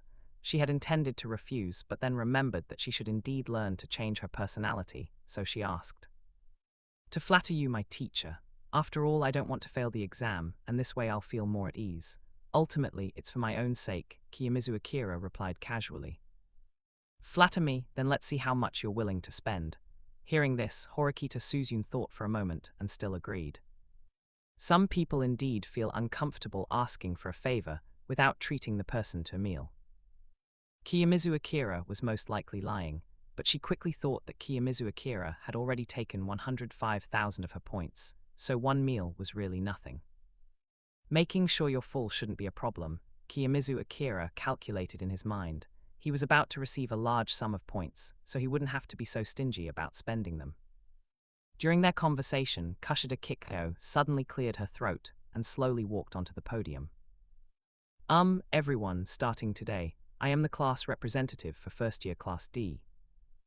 Hirata Yosuke also walked forward, smiling as he said, "This time I've completely lost to Kushida. This month I will serve as her assistant and help with her work." Congratulations, Kushida. Damn it, Kiyomizu Akira got there first. I want to go on a date with Kushida too. Some students applauded, while other male students looked at Kiyomizu Akira with envious eyes. A date? Did you campaign for her? Horikita Suzune heard this and her gaze pierced Kiyomizu Akira. This was not out of jealousy, but purely an instinctive alertness to this abnormal behavior. After all, from what she knew of that person, he was definitely not the type to make a losing deal. She paid points, Kiyomizu Akira explained briefly. How much? 80,000. 80,000. Horikita seemed to have thought of something and said, "I'll pay this money. Campaign for me in next month's class representative election." Her tone was resolute. She had clearly calculated the value of this transaction. You want to run for class representative too? Kiyomizu Akira immediately understood, his voice tinged with surprise. Of course, Horikita Suzune straightened her back. I told you, didn't I? Since I've been placed in Class D, I will lead this class to the top of Class A. PFFT tilde, Kiyomizu Akira looked at the other party's serious expression and immediately burst out laughing. Although he had previously said that the future Horikita Suzune might become one of the leaders of Class D. But the current her was clearly far from that level. Was Horikita Suzune drinking fake alcohol or something? How many peanuts did she have? What are you laughing at? Nothing, I'm just laughing at you.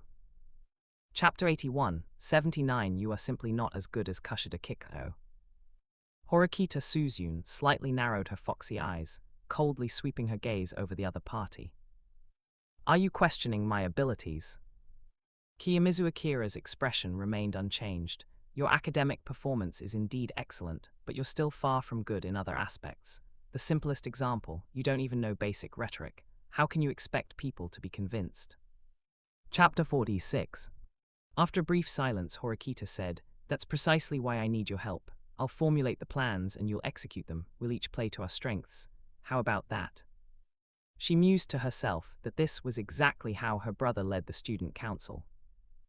Just like the secretary who assisted her brother, clear division of labor was the most efficient approach. Kiyomizu Akira sighed, casually twirling his pen. As your desk mate, I'll humor you and listen to your class president's platform for now.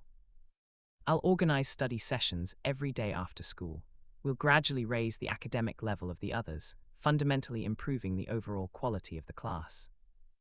Only focusing on grades, class points are the key, aren't they? Speaking of which, how are your foreign policies coming along? Foreign policies? Horikita Suzune was clearly not expecting that question.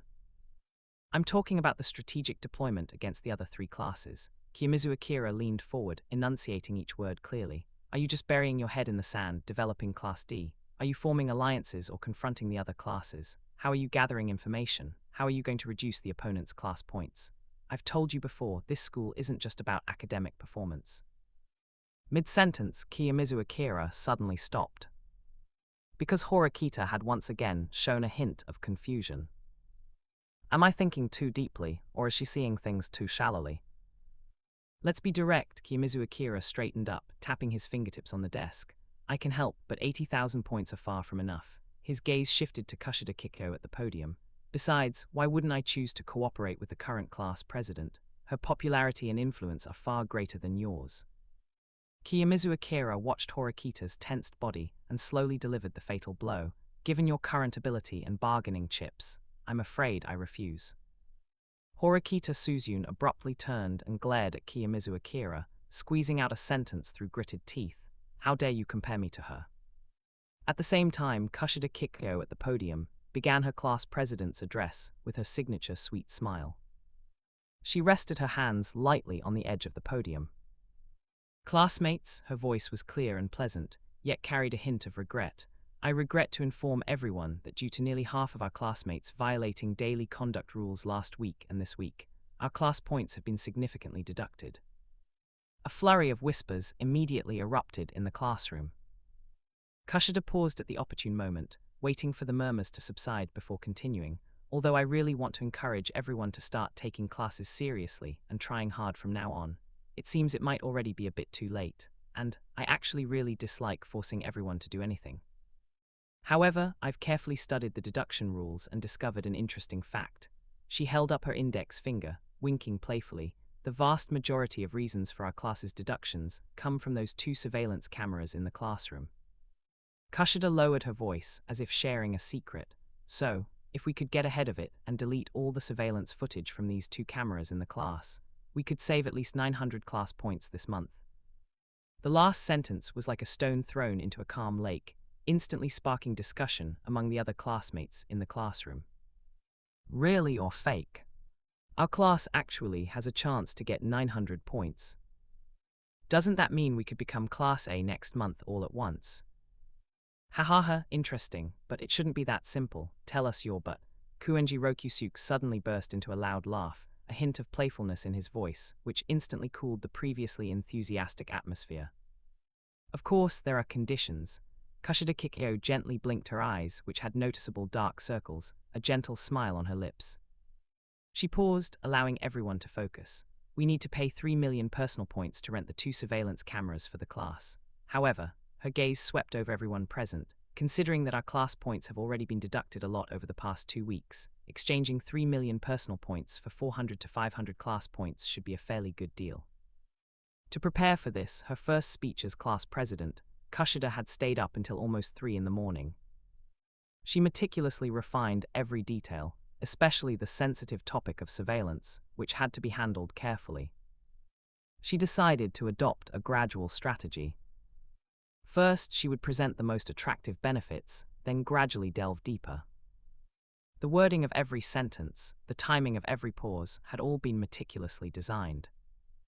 Kushida classmate is doing well today.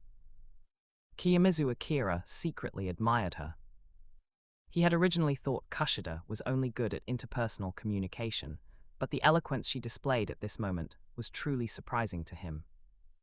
Emotional intelligence is actually no less important than IQ, and the order in which you speak is also very important. If you had put the surveillance part first, the effect might not have been as good. Speaking of which, could it be, Kushida Kikyo is also quite suitable to be class president. Class D has too many talented people.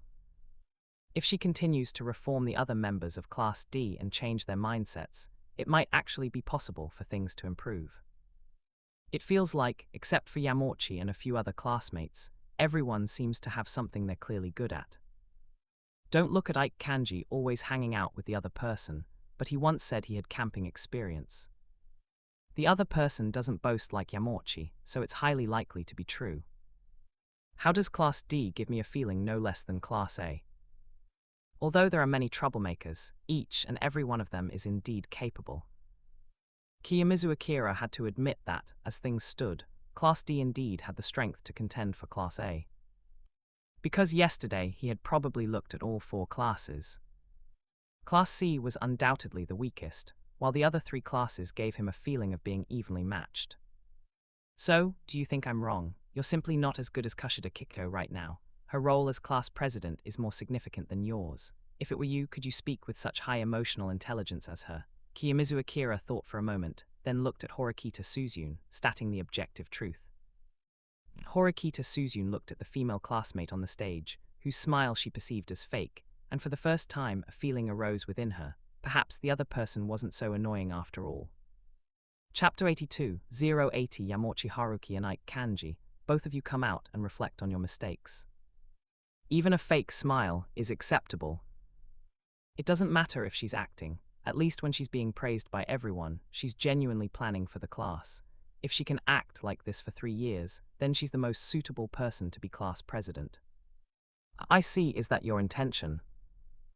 Horikita Suzune's eyes flickered, as if she finally understood something. Although every confrontation with Kiyomizu Akira ended with her being left speechless, each time, she managed to grasp new insights from his words. Only by placing Kushida Kikyo in a high position can her value be maximized. In comparison, Hirata's personality is too gentle, making him more suitable for a secondary role. So, that's why you secretly pushed for Kushida to be elected class president. Horikita Suzune suddenly thought of a question. If Hirata Yosuke had been class president back then, would Kushida Kikyo still be dedicating herself wholeheartedly to the class as she is now? As soon as this thought emerged, her heart sank. She seemed to have made a mistake, a complete one. Should she not have voted for Hirata Yosuke back then? She seemed to have only considered her own feelings, never objectively examining the class. Her thinking was too naive. Kiyomizu Akira was right. With her current ability, she indeed seemed unqualified to be class president. I hadn't considered these things, but you're right. For Class D, having Kushida Kikyo as class president is the optimal solution. Kiyomizu Akira nodded, directly agreeing with her words. Horikita Suzune's judgment this time was indeed correct. Kushida Kikyo being class president was the best outcome. If she were relegated to a secondary role, she probably wouldn't be as dedicated to the class as she is now. Conversely, Hirata Yosuke actually doesn't care about the position's seniority. He can do his part well regardless of where he is. Although this conclusion might be a bit unfair to Hirata, it is the truth. This gentle boy is more suited to be a supporter. He has leadership talent, but lacks a necessary sharpness. This deal looks like a guaranteed profit. Class points are worth much more than personal points, and after the cameras are installed, won't it be even more convenient to skip class in the future? I don't want to live under surveillance all the time. Although the reasons varied, most classmates ultimately approved the proposal. However, a more realistic problem immediately surfaced. That's 75,000 points per person. We don't have that many points on hand, do we? We already spent 1 million points last time. Indeed. 3 million class points. For Class D right now, that was an astronomical figure. Did the other party agree to let us pay next month? If that's the case, it's not entirely out of the question. Yamochi Haruki and Ike Kanji finally realized that the class simply didn't have 3 million points. If they were to pay the points, it would probably have to be postponed until next month.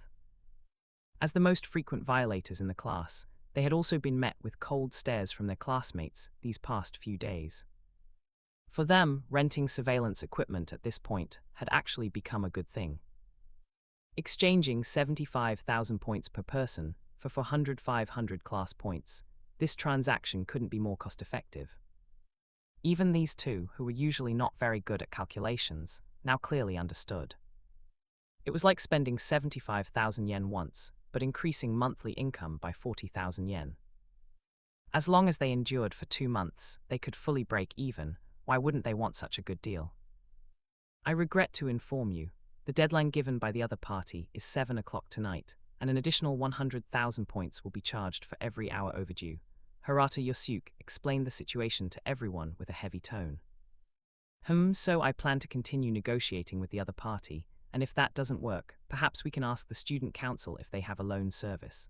After all, if we just get through this once, things will be smoother going forward. Kushida Kikyo tried to lighten the atmosphere with a relaxed tone. Wait a minute, Horikita Suzune suddenly stood up. This was her first time speaking proactively in front of the entire class, and almost everyone's gaze focused on her. Kiyomizu Akira also looked at her with slight surprise. Was his explanation just now not thorough enough, or was she planning to object to renting the surveillance? Kushida Kikyo maintained her signature sweet smile. Horikita-san, you're not trying to object to renting the surveillance, are you? In her opinion, raising an objection when the vast majority of classmates had already expressed support was not a wise move. I support renting the surveillance system. To everyone's surprise, Horikita Suzune gave an affirmative answer. But I want to add one point. After we rent the surveillance, let's not delete it immediately. Instead, we should carefully watch the playback footage and identify those classmates who frequently violate rules, causing class points deductions. It's precisely because of these people's improper behavior that, without the surveillance, our class points could be completely wiped out by the end of the month. Our entire class has no reason to pay for the mistakes of a few. Those people must deeply reflect on their mistakes. As she said this, her gaze openly fell upon Yamochi Haruki and Ike Kanji.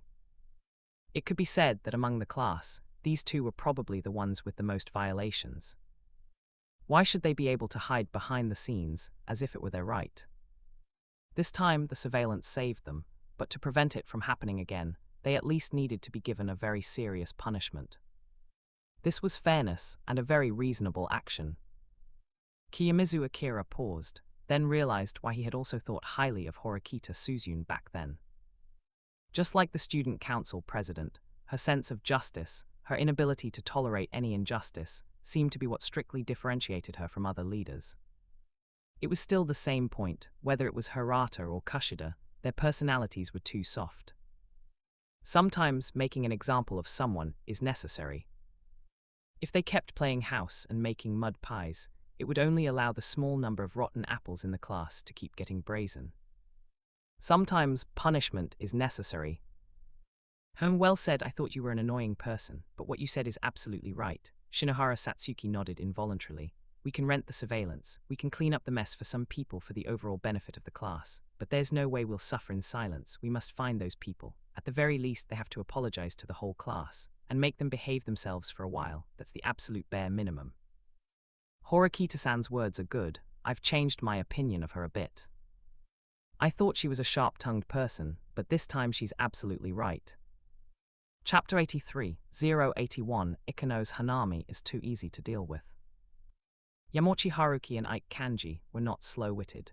The two exchanged glances and immediately noticed the dozen or so unfriendly stares directed at them from the classroom.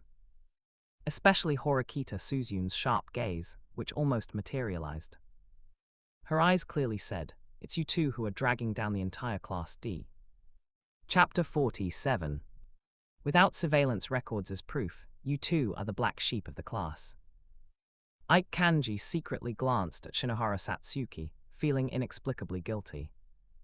He wasn't inherently bad, so he simply lowered his head and admitted his mistake. Sorry, at the beginning of the semester, I really didn't know that skipping class or being late would deduct class points.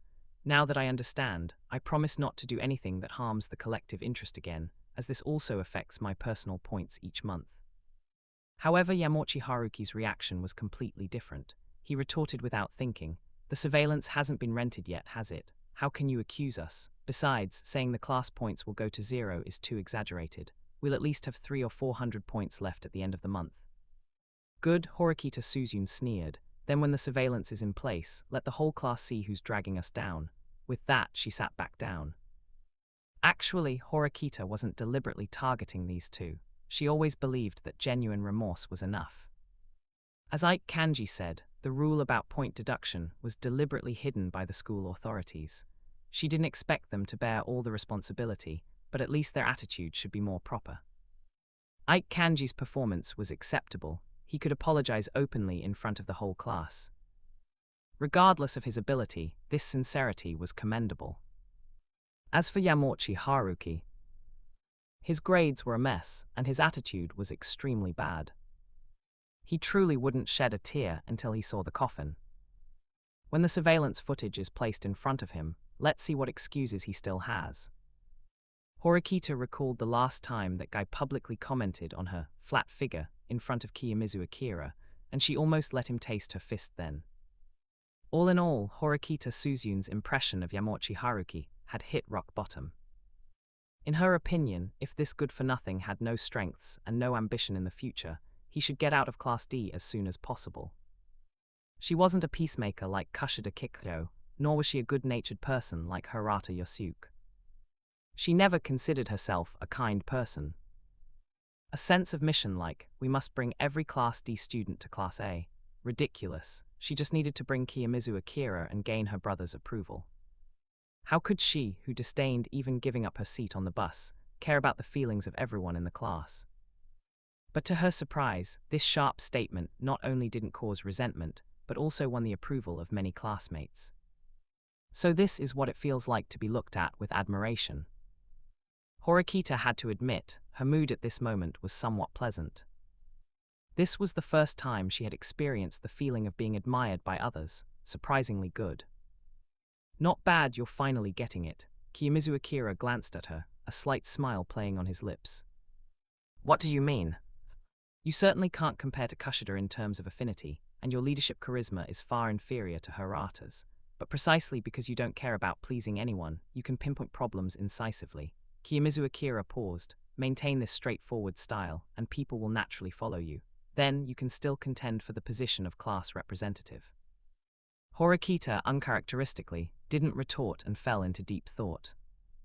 Since Kiyomizu Akira said so, did that mean she could actually try to contend for the class representative position? A moment later, she suddenly looked up directly at Kiyomizu Akira. Next month, when the class representative is re-elected, will you vote for me? Kiyomizu Akira chuckled at her words, meeting her gaze. Of course. To be honest, I hate wishy-washy leadership styles the most. Those who waste time and cause deductions should be directly dismissed. A decisive person who rewards and punishes clearly doesn't seem to conflict with my persona. Horikita narrowed her eyes slightly, feeling as if she had found her place in the class. At lunchtime, Kiyomizu Akira quickly finished his meal and rushed back to his dorm. The representatives of the 4 classes, almost simultaneously, sent him messages of doubt. All similar in content, they all questioned whether his so-called surveillance authority was real and effective. Ryu and Kakeru demanded he provide past surveillance footage as proof, and Arisu Sakyanagi questioned whether he had truly obtained formal authorization from the school authorities. Kiyomizu Akira was well prepared. He first retrieved recent surveillance footage segments from the 4 classes, then compiled screenshots of the publicly available contract content he had signed with the principal 2 days prior. After sending these pieces of evidence to those individuals one by one, they all fell silent. However, to his surprise, the phone suddenly rang. The screen displayed Ikeno's Hanami, of course, his main account. As for his secondary account Sukiao, he had long ago set it to automatically block all incoming calls, even turning off the notification sound. After all, if the other party called on a whim, wouldn't his dual identity be exposed on the spot? It was better to be careful with such matters. Shimizu-kun, Ikeno's slightly hesitant voice came from the other end of the line. Could I take up a little of your time? Unlike her previous panic, this time Kiyomizu Akira responded naturally. No problem, go ahead. I might not be able to give you extra personal points next month. Her voice lowered. I've encountered a small problem on my end. It's okay, Kiyomizu Akira paused, then suddenly remembered something. Oh right, those 80,000 points from before, I should have returned them to you. They were your money to begin with. He had always had a good impression of Ikeno's Hanami. He remembered that when they first met, she had unhesitatingly extended a helping hand to him. Although as an individual, he wouldn't show mercy to Class D, at least this private sum, he had to return every penny. Actually, the purpose of my call wasn't this. Ikeno's voice was a bit hesitant, but she still gave an awkward laugh. But I really can't refuse your offer. I truly am short on points here. I've really troubled you again. Don't overthink it, Kiyomizu Akira immediately interrupted her. These 80,000 points were your money to begin with. I'm just returning them to their rightful owner. You need to understand, this isn't charity, and it's certainly not a loan. The girl responded a few times, then quickly hung up the phone. Ikeno's Hanami is too easy to deal with, Kiyomizu Akira thought to himself, holding his phone. They were her points to begin with, and after being transferred back and forth twice, it was as if he had lent them to her. Chapter 84, 82 That mysterious person is not from Class C.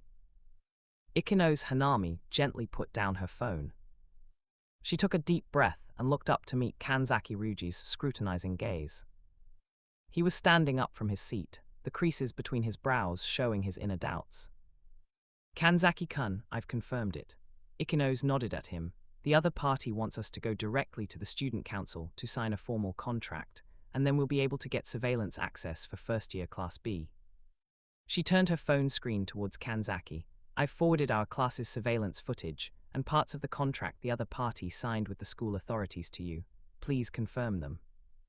Kanzaki took the phone, his fingers rapidly scrolling across the screen. A few minutes later, his tense shoulders finally relaxed slightly. Indeed, I can't find any problems. The surveillance is real and there's no trace of fabrication. He said calmly, the contract terms are standard and the school authorities' seal is authentic, especially the requirement to sign a formal contract through the student council, which should rule out the possibility of fraud. He turned to face the other classmates in the classroom, raising his voice a few octaves. Everyone, please confirm that the 70,000 points have been transferred to Ikino's-kun. They've already been transferred. A girl with a ponytail raised her hand. Thanks to Ikino's-kun borrowing 200,000 points from an upperclassman, she helped us each save 5,000 points. Yeah, the boy next to her chimed in. Last time we just paid 10,000, and this time another 70,000. If it weren't for this loan, it would really be unbearable. The classmates discussed among themselves. Someone suddenly raised their voice. But this money is well spent. We absolutely cannot let our class's surveillance fall into the hands of other classes. Sigh, it feels like we've fallen behind other classes since the beginning of the semester, and I don't know who this mysterious person is. Ikino stared at the 3 million point balance displayed on her phone screen, unable to help but sigh.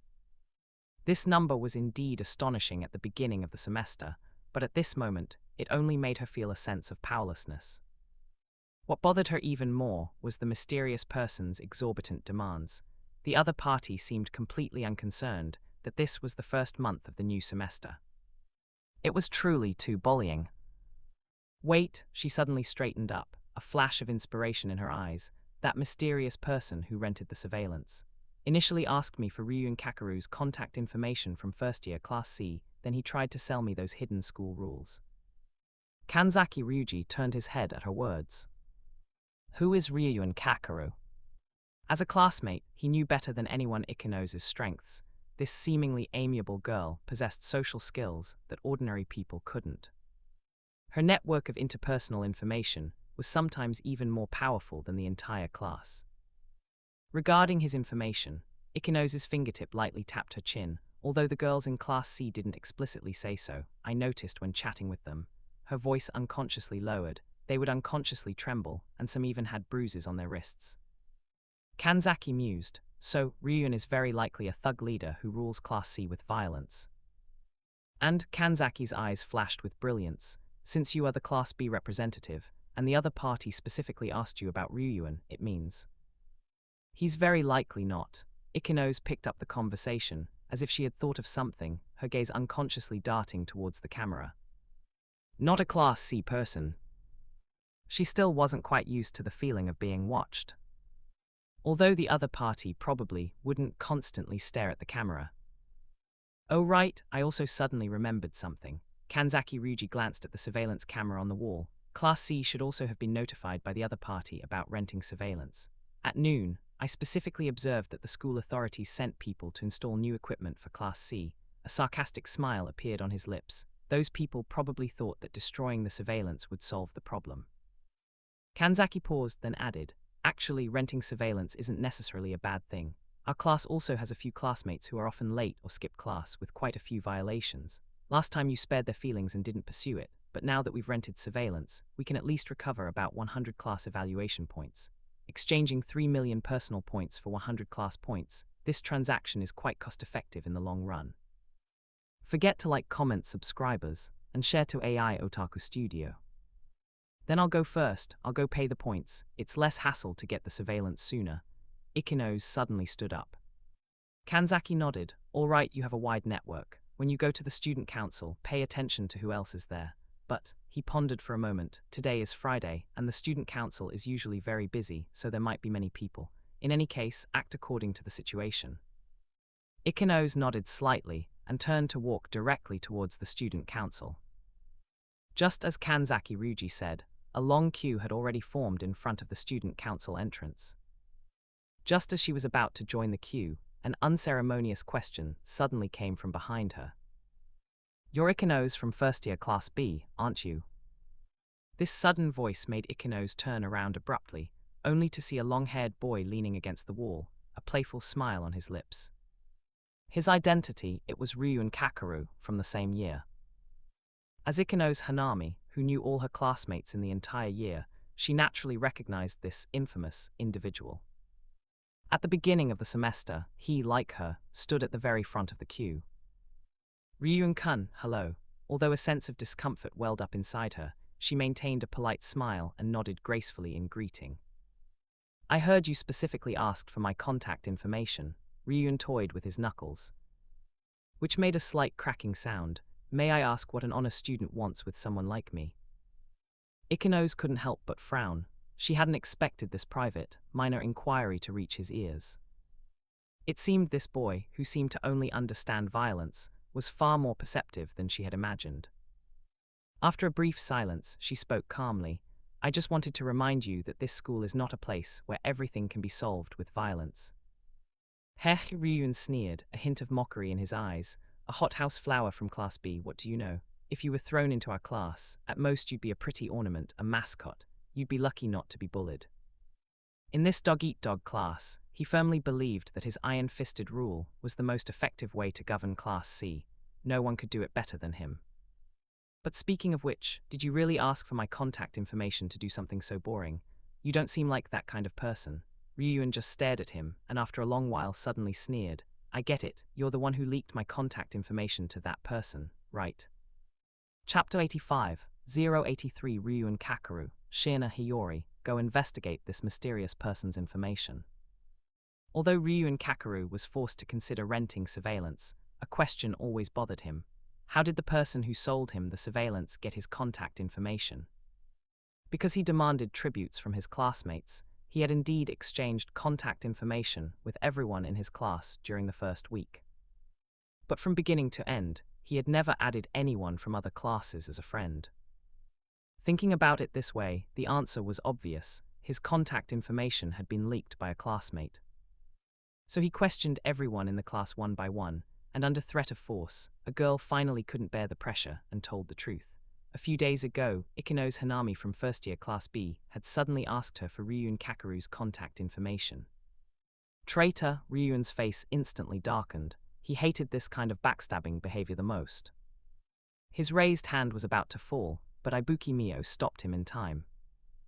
Stop, Ryuun, she just gave out contact information. It wasn't intentional. It's you again, Ryuun's eyes flashed with cold light. I hate traitors the most. At this moment, Shina Hiyori slowly stepped forward and calmly said, Ryuun-kun, since the other party specifically came to ask for your contact information, it proves that they are not a student from our class. This is actually good news for our class, isn't it? Ryuun was stunned for a moment, having to admit that Shina's words made sense. Although he had long ruled out the suspicion of these cowards in his class, such meticulous logical analysis still made him look at her with higher regard.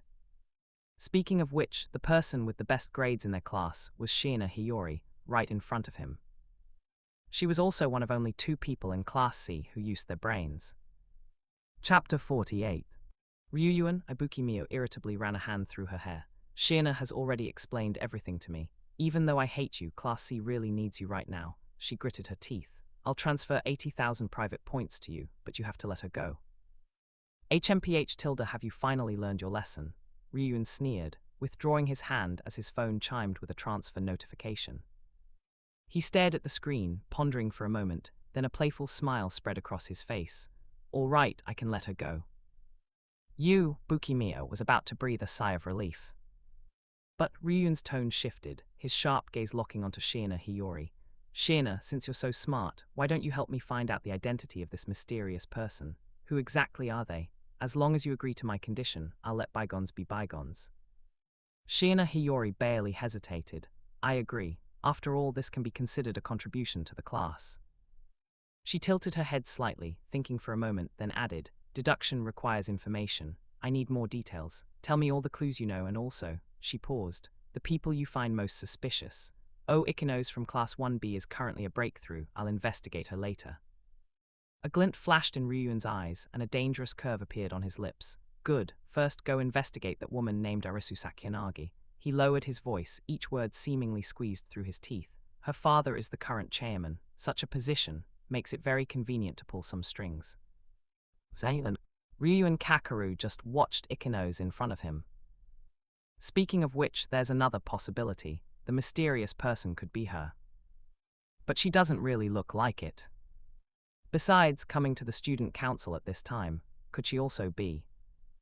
However, since he had already entrusted the investigation of the mysterious person to Shina Hiyori, he couldn't be bothered to rack his brains over it anymore.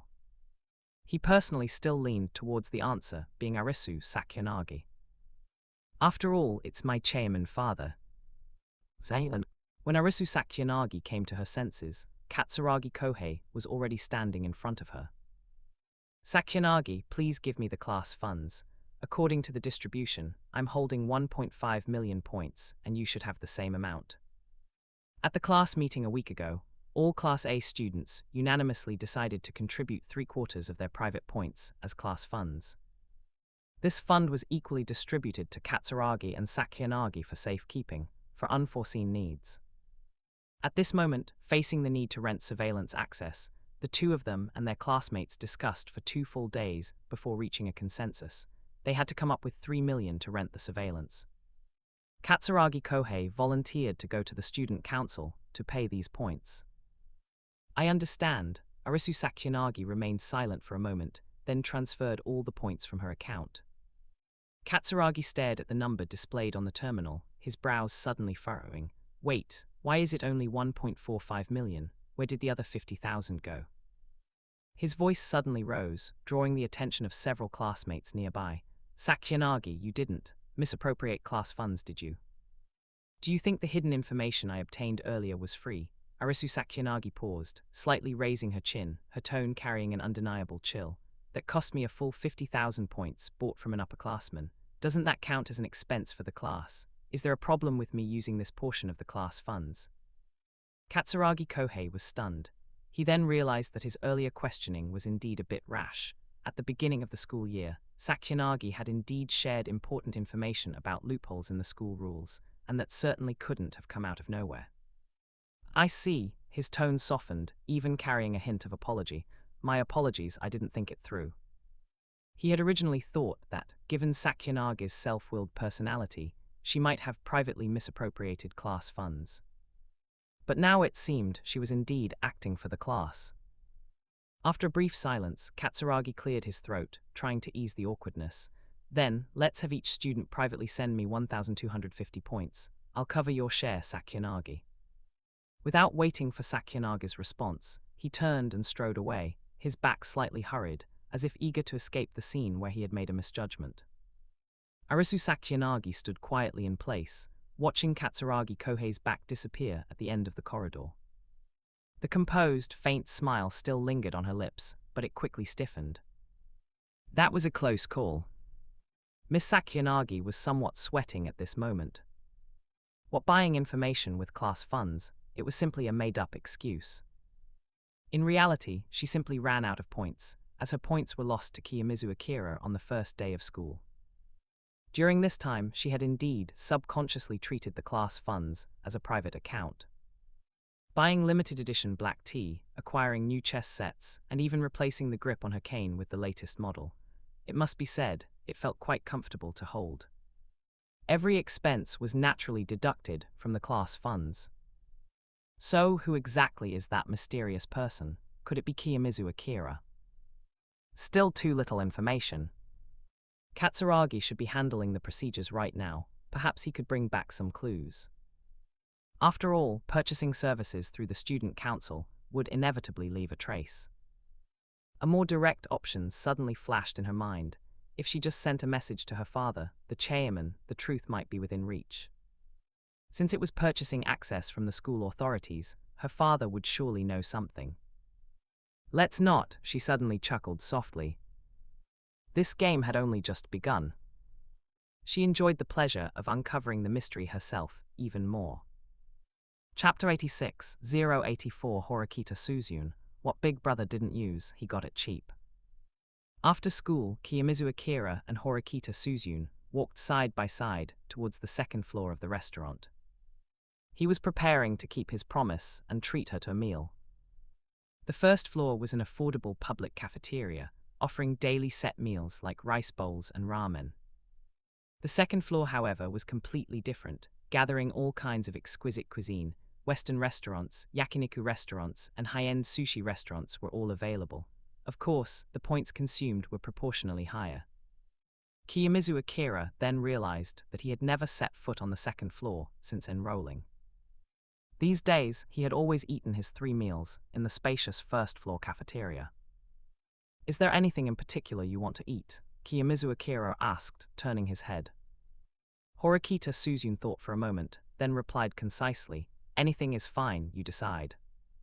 He naturally understood the hidden meaning of the word, whatever, but on second thought, given Horikita Suzun's personality, she probably wouldn't have hidden meanings like ordinary girls. Then let's have yakiniku, Kiyomizu Akira quickly decided. He had been intensifying his physical training recently and needed to supplement with high-quality protein, and Horikita had indeed consumed very little meat these past few days. Yakiniku was undoubtedly an ideal choice. Okay, Horikita Suzun nodded in agreement. For her, whatever meant exactly that, anything was acceptable. The two sat down at a two-person table by the window. The modern ordering method was quite convenient. Simply scan the QR code on the table with a phone, and the electronic menu would appear on the screen. Kiyomizu Akira scrolled through the screen, surprised by the detailed classification of Japanese yakiniku. The menu not only distinguished common cuts like pork belly, sirloin, and shoulder, but also had specialized divisions such as upper leg tendon, loin heart, and leg triangle. Of course, the rarer the cut, the more expensive the points required. He casually selected a few recommended meats and added a mango juice for himself. When settling the bill, he realized that his portion alone cost nearly 4,000 points. He then looked at Horikita Suzun's order and found that she had only chosen 2 servings of the most basic pork belly. You've already ordered a lot. Horikita Suzun keenly noticed his gaze and softly added, we can always add more if it's not enough, it's not good to waste. You're right, Kiyomizu Akira nodded understandingly. Yakiniku was most delicious when grilled and eaten fresh. There was no need to order too much at the beginning. The waiter came over in due course to start their grill, and the metal plate gradually warmed up, emitting a faint sound. Plates of grilled meat arrived one after another. Kiyomizu Akira looked around and noticed that the restaurant wasn't very busy. The few scattered tables of customers were all couples of upperclassmen, who, judging by their school uniforms, were all second- or third-year students. Their interactions were particularly noticeable. The boys thoughtfully used tongs to flip the meat slices, placing perfectly grilled pieces onto the girls' plates, accompanied by the sizzling sound of grilling meat. Intimate laughter gently echoed in the restaurant. Kiyomizu Akira averted his gaze, turning his attention back to the grill in front of him. The metal plate was already emitting faint wisps of smoke, the temperature just right. I'll take care of the grilling, he said, picking up the tongs and laying slices of pork belly on the grill. The moment the meat touched the high heat, it immediately let out a pleasant sizzle, and the fat slowly began to render. Horikita Suzun folded her hands on the table, quietly watching his actions. Her posture was as upright as ever, maintaining a certain sense of formality even in such a relaxed setting. Did you often eat yakiniku before? Kiyomizu Akira tried to make conversation. Not often, only once, she replied concisely.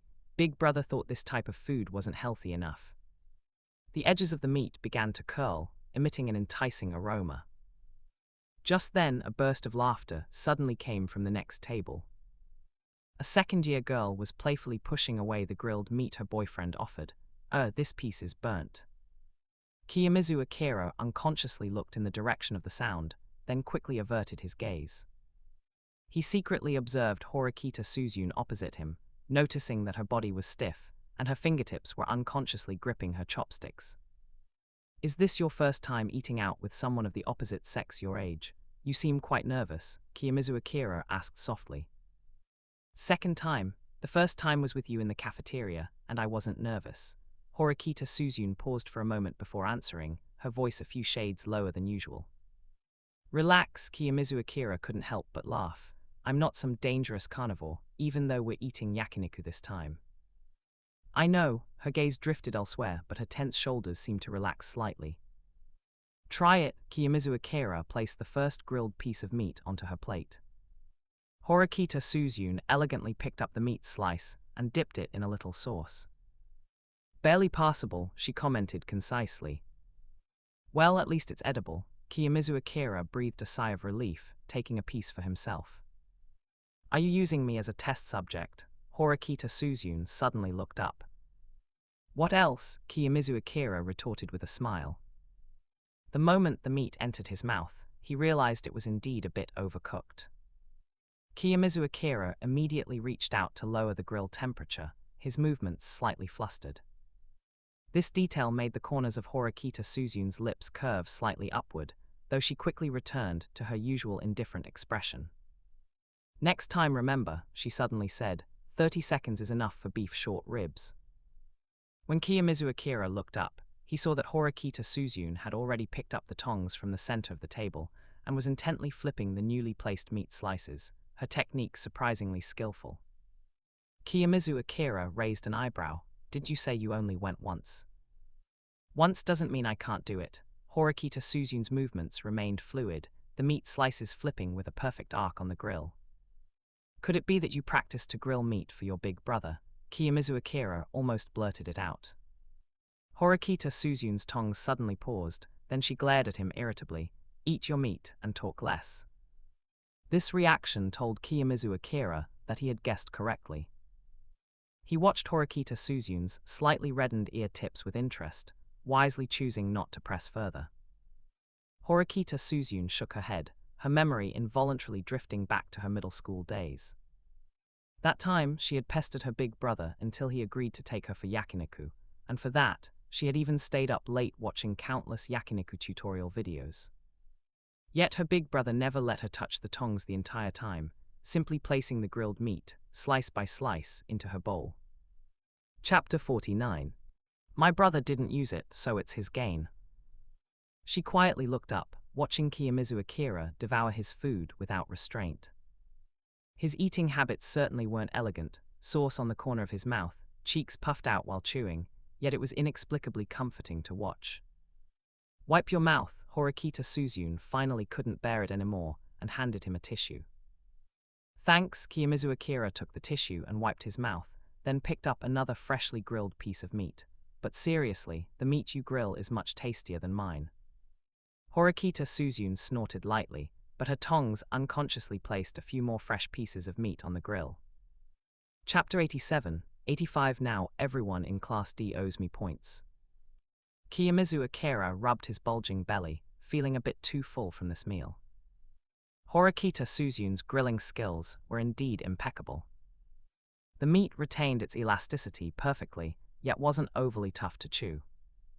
He then noticed that, apart from the plate he haphazardly grilled at the beginning, Horikita Suzun had prepared almost all the remaining meat. Kiyomizu Akira's gaze unconsciously swept around. The boys at other tables were diligently serving their female companions. A combination like his, where the girl was entirely responsible for grilling, was indeed rare. What concerned him even more was that Horikita Suzun seemed to be solely focused on grilling, barely touching her own chopsticks. "Let me take over, you should eat something too." Kiyomizu Akira naturally extended his hand. Horikita Suzun's movements clearly paused, her fingertips tightening slightly before relaxing, then she handed over the tongs. "All right." Kiyomizu Akira keenly caught a flash of reluctance in her eyes. This discovery somewhat surprised him. Could the seemingly aloof Horikita Suzun actually feel reluctant about such a small matter? As expected, Kiyomizu Akira chuckled to himself. His initial judgment was correct. Horikita Suzun appeared arrogant, but she was exceptionally considerate to those she acknowledged. This was indeed a charming contrast. "Speaking of which," Kiyomizu Akira said casually, flipping the meat slices, "can I just call you Horikita from now on?" He had been using honorifics these past days, but now he felt that the distance between them had shortened considerably. Horikita Suzun was taking small bites of grilled meat when she looked up at his words. She paused for a moment, feigning contemplation. "I agree." Zaylan.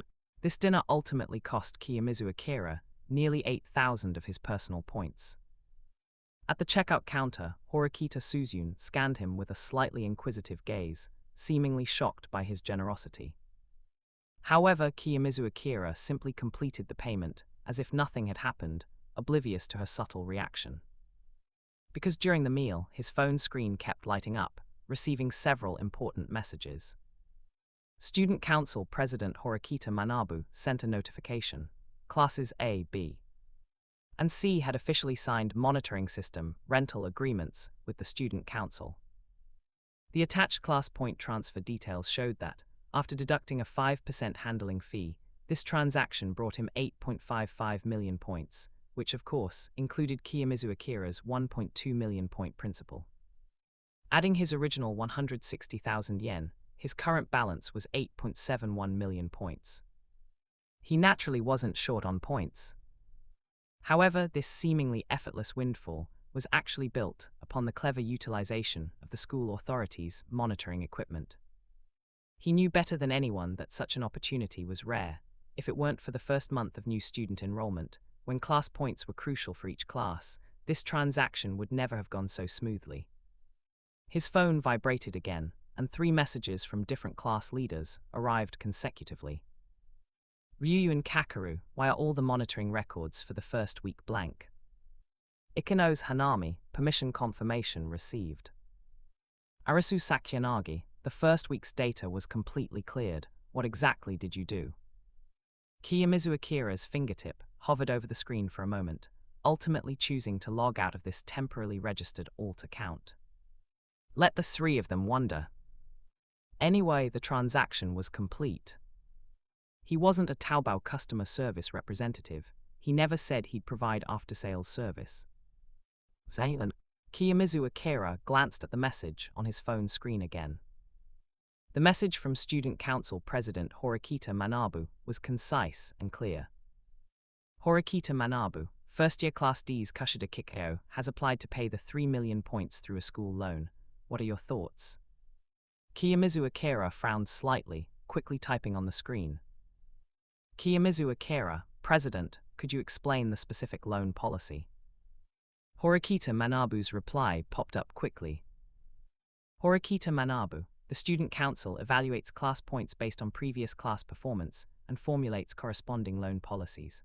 Loan amounts will be forcibly deducted from individual student points next month.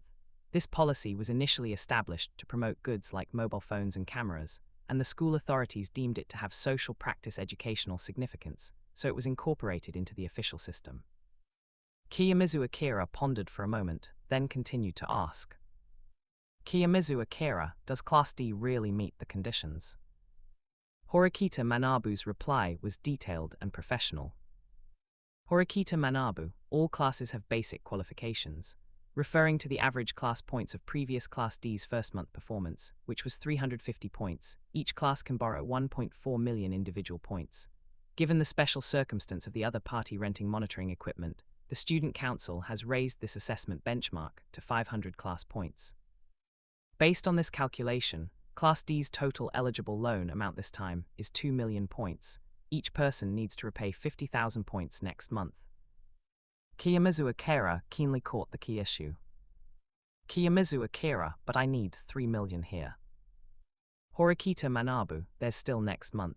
If it's not enough, we'll continue to deduct, with an additional 5% interest each month. Kiyomizu Akira continued to press. What if that class's class points directly dropped to 0? Horikita Manabu's reply carried a hint of deeper meaning. Don't worry, no class in the school's history has ever scored 0 for 3 consecutive years. Kiyomizu Akira immediately understood. It seemed the school authorities had secretly set up a safety net, ensuring no class would completely collapse. After all, the school was only for selecting more outstanding social talents, not to make students struggle for 3 years. Horikita Manabu sent another option. You can also reject the other party's loan transaction and sell the monitors directly to the school at a recycling price of 400,000 per unit. I accept the loan. Kiyomizu Akira made his decision with almost no hesitation. He secretly calculated, given the current situation, Class D wouldn't fall to 0 points no matter what. Although the points deducted in the first week couldn't be recovered, with the monitoring equipment and an early understanding of the rules, he conservatively estimated that they could get at least 400 class points this month. If they couldn't even get 400 class points, then a few people in Class D would truly be defying expectations. Kiyomizu Akira carefully read the installment repayment contract sent by Horikita Manabu. Horikita Manabu, the repayment plan is as follows. Second month, Class D repays 1.8 million each person, automatically deducts 45,000 individual points per month. Third month, Class D repays 1.2 million plus 60,000, 5% interest. Each person automatically deducts 31,500 individual points per month. Everyone in the class owes me points. That's interesting. I've become the creditor of 39 people. Looking at this repayment plan, Kiyomizu Akira suddenly realized a problem. As a normal student in Class D, he also needed to share the repayment like everyone else. He would have to contribute 75,000 individual points as class funds. However, these 75,000 individual points were a drop in the ocean compared to his over 8 million points. Chapter 86. Hello, I'm Shina Hiyori from first year Class C. Horikita Suzune was about to discuss tutoring with Kiyomizu Akira when both their phones vibrated simultaneously. Kushida-san notified the whole class to gather in the classroom. Horikita read the notifications softly. Let's go, there's probably some important news again. Kiyomizu Akira winked at her, and they quickly walked towards the classroom. The cafeteria was not far from Class D's classroom. They returned to the class in less than 5 minutes. The classroom gradually filled with people. Kushida Kikyo clapped her hands, her signature sweet smile in place. Everyone, I've already negotiated with the student council for a way to resolve the 3 million points. The student council offered a special loan service, and based on their estimate of our class points next month, we successfully passed the review. The murmurs in the classroom gradually quieted, and everyone listened attentively to Kushida's explanation. Simply put, we can prepay this cost by borrowing next month's individual points. She surveyed the classroom, her tone light. So in May, each student needs to pay 45,000 individual points, and in June, it's 31,500 individual points, with 1,500 being additional interest. This plan is acceptable. Given our class's performance, we should get 700 or 800 class points next month, right? If we only pay half, we can pay it off in 2 months. No problem at all. The vast majority of students in the class readily agreed. Kushida Kikyo added with a sweet smile, but each student needs to personally sign to confirm, otherwise the student council won't approve this loan. Saying that, she took the student council's contract document and began moving around the classroom, going to each student. Every student cooperatively signed their name. When she came to Kiyomizu Akira, she leaned slightly and handed him the document and pen. Shimizu-kun, you're the last one. Kiyomizu Akira took the document, his gaze casually sweeping over the paper. Since his seat was in the back, the paper was already densely covered with his classmates' signatures. These are the classmates who will soon owe me money. Now I have to sign my name too, won't that mean I owe myself money? Kiyomizu Akira's kindness truly is endless. This amusing thought made him shake his head. He neatly signed his name and returned the document to Kushida. With all the class's signatures, Kushida Kikyo slowly left the classroom. Kiyomizu Akira and Horikita Suzune walked side by side into the library. They slowly walked down the aisles between the bookshelves, finally finding a quiet study area deep within the library. Several rows of wooden long tables were neatly arranged, with cozy reminder signs nailed to the corners. Discussion area, please keep conversations low. Shimizu-kun, you go find a junior high Japanese language textbook first, Horikita Suzune said softly, while taking a brand new hardcover book from her bag and sitting down at one of the tables. Kiyomizu Akira inadvertently glimpsed the English title on the cover, and then there were none. He raised an eyebrow slightly. Wasn't this Agatha Christie's classic, and then there were none? He remembered that groundbreaking work, 10 people trapped on a deserted island, dying one by one in mysterious ways. As the progenitor of the locked room mystery, it inspired countless later works. From Detective Conan to the Kindaichi case files, and even Rukishi 07's Yuminko When They Cry, echoes of this classic could be seen. Kiyomizu Akira noticed that at some point, she had changed her address from the stiff Shimizu-kun to the more intimate Shimizu-kun. This subtle change stirred something in his heart, but seeing her aloof, unapproachable demeanor, he decided to pretend he hadn't noticed. If he pointed it out with Horikita's personality, she would likely immediately revert to that distant attitude, and the tutoring would fall through. His gaze again swept across the spacious library. The design here was indeed unique. In addition to the traditional reading areas, several semi-open study areas were specifically partitioned off. Not far away, several older students were sitting together, discussing a topic in low voices. The library in this fully enclosed school was truly vast. All kinds of books were categorized and arranged, from basic textbooks to specialized treatises. Everything was available. It made sense. In this campus, almost isolated from the outside world, the library naturally became the most important source of knowledge. Kiyomizu Akira walked to the service desk and asked the librarian who was organizing books, "Excuse me, where is the junior high Japanese language textbook section?" Chapter 50. The female administrator, wearing round-rimmed glasses, looked up and kindly pointed to the southeast corner, D block, third row of bookshelves, categorized by grade and subject. Thank you. Kiyomizu Akira walked through several rows of tall bookshelves. He stopped in front of the bookshelf labeled Junior High Textbooks. Modern Japanese Language Basic Explanation, Japanese Language Introduction, Grammar Essentials. Various textbooks were neatly arranged. He carefully selected a few basic textbooks, finally pulling out Introduction to Literature, and turned to the title page to check the publication date. If your Japanese language foundation isn't very good, I recommend that Modern Japanese Language one. A gentle voice came from beside him. A voice as clear as a spring came from behind him. Kiyomizu Akira turned around and saw a silver-haired girl standing by the bookshelf. The girl exuded an intellectual and quiet demeanor. She held a hardcover book in her arms, its gold-stamped title, The Mystery of the Seven Black Cats, particularly striking on the cover, with Ellery Queen's name printed below. Kiyomizu Akira couldn't help but smile. What day was it today, to consecutively meet two girls reading mystery novels? Thank you for the recommendation. He readily accepted the suggestion, placing Introduction to Literature back on the shelf and taking the recommended Modern Japanese Language Basic Explanation instead. The girl's eyes suddenly lit up. Ellery Queen's works are wonderful. Would you like to give them a try too?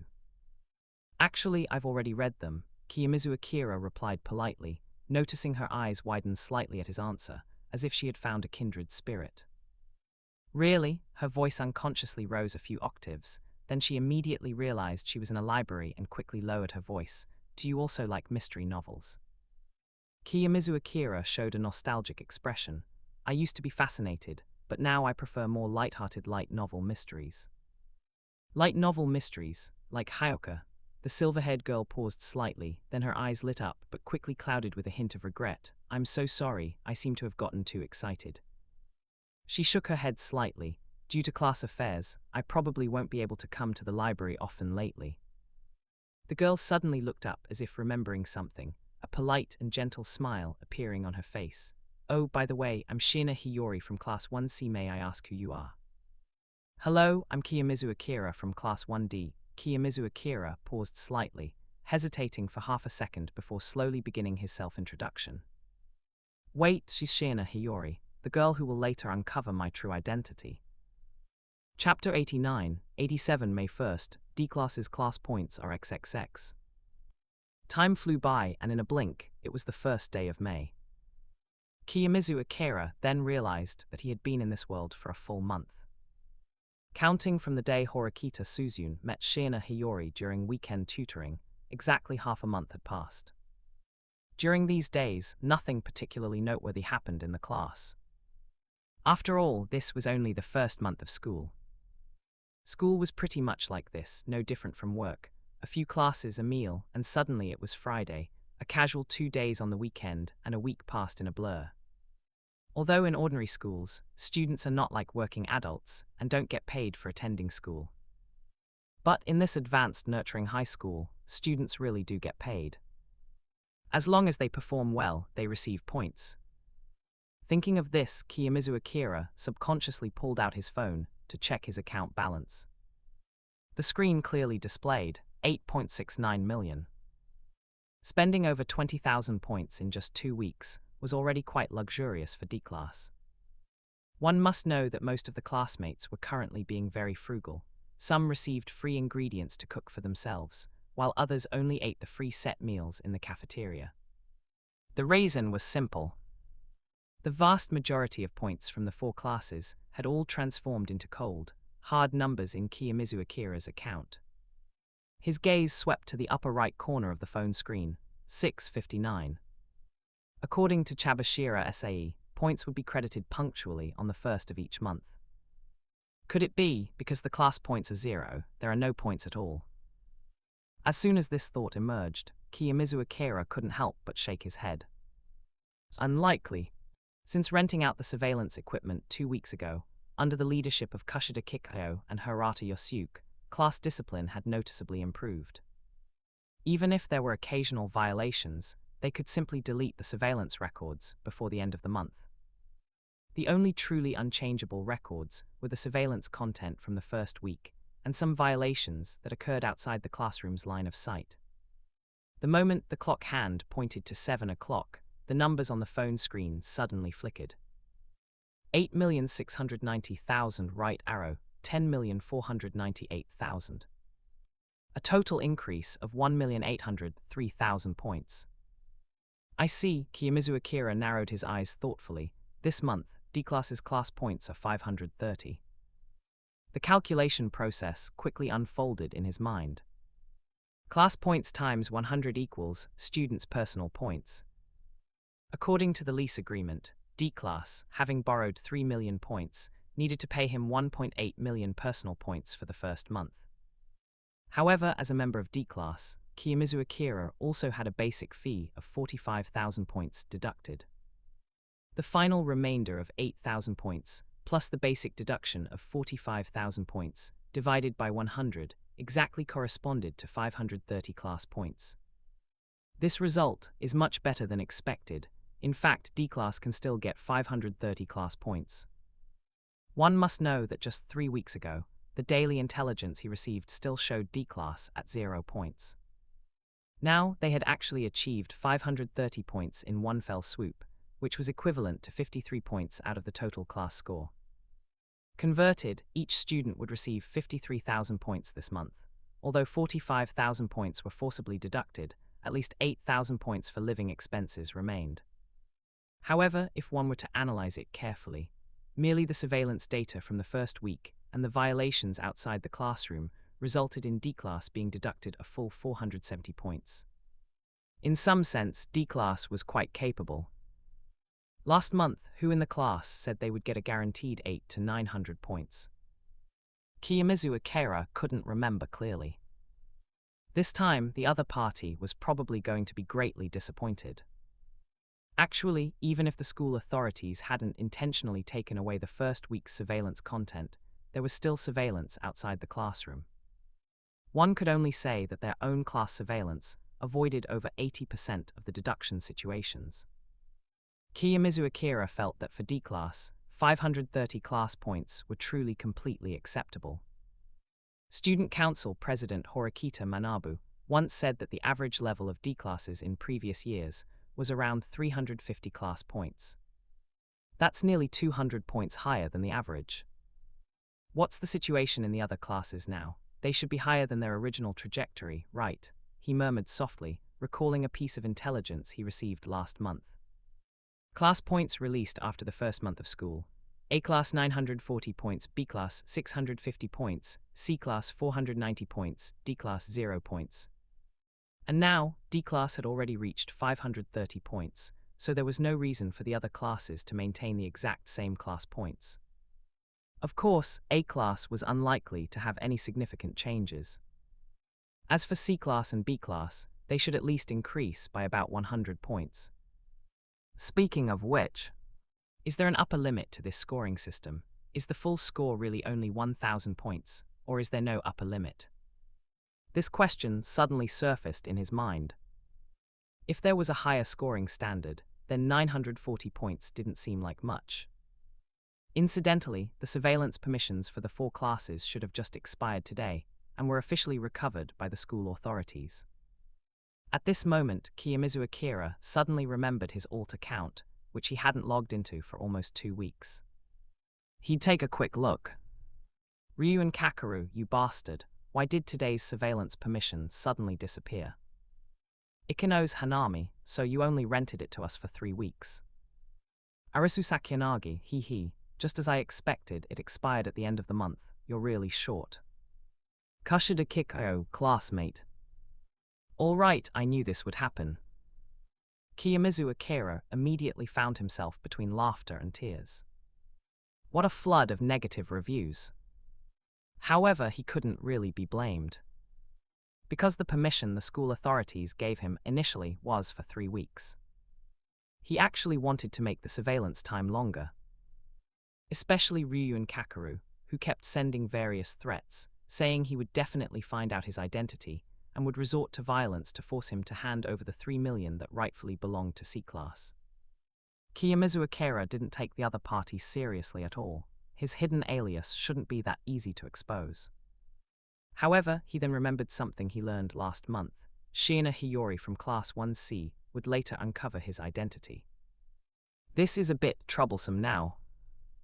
Information from the future, if left unaddressed and without action, often becomes a foregone conclusion. In other words, if things developed this way, Ryu and Kakeru of C-Class would inevitably discover Kiyomizu Akira's true identity through Shiina Hiyori. He just couldn't figure out what methods Shiina Hiyori used to deduce his identity. He wasn't afraid of Ryu and Kakeru's physical strength, but the troublesome part was his underhanded tactics. That person had no rules whatsoever. Kiyomizu Akira's sixth sense told him that getting entangled with Ryu and Kakeru would definitely be a huge hassle. It seems necessary to proactively approach Shiina Hiyori, or rather, find a way to mislead her line of reasoning. Chapter 90, 88 Today's Intelligence. 20 million points can transfer classes, can invalidate expulsion. Chabashira SAE suddenly posted a notification in the class group. Everyone was required to gather in the classroom at 8:30 for a class meeting. It's worth noting that this was only the second time Chabashira SAE had held a class meeting in the morning. The last time was on the very first day of school. She was probably going to announce something important. Kiyomizu Akira put away his phone, changed into his school uniform, quickly ate breakfast, and rushed to the Class 1D classroom. The moment he pushed open the door, he noticed the unusual atmosphere. The classroom was almost full, but instead of joy from receiving points, his classmates' faces were filled with confusion and unease. Have your points arrived? They have, but only 8,000 points. That loan agreement we signed last month deducted too much. But this isn't right. Our class's class points should be over 800. Even after deducting the 45,000 for the surveillance equipment rental, there should at least be over 30,000 left. Only 530 class points. It hasn't even reached the passing line. Horikita Suzune approached, carrying her shoulder bag, and said with a deep frown, "It seems that a lot of points were deducted for violations outside the class area as well." But Kiyomizu Akira no longer had time to pay attention to her analysis. That familiar mechanical voice echoed in his mind. Deng, today's intelligence has been updated. 1. 20 million personal points can be used to transfer classes, or to invalidate any student's expulsion once. 2. Sakagami Kazuma of Class 1C condones Ryu and Kakeru's violent behavior within the class.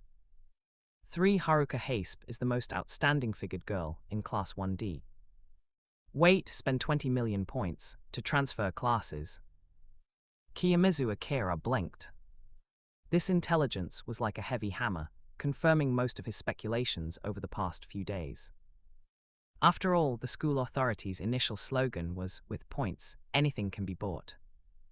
Since he rented surveillance equipment through the student council president last month, the school authorities had progressively announced several non-sellable items: surveillance systems, classroom seats, class ownership. These key resources were all labeled as forbidden for transaction. The school authorities were probably also worried. What if another student directly rented out a classroom? How would they handle that? So they simply banned everything. That's it for today's chapter. If you enjoyed it, like, comment, and subscribe to AI Otaku Studio for more stories. Check out my other channel, Infinite Novel Audio, and I'll see you in the next chapter.